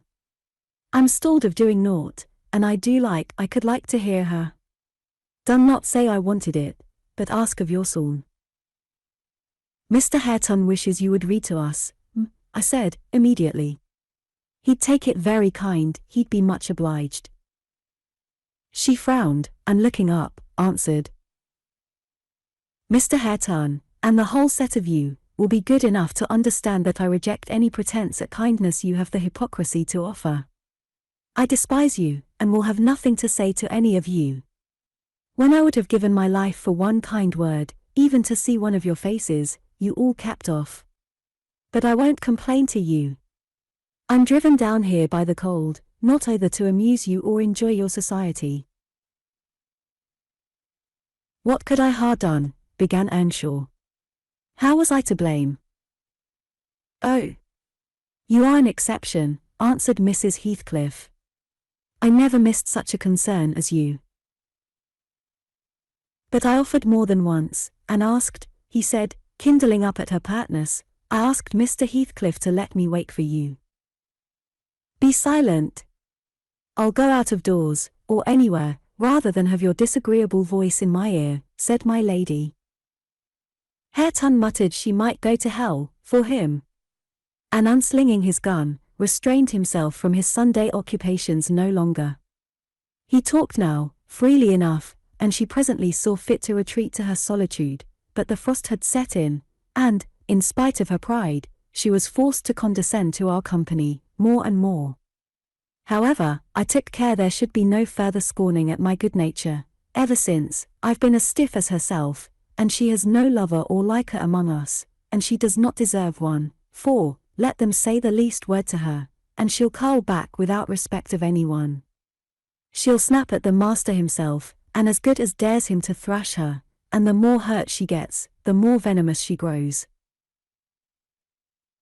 At first, on hearing this account from Zillah, I determined to leave my situation, take a cottage, and get Catherine to come and live with me, but Mr. Heathcliff would as soon permit that as he would set up Hareton in an independent house, and I can see no remedy, at present, unless she could marry again, and that scheme it does not come within my province to arrange. Thus ended Mrs. Dean's story. Notwithstanding the doctor's prophecy, I am rapidly recovering strength, and though it be only the second week in January, I propose getting out on horseback in a day or two, and riding over to Wuthering Heights, to inform my landlord that I shall spend the next 6 months in London, and, if he likes, He may look out for another tenant to take the place after October. I would not pass another winter here for much. Chapter 31. Yesterday was bright, calm, and frosty.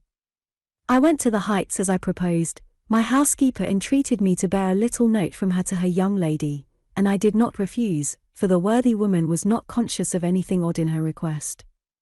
The front door stood open, but the jealous gate was fastened. As at my last visit, I knocked and invoked Earnshaw from among the garden beds. He unchained it, and I entered. The fellow is as handsome a rustic as need be seen. I took particular notice of him this time, but then he does his best apparently to make the least of his advantages. I asked if Mr. Heathcliff were at home. He answered, no, but he would be in at dinner time. It was 11 o'clock, and I announced my intention of going in and waiting for him, at which he immediately flung down his tools and accompanied me, in the office of watchdog, not as a substitute for the host. We entered together. Catherine was there, making herself useful in preparing some vegetables for the approaching meal. She looked more sulky and less spirited than when I had seen her first. She hardly raised her eyes to notice me, and continued her employment with the same disregard to common forms of politeness as before, never returning my bow and good morning by the slightest acknowledgement. She does not seem so amiable, I thought, as Mrs. Dean would persuade me to believe. She's a beauty, it is true, but not an angel. Earnshaw surlily bid her remove her things to the kitchen. Remove them yourself, she said, pushing them from her as soon as she had done, and retiring to a stool by the window, where she began to carve figures of birds and beasts out of the turnip parings in her lap. I approached her, pretending to desire a view of the garden, and, as I fancied, adroitly dropped Mrs. Dean's note onto her knee, unnoticed by Hareton, but she asked aloud, "What is that?" and chucked it off. "A letter from your old acquaintance, the housekeeper at the Grange," I answered, annoyed at her exposing my kind deed, and fearful lest it should be imagined a missive of my own. She would gladly have gathered it up at this information, but Hareton beat her. He seized and put it in his waistcoat, saying Mr. Heathcliff should look at it first. Thereat, Catherine silently turned her face from us, and, very stealthily, drew out her pocket handkerchief and applied it to her eyes, and her cousin, after struggling a while to keep down his softer feelings, pulled out the letter and flung it on the floor beside her, as ungraciously as he could. Catherine caught and perused it eagerly, then she put a few questions to me concerning the inmates, rational and irrational, of her former home, and gazing towards the hills, murmured in soliloquy, "I should like to be riding Minnie down there. I should like to be climbing up there. Oh, I'm tired, I'm stalled, Hareton." And she leant her pretty head back against the sill, with half a yawn and half a sigh, and lapsed into an aspect of abstracted sadness, neither caring nor knowing whether we remarked her. "Mrs. Heathcliff," I said, after sitting some time mute, "you are not aware that I am an acquaintance of yours? So intimate that I think it strange you won't come and speak to me. My housekeeper never wearies of talking about and praising you, and she'll be greatly disappointed if I return with no news of or from you, except that you received her letter and said nothing." She appeared to wonder at this speech, and asked, "Does Ellen like you?" "Yes, very well," I replied, hesitatingly. "You must tell her," she continued, "that I would answer her letter, but I have no materials for writing, not even a book from which I might tear a leaf." "No books?" I exclaimed. "How do you contrive to live here without them? If I may take the liberty to inquire." "Though provided with a large library, I'm frequently very dull at the Grange. Take my books away, and I should be desperate." "I was always reading, when I had them," said Catherine, "and Mr. Heathcliff never reads, so he took it into his head to destroy my books. I have not had a glimpse of one for weeks. Only once, I searched through Joseph's store of theology, to his great irritation, and once, Hareton, I came upon a secret stock in your room, some Latin and Greek, and some tales and poetry, all old friends. I brought the last here and you gathered them, as a magpie gathers silver spoons, for the mere love of stealing." They are of no use to you, or else you concealed them in the bad spirit that, as you cannot enjoy them, nobody else shall. Perhaps your envy counselled Mr. Heathcliff to rob me of my treasures. But I've most of them written on my brain and printed in my heart, and you cannot deprive me of those. Earnshaw blushed crimson when his cousin made this revelation of his private literary accumulations, and stammered an indignant denial of her accusations. Mr. Hareton is desirous of increasing his amount of knowledge, I said, coming to his rescue. He is not envious, but emulous of your attainments. He'll be a clever scholar in a few years. And he wants me to sink into a dunce, meantime, answered Catherine. Yes, I hear him trying to spell and read to himself, and pretty blunders he makes. I wish you would repeat Chevy Chase as you did yesterday. It was extremely funny. I heard you turning over the dictionary to seek out the hard words, and then cursing because you couldn't read their explanations. The young man evidently thought it too bad that he should be laughed at for his ignorance, and then laughed at for trying to remove it. I had a similar notion, and, remembering Mrs. Dean's anecdote of his first attempt at enlightening the darkness in which he had been reared, I observed, but, Mrs. Heathcliff, we have each had a commencement, and each stumbled and tottered on the threshold. Had our teachers scorned instead of aiding us, we should stumble and totter yet. Oh, she replied, I don't wish to limit his acquirements, still, he has no right to appropriate what is mine, and make it ridiculous to me with his vile mistakes and mispronunciations. Those books, both prose and verse, are consecrated to me by other associations, and I hate to have them debased and profaned in his mouth. Besides, of all, he has selected my favorite pieces that I love the most to repeat, as if out of deliberate malice. Hareton's chest heaved in silence a minute. He labored under a severe sense of mortification and wrath, which it was no easy task to suppress. I rose, and, from a gentlemanly idea of relieving his embarrassment, took up my station in the doorway, surveying the external prospect as I stood. He followed my example, and left the room, but presently reappeared, bearing 6 volumes in his hands, which he threw into Catherine's lap, exclaiming, "Take them. I never want to hear, or read, or think of them again." "I won't have them now," she answered. "I shall connect them with you, and hate them." She opened one that had obviously been often turned over, and read a portion in the drawling tone of a beginner, then laughed, and threw it from her. "And listen," she continued, provokingly, commencing a verse of an old ballad in the same fashion. But his self-love would endure no further torment. I heard, and not altogether disapprovingly, a manual check given to her saucy tongue. The little wretch had done her utmost to hurt her cousin's sensitive though uncultivated feelings, and a physical argument was the only mode he had of balancing the account, and repaying its effects on the inflictor. He afterwards gathered the books and hurled them on the fire. I read in his countenance what anguish it was to offer that sacrifice to spleen. I fancied that as they consumed, he recalled the pleasure they had already imparted, and the triumph and ever-increasing pleasure he had anticipated from them, and I fancied I guessed the incitement to his secret studies also. He had been content with daily labor and rough animal enjoyments, till Catherine crossed his path. Shame at her scorn, and hope of her approval, were his first prompters to higher pursuits, and instead of guarding him from one and winning him to the other, his endeavors to raise himself had produced just the contrary result. "Yes, that's all the good that such a brute as you can get from them," cried Catherine, sucking her damaged lip, and watching the conflagration with indignant eyes. "You'd better hold your tongue, now," he answered fiercely.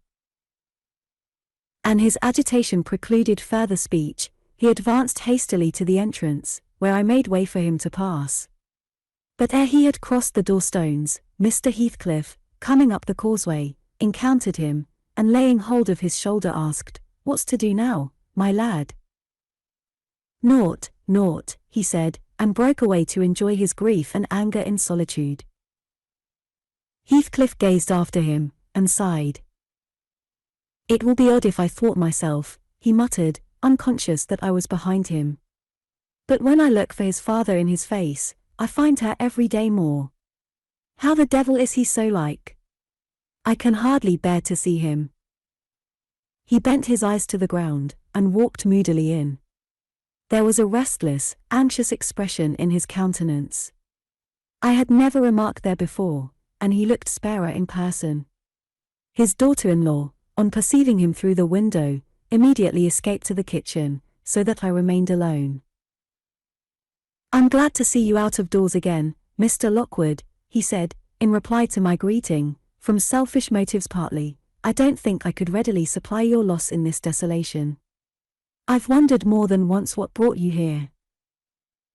"An idle whim, I fear, sir," was my answer, "or else an idle whim is going to spirit me away. I shall set out for London next week, and I must give you warning that I feel no disposition to retain Thrushcross Grange beyond the 12 months I agreed to rent it. I believe I shall not live there any more." "Oh, indeed, you're tired of being banished from the world, are you?" he said. "But if you be coming to plead off paying for a place you won't occupy, your journey is useless. I never relent in exacting my due from anyone." "I'm coming to plead off nothing about it," I exclaimed, considerably irritated. "Should you wish it, I'll settle with you now," and I drew my notebook from my pocket. "No, no," he replied, coolly, "you'll leave sufficient behind to cover your debts, if you fail to return. I'm not in such a hurry.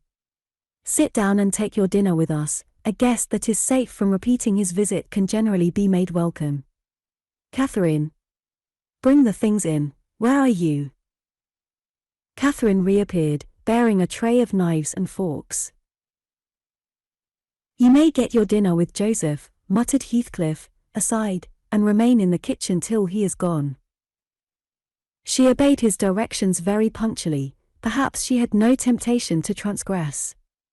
Living among clowns and misanthropists, she probably cannot appreciate a better class of people when she meets them. With Mr. Heathcliff, grim and saturnine, on the one hand, and Hareton, absolutely dumb, on the other, I made a somewhat cheerless meal, and bade adieu early. I would have departed by the back way, to get a last glimpse of Catherine and annoy old Joseph, but Hareton received orders to lead up my horse, and my host himself escorted me to the door, so I could not fulfill my wish. How dreary life gets over in that house! I reflected, while riding down the road. What a realization of something more romantic than a fairy tale it would have been for Mrs. Linton Heathcliff, had she and I struck up an attachment, as her good nurse desired, and migrated together into the stirring atmosphere of the town. Chapter 32. 1802. This September I was invited to devastate the moors of a friend in the north, and on my journey to his abode, I unexpectedly came within 15 miles of Gimmerton. The ostler at a roadside public house was holding a pail of water to refresh my horses, when a cart of very green oats, newly reaped, passed by, and he remarked, "Yon's fro a Gimmerton, nah. They're allers 3 week after other folk wa the harvest." Gimmerton? I repeated. My residence in that locality had already grown dim and dreamy. "Ah, I know. How far is it from this?" "Happen 14 mile or th hills, and a rough road," he answered. A sudden impulse seized me to visit Thrushcross Grange. It was scarcely noon, and I conceived that I might as well pass the night under my own roof as in an inn. Besides, I could spare a day easily to arrange matters with my landlord, and thus save myself the trouble of invading the neighborhood again. Having rested a while, I directed my servant to inquire the way to the village, and, with great fatigue to our beasts, we managed the distance in some 3 hours. I left him there, and proceeded down the valley alone. The grey church looked greyer, and the lonely churchyard lonelier. I distinguished a moor sheep cropping the short turf on the graves. It was sweet, warm weather, too warm for travelling, but the heat did not hinder me from enjoying the delightful scenery above and below. Had I seen it nearer August, I'm sure it would have tempted me to waste a month among its solitude. In winter nothing more dreary, in summer nothing more divine, than those glens shut in by hills, and those bluff, bold swells of heath. I I reached the Grange before sunset, and knocked for admittance, but the family had retreated into the back premises, I judged, by one thin, blue wreath, curling from the kitchen chimney, and they did not hear. I rode into the court. Under the porch, a girl of 9 or 10 sat knitting, and an old woman reclined on the house steps, smoking a meditative pipe. "Is Mrs. Dean within?" I demanded of the dame. "Mistress Dean?" "Nay," she answered, "she doesn't bide here, she's up at Th Heights." "Are you the housekeeper, then?" I continued. "Aw keep Th Hauser," she replied. "Well, I'm Mr. Lockwood, the master. Are there any rooms to lodge me in, I wonder? I wish to stay all night." "Tea Maester," she cried in astonishment. "Wat, hoiver knew ya were coming. Ya said ha send word. There's nout nor the dry nor mensful about tea place, nout there isn't." She threw down her pipe and bustled in, the girl followed, and I entered too, soon perceiving that her report was true, and, moreover, that I had almost upset her wits by my unwelcome apparition. I bade her be composed.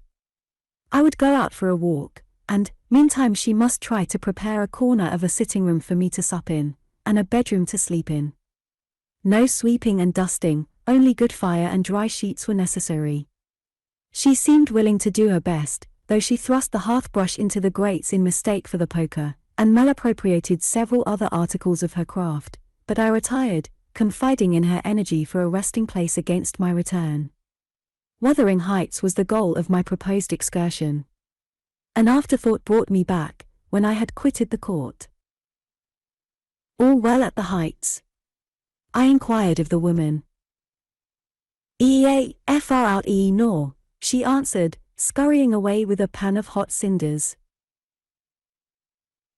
I would have asked why Mrs. Dean had deserted the Grange, but it was impossible to delay her at such a crisis, so I turned away and made my exit, rambling leisurely along, with the glow of a sinking sun behind, and the mild glory of a rising moon in front, one fading, and the other brightening, as I quitted the park, and climbed the stony by-road branching off to Mr. Heathcliff's dwelling. Before I arrived in sight of it, all that remained of day was a beamless amber light along the west, but I could see every pebble on the path, and every blade of grass, by that splendid moon. I had neither to climb the gate nor to knock, it yielded to my hand. That is an improvement, I thought. And I noticed another, by the aid of my nostrils, a fragrance of stocks and wallflowers wafted on the air from amongst the homely fruit trees. Both doors and lattices were open, and yet, as is usually the case in a coal district, a fine red fire illumined the chimney. The comfort which the eye derives from it renders the extra heat endurable. But the house of Wuthering Heights is so large that the inmates have plenty of space for withdrawing out of its influence, and accordingly what inmates there were had stationed themselves not far from one of the windows. I could both see them and hear them talk before I entered, and looked and listened in consequence, being moved thereto by a mingled sense of curiosity and envy, that grew as I lingered. "Contrary," said a voice as sweet as a silver bell. "That for the third time, you dunce. I'm not going to tell you again. Recollect, or I'll pull your hair." "Contrary, then," answered another, in deep but softened tones. "And now, kiss me, for minding so well." "No, read it over first correctly, without a single mistake." The male speaker began to read. He was a young man, respectably dressed and seated at a table, having a book before him. His handsome features glowed with pleasure, and his eyes kept impatiently wandering from the page to a small white hand over his shoulder, which recalled him by a smart slap on the cheek, whenever its owner detected such signs of inattention. Its owner stood behind, her light, shining ringlets blending, at intervals, with his brown looks, as she bent to superintend his studies, and her face, it was lucky he could not see her face, or he would never have been so steady. I could, and I bit my lip in spite, at having thrown away the chance I might have had of doing something besides staring at its smiting beauty. The task was done, not free from further blunders, but the pupil claimed a reward, and received at least 5 kisses, which, however, he generously returned. Then they came to the door, and from their conversation I judged they were about to issue out and have a walk on the moors. I supposed I should be condemned in Hareton Earnshaw's heart, if not by his mouth, to the lowest pit in the infernal regions if I showed my unfortunate person in his neighbourhood then, and feeling very mean and malignant, I skulked round to seek refuge in the kitchen. There was unobstructed admittance on that side also, and at the door sat my old friend Nelly Dean, sewing and singing a song, which was often interrupted from within by harsh words of scorn and intolerance, uttered in far from musical accents. I'd rather, by th Horth, have em swearing I my lugs fro morn to neat, nor hearken ye harsever, said the tenant of the kitchen, in answer to an unheard speech of Nelly's. It's a blazing shame, that I cannot open t blessed book, but ye set up them glories to Satan, and all t flaysome wickednesses that I via were born into th world. Oh!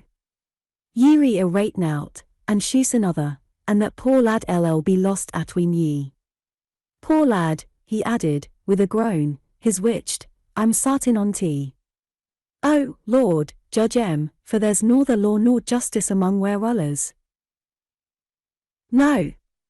Or we should be sitting in flaming faggots, I suppose, retorted the singer. But wisht, old man, and read your Bible like a Christian, and never mind me. This is Fairy Annie's wedding, a bonny tune, it goes to a dance. Mrs. Dean was about to recommence, when I advanced, and recognizing me directly, she jumped to her feet, crying, "Why, bless you, Mr. Lockwood. How could you think of returning in this way? All's shut up at Thrushcross Grange. You should have given us notice." "I've arranged to be accommodated there, for as long as I shall stay," I answered. "I depart again tomorrow." "And how are you transplanted here, Mrs. Dean? Tell me that." "Zillah left, and Mr. Heathcliff wished me to come, soon after you went to London, and stay till you returned. But, step in, pray. Have you walked from Gimmerton this evening?" "From the Grange," I replied, "and while they make me lodging room there, I want to finish my business with your master, because I don't think of having another opportunity in a hurry." "What business, sir?" said Nelly, conducting me into the house. "He's gone out at present, and won't return soon." "About the rent," I answered. "Oh. Then it is with Mrs. Heathcliff you must settle," she observed, "or rather with me. She has not learnt to manage her affairs yet, and I act for her, there's nobody else." I looked surprised. "Ah. You have not heard of Heathcliff's death, I see," she continued. "Heathcliff dead?" I exclaimed, astonished. "How long ago?" "3 months since, but sit down, and let me take your hat, and I'll tell you all about it." "Stop, you have had nothing to eat, have you?" "I want nothing, I have ordered supper at home." "You sit down too. I never dreamt of his dying.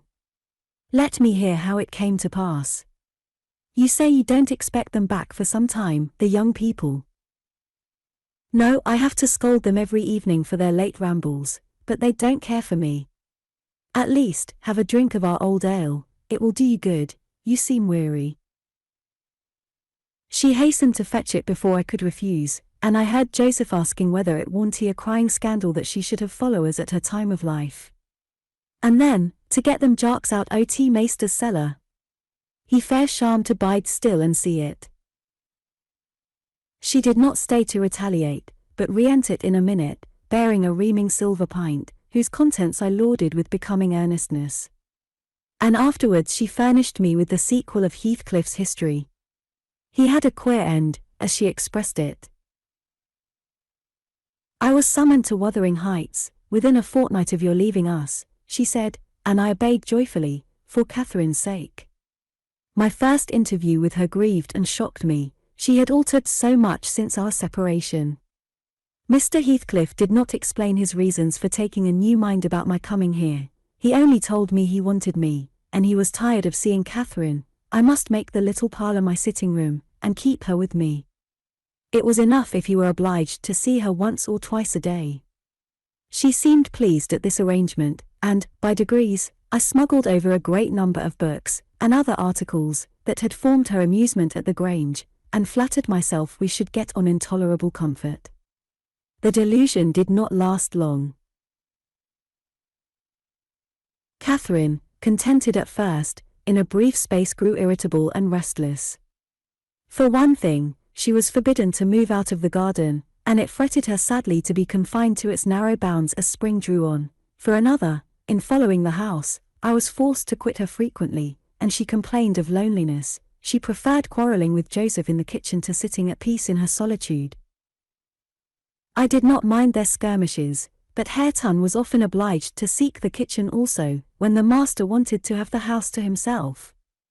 And though in the beginning she either left it at his approach, or quietly joined in my occupations, and shunned remarking or addressing him, and though he was always as sullen and silent as possible, after a while, she changed her behavior, and became incapable of letting him alone, talking at him, commenting on his stupidity and idleness, expressing her wonder how he could endure the life he lived, how he could sit a whole evening staring into the fire, and dozing. "He's just like a dog, is he not, Ellen?" she once observed, "or a cart horse? He does his work, eats his food, and sleeps eternally. What a blank, dreary mind he must have. Do you ever dream, Hareton? And, if you do, what is it about? But you can't speak to me." Then she looked at him, but he would neither open his mouth nor look again. "He's, perhaps, dreaming now," she continued. He twitched his shoulder as Juno twitches hers. "Ask him, Ellen." "Mr. Hareton will ask the master to send you upstairs, if you don't behave," I said. He had not only twitched his shoulder but clenched his fist, as if tempted to use it. "I know why Hareton never speaks, when I am in the kitchen," she exclaimed, on another occasion. "He is afraid I shall laugh at him. Ellen, what do you think? He began to teach himself to read once, and, because I laughed, he burned his books, and dropped it. Was he not a fool? Were not you naughty?" I said, "Answer me that."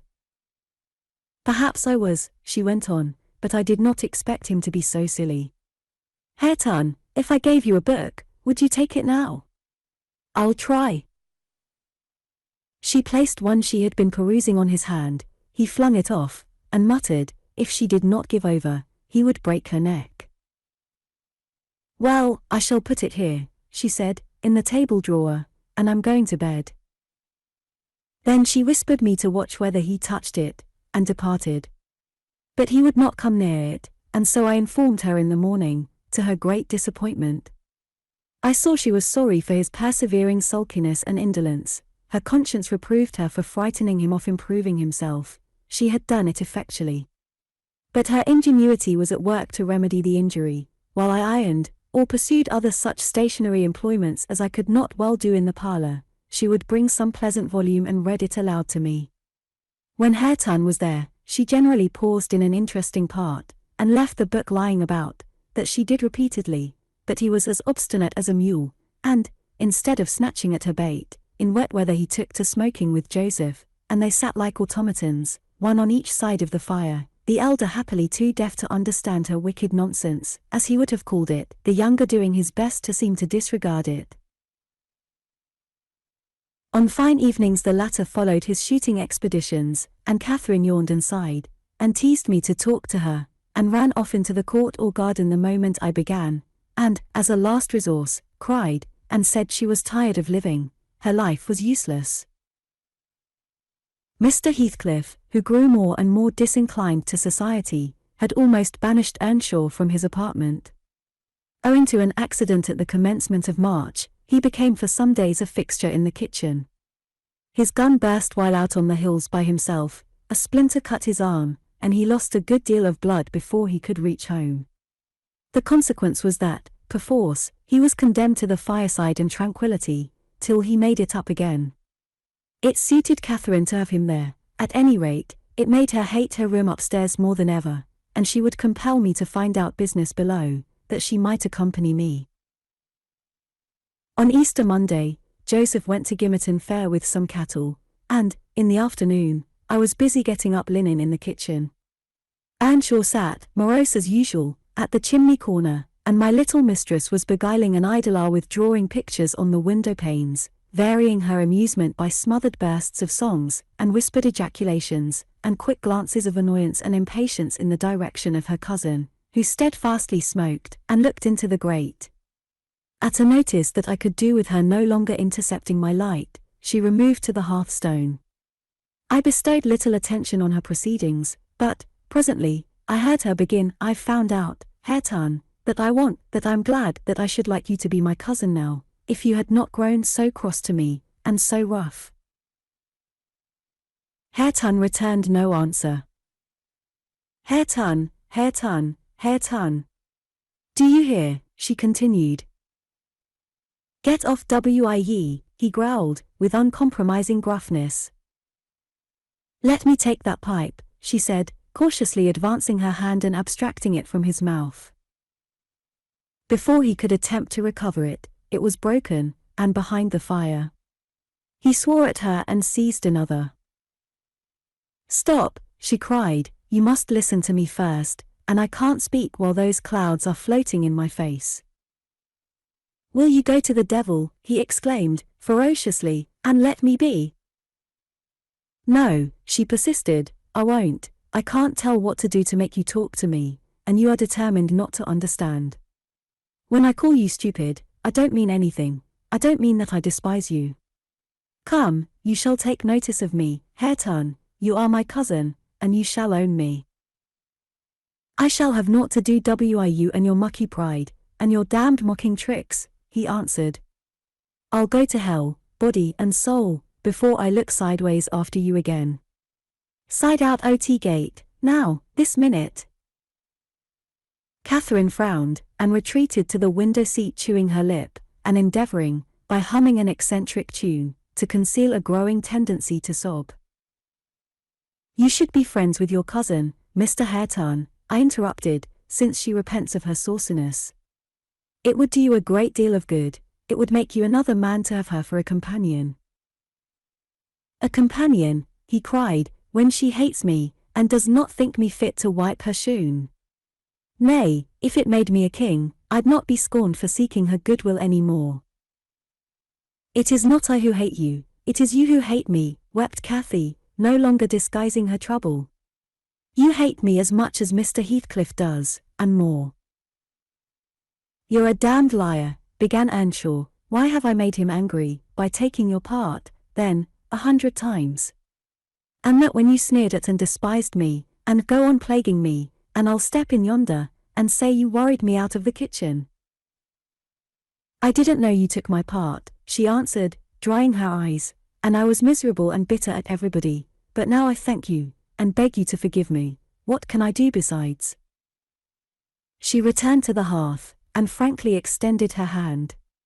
He blackened and scowled like a thundercloud, and kept his fists resolutely clenched, and his gaze fixed on the ground.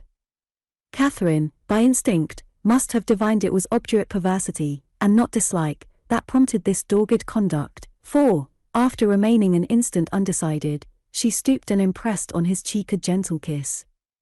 The little rogue thought I had not seen her, and, drawing back, she took her former station by the window, quite demurely. I shook my head reprovingly, and then she blushed and whispered, "Well, what should I have done, Ellen? He wouldn't shake hands, and he wouldn't look. I must show him some way that I like him, that I want to be friends." Whether the kiss convinced Hareton, I cannot tell. He was very careful, for some minutes, that his face should not be seen, and when he did raise it, he was sadly puzzled where to turn his eyes. Catherine employed herself in wrapping a handsome book neatly in white paper, and having tied it with a bit of ribbon, and addressed it to Mr. Hareton Earnshaw, she desired me to be her ambassadress, and convey the present to its destined recipient. "And tell him, if he'll take it, I'll come and teach him to read it right," she said, "and, if he refuse it, I'll go upstairs, and never tease him again. I carried it, and repeated the message, anxiously watched by my employer. Hareton would not open his fingers, so I laid it on his knee. He did not strike it off, either. I returned to my work. Catherine leaned her head and arms on the table, till she heard the slight rustle of the covering being removed, then she stole away, and quietly seated herself beside her cousin. He trembled, and his face glowed. All his rudeness and all his surly harshness had deserted him. He could not summon courage, at first, to utter a syllable in reply to her questioning look, and her murmured petition. "Say you forgive me, Hareton, do. You can make me so happy by speaking that little word." He muttered something inaudible. "And you'll be my friend," added Catherine, interrogatively. "Nay, you'll be ashamed of me every day of your life," he answered, "and the more ashamed, the more you know me, and I cannot bide it." "So you won't be my friend," she said, smiling as sweet as honey, and creeping close up.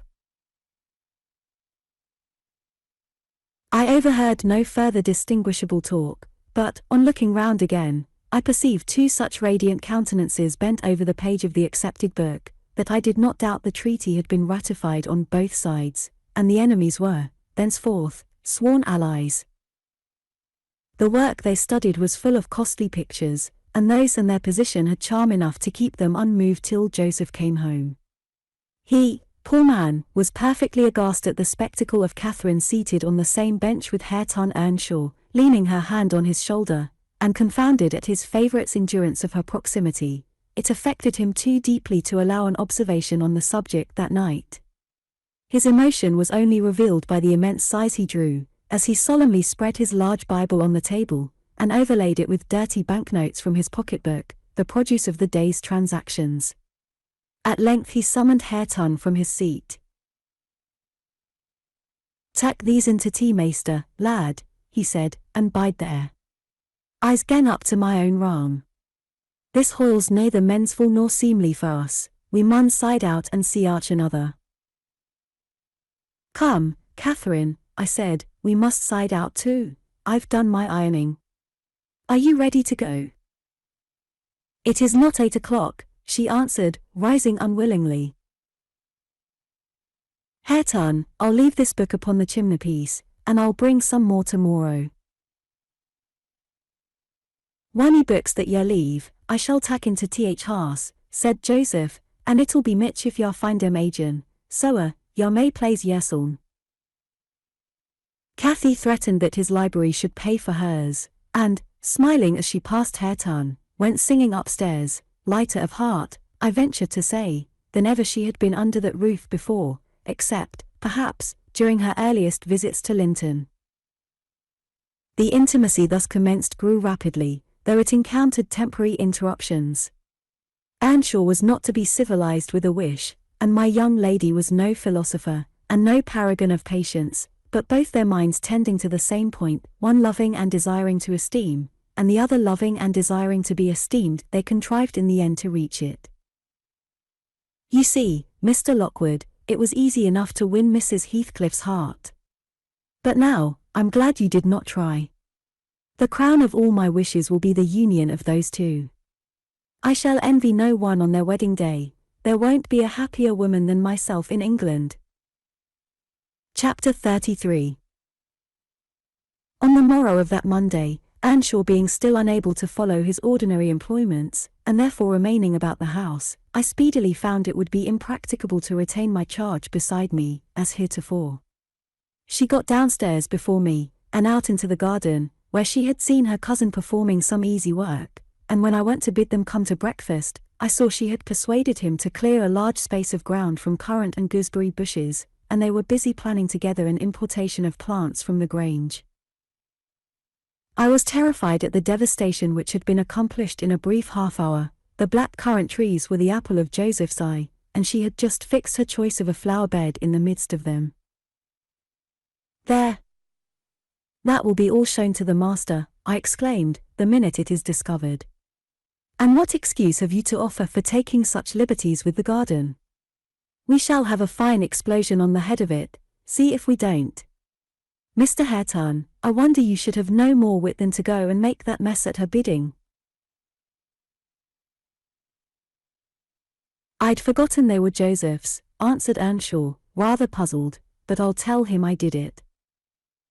We always ate our meals with Mr. Heathcliff. I held the mistress's post in making tea and carving, so I was indispensable at table.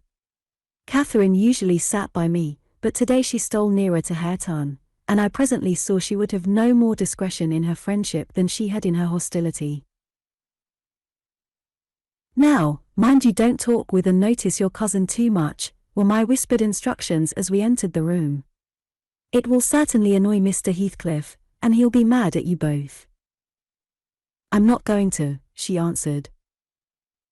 The minute after, she had sidled to him, and was sticking primroses in his plate of porridge. He dared not speak to her there, he dared hardly look, and yet she went on teasing, till he was twice on the point of being provoked to laugh. I frowned, and then she glanced towards the master, whose mind was occupied on other subjects than his company, as his countenance evinced, and she grew serious for an instant, scrutinizing him with deep gravity. Afterwards she turned, and recommenced her nonsense. At last, Hareton uttered a smothered laugh. Mr. Heathcliff started, his eye rapidly surveyed our faces. Catherine met it with her accustomed look of nervousness and yet defiance, which he abhorred. It is well you are out of my reach, he exclaimed. What fiend possesses you to stare back at me, continually, with those infernal eyes? Down with them. And don't remind me of your existence again. I thought I had cured you of laughing. It was me, muttered Hareton. What do you say? Demanded the master. Hareton looked at his plate, and did not repeat the confession. Mr. Heathcliff looked at him a bit, and then silently resumed his breakfast and his interrupted musing. We had nearly finished, and the two young people prudently shifted wider asunder, so I anticipated no further disturbance during that sitting, when Joseph appeared at the door, revealing by his quivering lip and furious eyes that the outrage committed on his precious shrubs was detected. He must have seen Cathy and her cousin about the spot before he examined it, for while his jaws worked like those of a cow chewing its cud, and rendered his speech difficult to understand, he began. I mun hev my wage, and I mun go a. I had aimed to dee where I'd sarved for 60 year, and I thought I'd lug my books up into tea garret, and all my bits o' stuff, and they should hev tea kitchen to theirseln, for tea sake o' quietness. It were hard to gee up my own hearthstone, but I thought I could do that. But na, she's torn my garden fro me, and by heart, maester, I cannot stand it. Ya may bend to yoken ye will I know and used to tea, and an old man doesn't soon get used to new bart hens. I'd rather on my bite and my sup wi a hammer in tate road. Now, idiot, interrupted Heathcliff, cut it short. What's your grievance? I'll interfere in no quarrels between you and Nelly. She may thrust you into the coal hole for anything I care. It's no and Nelly, answered Joseph. I sidn't shift for Nelly nasty ill nout as shoo is. Thank God. Shoo cannot stale tea soul o nob dy. Shoo were neither so a handsome, but what a body mud look at her bout winking. It's yon flaysome, graceless queen, that's witched our lad, wi her bold in and her forrard ways, till, nay. It fair bruists my heart.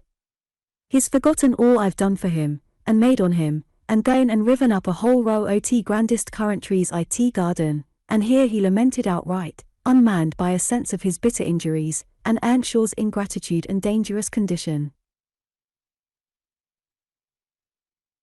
Is the fool drunk? Asked Mr. Heathcliff. Hareton, is it you he's finding fault with? I've pulled up 2 or 3 bushes, replied the young man, but I'm going to set him again. And why have you pulled them up? Said the master. Catherine wisely put in her tongue. We want to plant some flowers there, she cried. I'm the only person to blame, for I wished him to do it. And who the devil gave you leave to touch a stick about the place? Demanded her father-in-law, much surprised. "And who ordered you to obey her?" he added, turning to Hareton. The latter was speechless. His cousin replied, "You shouldn't grudge a few yards of earth for me to ornament, when you have taken all my land." "Your land, insolent slut! You never had any," said Heathcliff. "And my money," she continued, returning his angry glare, and meantime biting a piece of crust, the remnant of her breakfast. "Silence," he exclaimed. "Get done, and begone." "And Hareton's land, and his money," pursued the reckless thing. "Hareton and I are friends now, and I shall tell him all about you."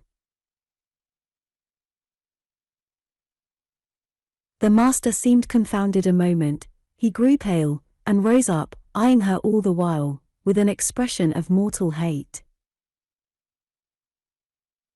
"If you strike me, Hareton will strike you," she said, "so you may as well sit down. If Hareton does not turn you out of the room, I'll strike him to hell," thundered Heathcliff. "Damnable witch! Dare you pretend to rouse him against me? Off with her! Do you hear? Fling her into the kitchen. I'll kill her, Ellen Dean, if you let her come into my sight again." Hareton tried, under his breath, to persuade her to go. "Drag her away," he cried, savagely. "Are you staying to talk?" And he approached to execute his own command. "He'll not obey you, wicked man, any more," said Catherine, "and he'll soon detest you as much as I do." "Wisht! Wisht," muttered the young man, reproachfully, "I will not hear you speak so to him. Have done." "But you won't let him strike me," she cried. "Come, then," he whispered earnestly. It was too late. Heathcliff had caught hold of her. "Now, you go," he said to Earnshaw. "Accursed witch! This time she has provoked me when I could not bear it, and I'll make her repent it forever." He had his hand in her hair. Hareton attempted to release her locks, entreating him not to hurt her that once. Heathcliff's black eyes flashed. He seemed ready to tear Catherine in pieces, and I was just worked up to risk coming to the rescue, when of a sudden his fingers relaxed. He shifted his grasp from her head to her arm, and gazed intently in her face. Then he drew his hand over his eyes, stood a moment to collect himself apparently, and turning anew to Catherine, said, with assumed calmness, "You must learn to avoid putting me in a passion, or I shall really murder you some time. Go with Mrs. Dean, and keep with her, and confine your insolence to her ears. As to Hareton Earnshaw, if I see him listen to you, I'll send him seeking his bread where he can get it. Your love will make him an outcast and a beggar. Nelly, take her, and leave me, all of you. Leave me." I led my young lady out. She was too glad of her escape to resist. The other followed, and Mr. Heathcliff had the room to himself till dinner. I had counselled Catherine to dine upstairs, but, as soon as he perceived her vacant seat, he sent me to call her.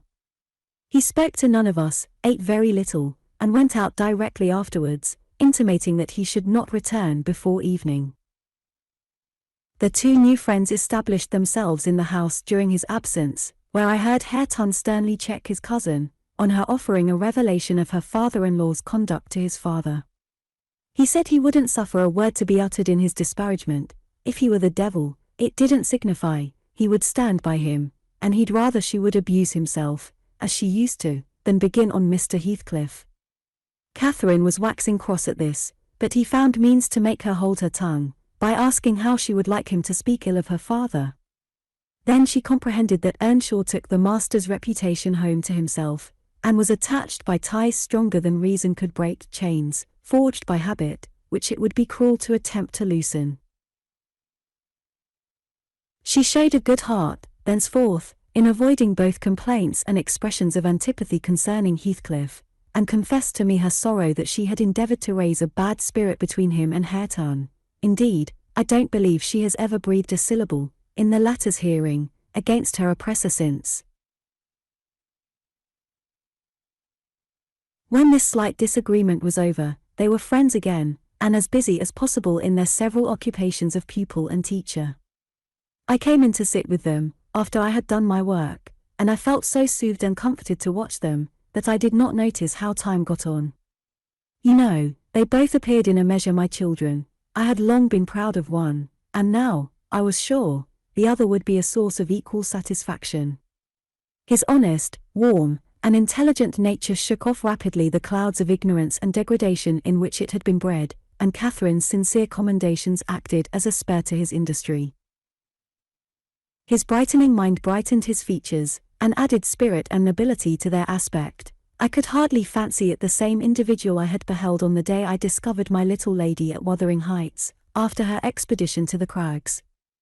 While I admired and they laboured, dusk drew on, and with it returned the master. He came upon us quite unexpectedly, entering by the front way, and had a full view of the whole three, ere we could raise our heads to glance at him.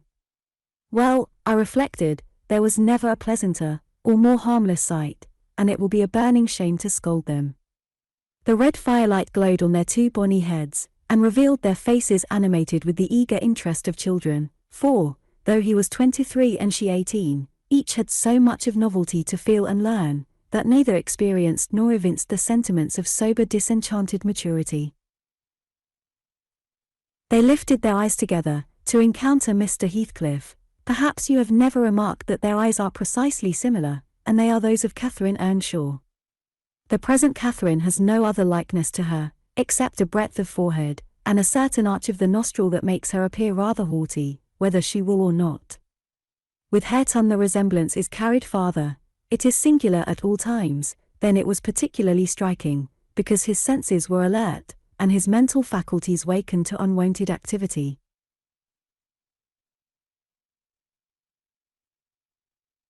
I suppose this resemblance disarmed Mr. Heathcliff. He walked to the hearth in evident agitation, but it quickly subsided as he looked at the young man, or, I should say, altered its character, for it was there yet. He took the book from his hand, and glanced at the open page, then returned it without any observation, merely signing Catherine away. Her companion lingered very little behind her, and I was about to depart also, but he bid me sit still. "It is a poor conclusion, is it not?" he observed, having brooded a while on the scene he had just witnessed, "an absurd termination to my violent exertions. I get levers and mattocks to demolish the two houses, and train myself to be capable of working like Hercules, and when everything is ready and in my power, I find the will to lift a slate off either roof has vanished. My old enemies have not beaten me, now would be the precise time to revenge myself on their representatives. I could do it, and none could hinder me. But where is the use? I don't care for striking, I can't take the trouble to raise my hand. That sounds as if I had been laboring the whole time only to exhibit a fine trait of magnanimity. It is far from being the case. I have lost the faculty of enjoying their destruction, and I am too idle to destroy for nothing. Nelly, there is a strange change approaching. I'm in its shadow at present. I take so little interest in my daily life that I hardly remember to eat and drink. Those two who have left the room are the only objects which retain a distinct material appearance to me, and that appearance causes me pain, amounting to agony. About her I won't speak, and I don't desire to think, but I earnestly wish she were invisible. Her presence invokes only maddening sensations. He moves me differently, and yet if I could do it without seeming insane, I'd never see him again. You'll perhaps think me rather inclined to become so, he added, making an effort to smile, if I try to describe the thousand forms of past associations and ideas he awakens or embodies. But you'll not talk of what I tell you, and my mind is so eternally secluded in itself, it is tempting at last to turn it out to another. 5 minutes ago Hareton seemed a personification of my youth, not a human being. I felt to him in such a variety of ways, that it would have been impossible to have accosted him rationally. In the first place, his startling likeness to Catherine connected him fearfully with her.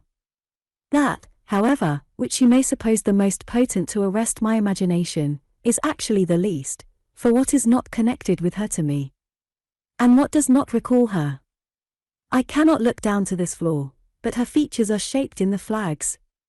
In every cloud, in every tree, filling the air at night, and caught by glimpses in every object by day. I am surrounded with her image. The most ordinary faces of men and women, my own features, mock me with a resemblance. The entire world is a dreadful collection of memoranda that she did exist, and that I have lost her. Well, Hareton's aspect was the ghost of my immortal love, of my wild endeavors to hold my right, my degradation, my pride, my happiness, and my anguish.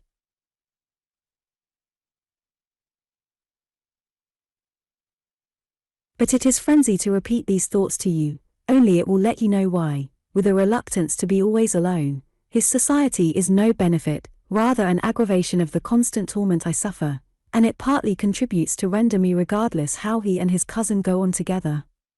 I can give them no attention any more. But what do you mean by a change, Mr. Heathcliff?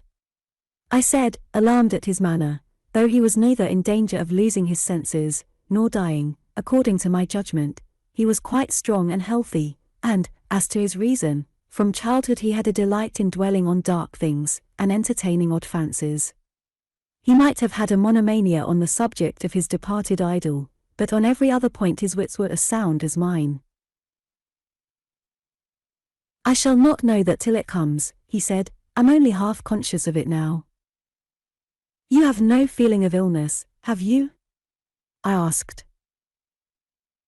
No, Nelly, I have not, he answered. Then you are not afraid of death? I pursued. Afraid? No, he replied. I have neither a fear, nor a presentiment, nor a hope of death. Why should I? With my hard constitution and temperate mode of living, and unperilous occupations, I ought to, and probably shall, remain above ground till there is scarcely a black hair on my head. And yet I cannot continue in this condition. I have to remind myself to breathe, almost to remind my heart to beat. And it is like bending back a stiff spring, it is by compulsion that I do the slightest act not prompted by one thought, and by compulsion that I notice anything alive or dead, which is not associated with one universal idea. I have a single wish, and my whole being and faculties are yearning to attain it. They have yearned towards it so long, and so unwaveringly, that I am convinced it will be reached, and soon, because it has devoured my existence, I am swallowed up in the anticipation of its fulfillment. My confessions have not relieved me, but they may account for some otherwise unaccountable phases of humor which I show. Oh God! It is a long fight, I wish it were over. He began to pace the room, muttering terrible things to himself, till I was inclined to believe, as he said Joseph did, that conscience had turned his heart to an earthly hell. I wondered greatly how it would end. Though he seldom before had revealed this state of mind, even by looks, it was his habitual mood, I had no doubt. He asserted it himself, but not a soul, from his general bearing, would have conjectured the fact. You did not when you saw him, Mr. Lockwood, and at the period of which I speak, he was just the same as then, only fonder of continued solitude, and perhaps still more laconic in company. Chapter 34.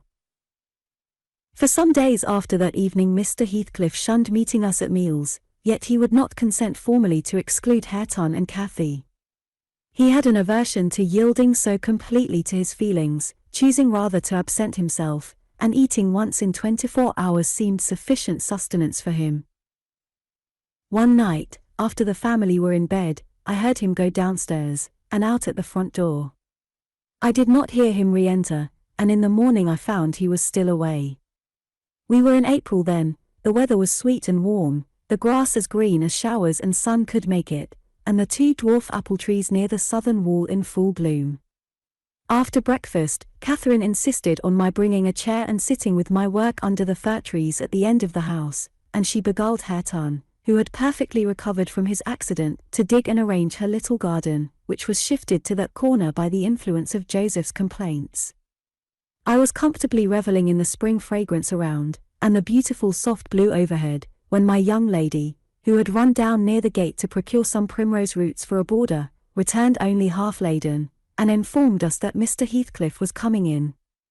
And he spoke to me, she added, with a perplexed countenance. "What did he say?" asked Hareton. "He told me to begone as fast as I could," she answered. But he looked so different from his usual look that I stopped a moment to stare at him. "How?" he inquired. "Why, almost bright and cheerful." "No, almost nothing, very much excited, and wild, and glad," she replied. "Night walking amuses him, then," I remarked, affecting a careless manner, in reality as surprised as she was, and anxious to ascertain the truth of her statement, for to see the master looking glad would not be an everyday spectacle. I framed an excuse to go in. Heathcliff stood at the open door. He was pale, and he trembled, yet, certainly, he had a strange joyful glitter in his eyes, that altered the aspect of his whole face. "Will you have some breakfast?" I said. "You must be hungry, rambling about all night." I wanted to discover where he had been, but I did not like to ask directly. "No, I'm not hungry," he answered, averting his head, and speaking rather contemptuously, as if he guessed I was trying to divine the occasion of his good humor. I felt perplexed. I didn't know whether it were not a proper opportunity to offer a bit of admonition. "I don't think it right to wander out of doors," I observed, "instead of being in bed. It is not wise, at any rate this moist season. I dare say you'll catch a bad cold or a fever. You have something the matter with you now." "Nothing but what I can bear," he replied, "and with the greatest pleasure, provided you'll leave me alone. Get in, and don't annoy me." I obeyed, and, in passing, I noticed he breathed as fast as a cat. "Yes," I reflected to myself, "we shall have a fit of illness. I cannot conceive what he has been doing." That noon he sat down to dinner with us, and received a heaped-up plate from my hands, as if he intended to make amends for previous fasting. "I've neither cold nor fever, Nelly," he remarked, in allusion to my morning's speech, "and I'm ready to do justice to the food you give me." He took his knife and fork, and was going to commence eating, when the inclination appeared to become suddenly extinct. He laid them on the table, looked eagerly towards the window, then rose and went out. We saw him walking to and fro in the garden while we concluded our meal, and Earnshaw said he'd go and ask why he would not dine. He thought we had grieved him some way. "Well, is he coming?" cried Catherine, when her cousin returned. "Nay," he answered, "but is not angry. He seemed rarely pleased indeed, only I made him impatient by speaking to him twice, and then he bid me be off to you. He wondered how I could want the company of anybody else."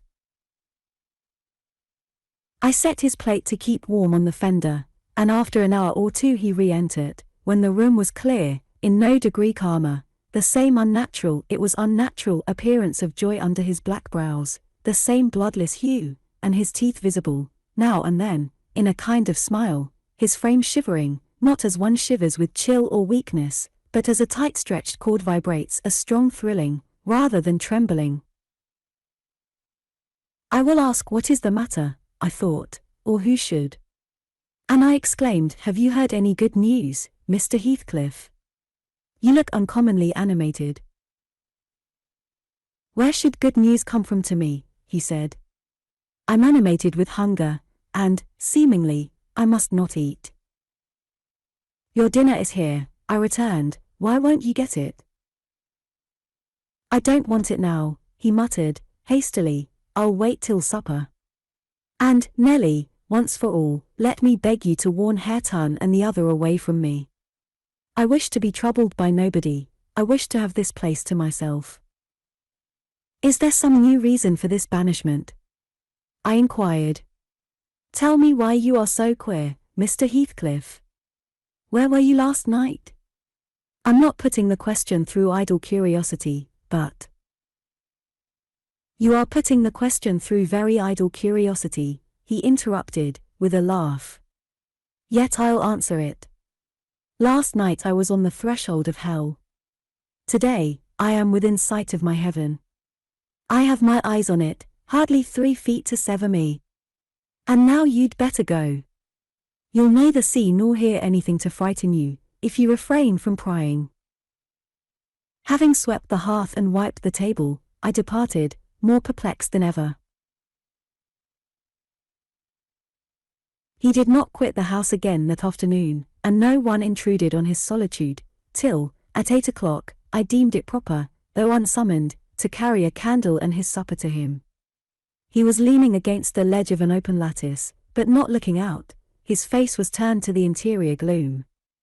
The fire had smouldered to ashes, the room was filled with the damp, mild air of the cloudy evening, and so still, that not only the murmur of the beck-down Gimmerton was distinguishable, but its ripples and its gurgling over the pebbles, or through the large stones which it could not cover.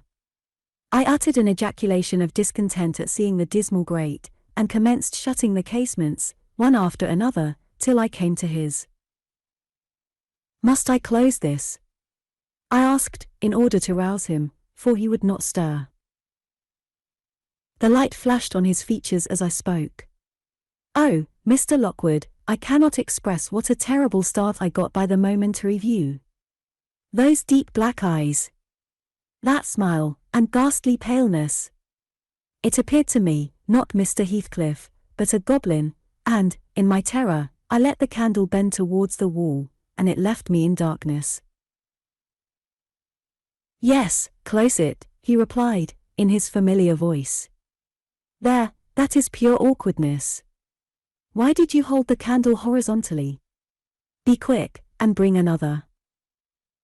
I hurried out in a foolish state of dread, and said to Joseph, "The master wishes you to take him a light and rekindle the fire." For I dared not go in myself again just then. Joseph rattled some fire into the shovel, and went, but he brought it back immediately, with the supper tray in his other hand, explaining that Mr. Heathcliff was going to bed, and he wanted nothing to eat till morning. We heard him mount the stairs directly. He did not proceed to his ordinary chamber, but turned into that with the panelled bed. Its window, as I mentioned before, is wide enough for anybody to get through, and it struck me that he plotted another midnight excursion, of which he had rather we had no suspicion. "Is he a ghoul or a vampire?" I mused. I had read of such hideous incarnate demons. And then I set myself to reflect how I had tended him in infancy, and watched him grow to youth, and followed him almost through his whole course, and what absurd nonsense it was to yield to that sense of horror. But where did he come from, the little dark thing, harbored by a good man to his bane, muttered superstition, as I dozed into unconsciousness. And I began, half dreaming, to weary myself with imagining some fit parentage for him, and repeating my waking meditations. I tracked his existence over again, with grim variations, at last, picturing his death and funeral, of which, all I can remember is, being exceedingly vexed at having the task of dictating an inscription for his monument, and consulting the sexton about it, and, as he had no surname, and we could not tell his age, we were obliged to content ourselves with the single word, Heathcliff. That came true, we were. If you enter the kirkyard, you'll read, on his headstone, only that, and the date of his death. Dawn restored me to common sense. I rose, and went into the garden, as soon as I could see, to ascertain if there were any footmarks under his window. There were none. He has stayed at home, I thought, and he'll be all right today. I prepared breakfast for the household, as was my usual custom, but told Hareton and Catherine to get theirs ere the master came down, for he lay late. They preferred taking it out of doors, under the trees, and I set a little table to accommodate them. On my re-entrance, I found Mr. Heathcliff below. He and Joseph were conversing about some farming business. He gave clear, minute directions concerning the matter discussed, but he spoke rapidly, and turned his head continually aside, and had the same excited expression, even more exaggerated. When Joseph quitted the room he took his seat in the place he generally chose, and I put a basin of coffee before him. He drew it nearer, and then rested his arms on the table, and looked at the opposite wall, as I supposed, surveying one particular portion, up and down, with glittering, restless eyes, and with such eager interest that he stopped breathing during half a minute together. Now, I perceived he was not looking at the wall, for when I regarded him alone, it seemed exactly that he gazed at something within 2 yards distance. And whatever it was, it communicated, apparently, both pleasure and pain in exquisite extremes. At least the anguished, yet raptured, expression of his countenance suggested that idea.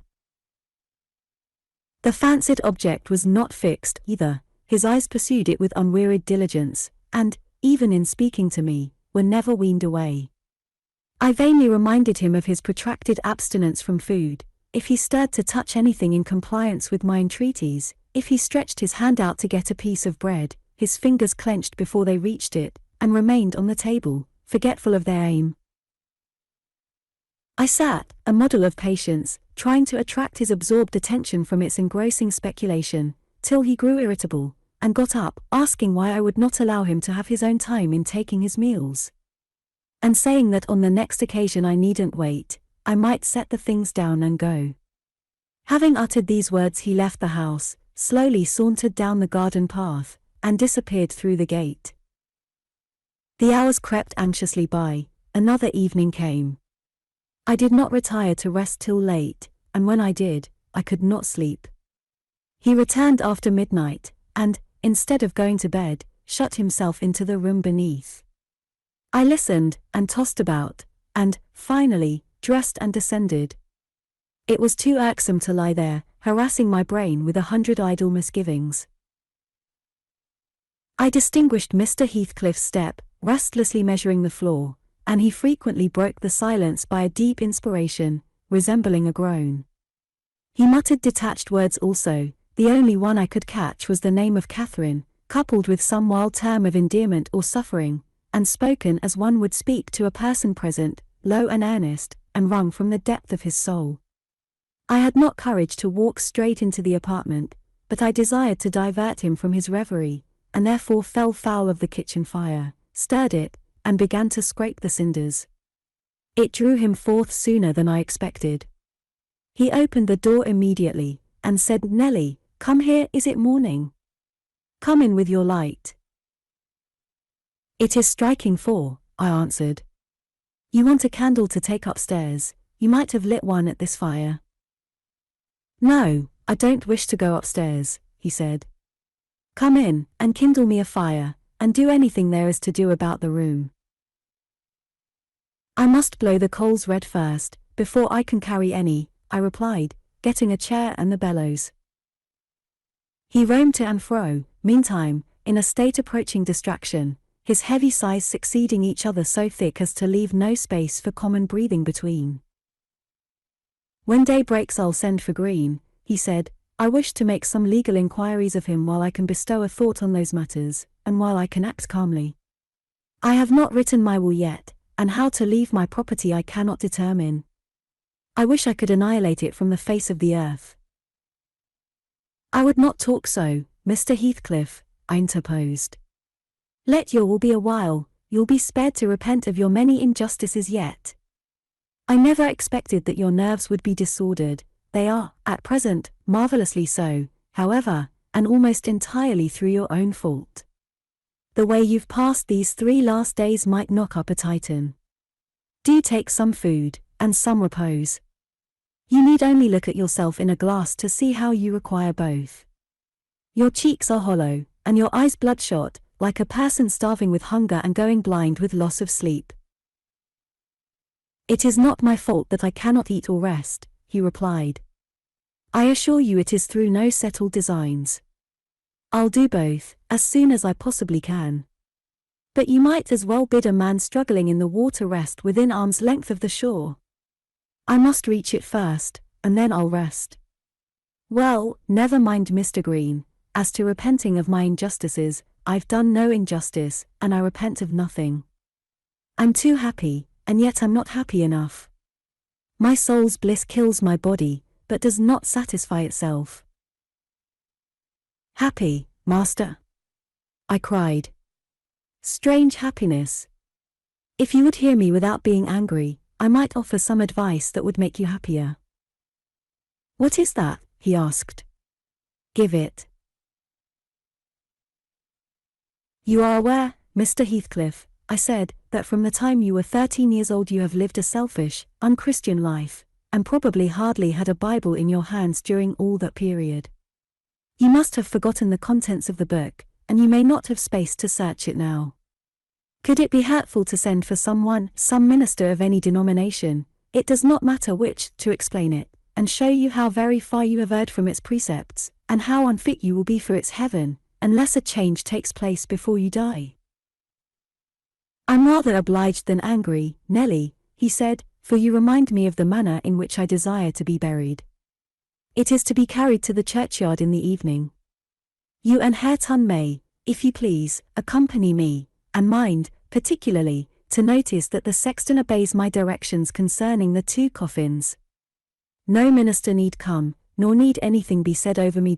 I tell you I have nearly attained my heaven, and that of others is altogether unvalued and uncoveted by me.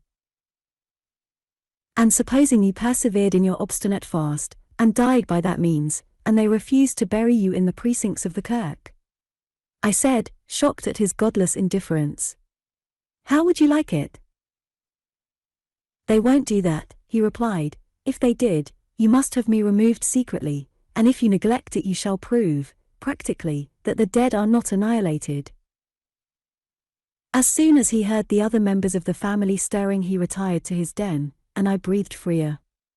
But in the afternoon, while Joseph and Hareton were at their work, he came into the kitchen again, and, with a wild look, bid me come and sit in the house. He wanted somebody with him. I declined, telling him plainly that his strange talk and manner frightened me, and I had neither the nerve nor the will to be his companion alone. I believe you think me a fiend, he said, with his dismal laugh, something too horrible to live under a decent roof. Then turning to Catherine, who was there, and who drew behind me at his approach, he added, half sneeringly, will you come, Chuck? I'll not hurt you. No. To you I've made myself worse than the devil. Well, there is one who won't shrink from my company. By God! She's relentless. Oh, damn it. It's unutterably too much for flesh and blood to bear, even mine. He solicited the society of no one more. At dusk he went into his chamber. Through the whole night, and far into the morning, we heard him groaning and murmuring to himself. Hareton was anxious to enter, but I bid him fetch Mr. Kenneth, and he should go in and see him. When he came, and I requested admittance and tried to open the door, I found it locked, and Heathcliff bid us be damned. He was better, and would be left alone, so the doctor went away. The following evening was very wet. Indeed, it poured down till day-dawn, and, as I took my morning walk round the house, I observed the master's window swinging open, and the rain driving straight in. He cannot be in bed, I thought, those showers would drench him through. He must either be up or out. But I'll make no more ado, I'll go boldly and look. Having succeeded in obtaining entrance with another key, I ran to unclose the panels, for the chamber was vacant. Quickly pushing them aside, I peeped in. Mr. Heathcliff was there, laid on his back. His eyes met mine so keen and fierce, I started, and then he seemed to smile. I could not think him dead, but his face and throat were washed with rain, the bedclothes dripped, and he was perfectly still. The lattice, flapping to and fro, had grazed one hand that rested on the sill, no blood trickled from the broken skin, and when I put my fingers to it, I could doubt no more. He was dead and stark. I hasped the window, I combed his black long hair from his forehead, I tried to close his eyes, to extinguish, if possible, that frightful, lifelike gaze of exultation before anyone else beheld it. They would not shut, they seemed to sneer at my attempts, and his parted lips and sharp white teeth sneered too. Taken with another fit of cowardice, I cried out for Joseph. Joseph shuffled up and made a noise, but resolutely refused to meddle with him. Teach Divils harried off his soul, he cried, and he may have his carcass into T-bargain, for aught I care. Eck! What a wicked UN he looks, gurning at death, and the old sinner grinned in mockery. I thought he intended to cut a cape around the bed, but suddenly composing himself, he fell on his knees, and raised his hands, and returned thanks that the lawful master and the ancient stock were restored to their rights. I felt stunned by the awful event, and my memory unavoidably recurred to former times with a sort of oppressive sadness. But poor Hareton, the most wronged, was the only one who really suffered much. He sat by the corpse all night, weeping in bitter earnest. He pressed its hand, and kissed the sarcastic, savage face that everyone else shrank from contemplating, and bemoaned him with that strong grief which springs naturally from a generous heart, though it be tough as tempered steel. Mr. Kenneth was perplexed to pronounce of what disorder the master died. I concealed the fact of his having swallowed nothing for 4 days, fearing it might lead to trouble, and then, I am persuaded, he did not abstain on purpose. It was the consequence of his strange illness, not the cause. We buried him, to the scandal of the whole neighbourhood, as he wished. Earnshaw and I, the sexton, and 6 men to carry the coffin, comprehended the whole attendance. The 6 men departed when they had let it down into the grave. We stayed to see it covered. Hareton, with a streaming face, dug green sods, and laid them over the brown mould himself. At present it is as smooth and verdant as its companion mounds, and I hope its tenant sleeps as soundly. But the country folks, if you ask them, would swear on the Bible that he walks. There are those who speak to having met him near the church, and on the moor, and even within this house. Idle tales, you'll say, and so say I. Yet that old man by the kitchen fire affirms he has seen 2 on 'em looking out of his chamber window on every rainy night since his death, and an odd thing happened to me about a month ago. I was going to the Grange one evening, a dark evening, threatening thunder, and, just at the turn of the heights, I encountered a little boy with a sheep and 2 lambs before him. He was crying terribly, and I supposed the lambs were skittish, and would not be guided. "What is the matter, my little man?" I asked. "There's Heathcliff and a woman yonder, under T-nab," he blubbered, "you and I darn up pass 'em." I saw nothing, but neither the sheep nor he would go on, so I bid him take the road lower down. He probably raised the phantoms from thinking, as he traversed the moors alone, on the nonsense he had heard his parents and companions repeat.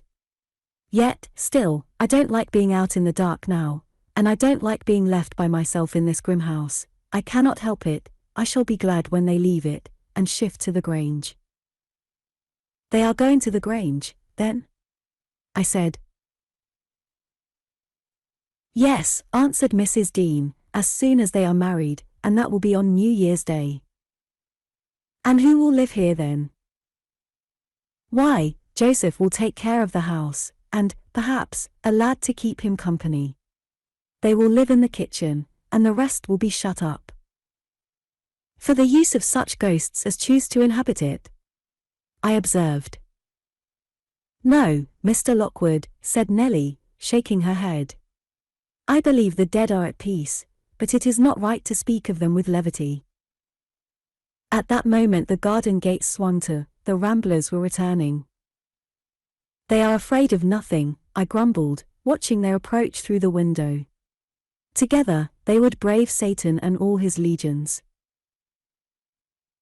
As they stepped onto the doorstones, and halted to take a last look at the moon, or, more correctly, at each other by her light, I felt irresistibly impelled to escape them again, and, pressing a remembrance into the hand of Mrs. Dean, and disregarding her expostulations at my rudeness, I vanished through the kitchen as they opened the house door, and so should have confirmed Joseph in his opinion of his fellow servants' gay indiscretions, had he not fortunately recognized me for a respectable character by the sweet ring of a sovereign at his feet. My walk home was lengthened by a diversion in the direction of the kirk. When beneath its walls, I perceived decay had made progress, even in 7 months. Many a window showed black gaps deprived of glass, and slates jutted off here and there, beyond the right line of the roof, to be gradually worked off in coming autumn storms. I sought, and soon discovered, the 3 headstones on the slope next the moor, the middle one grey, and half buried in the heath, Edgar Linton's only harmonized by the turf and moss creeping up its foot, Heathcliff's still bare. I lingered round them, under that benign sky, watched the moths fluttering among the heath and harebells, listened to the soft wind breathing through the grass, and wondered how anyone could ever imagine unquiet slumbers for the sleepers in that quiet earth. The end.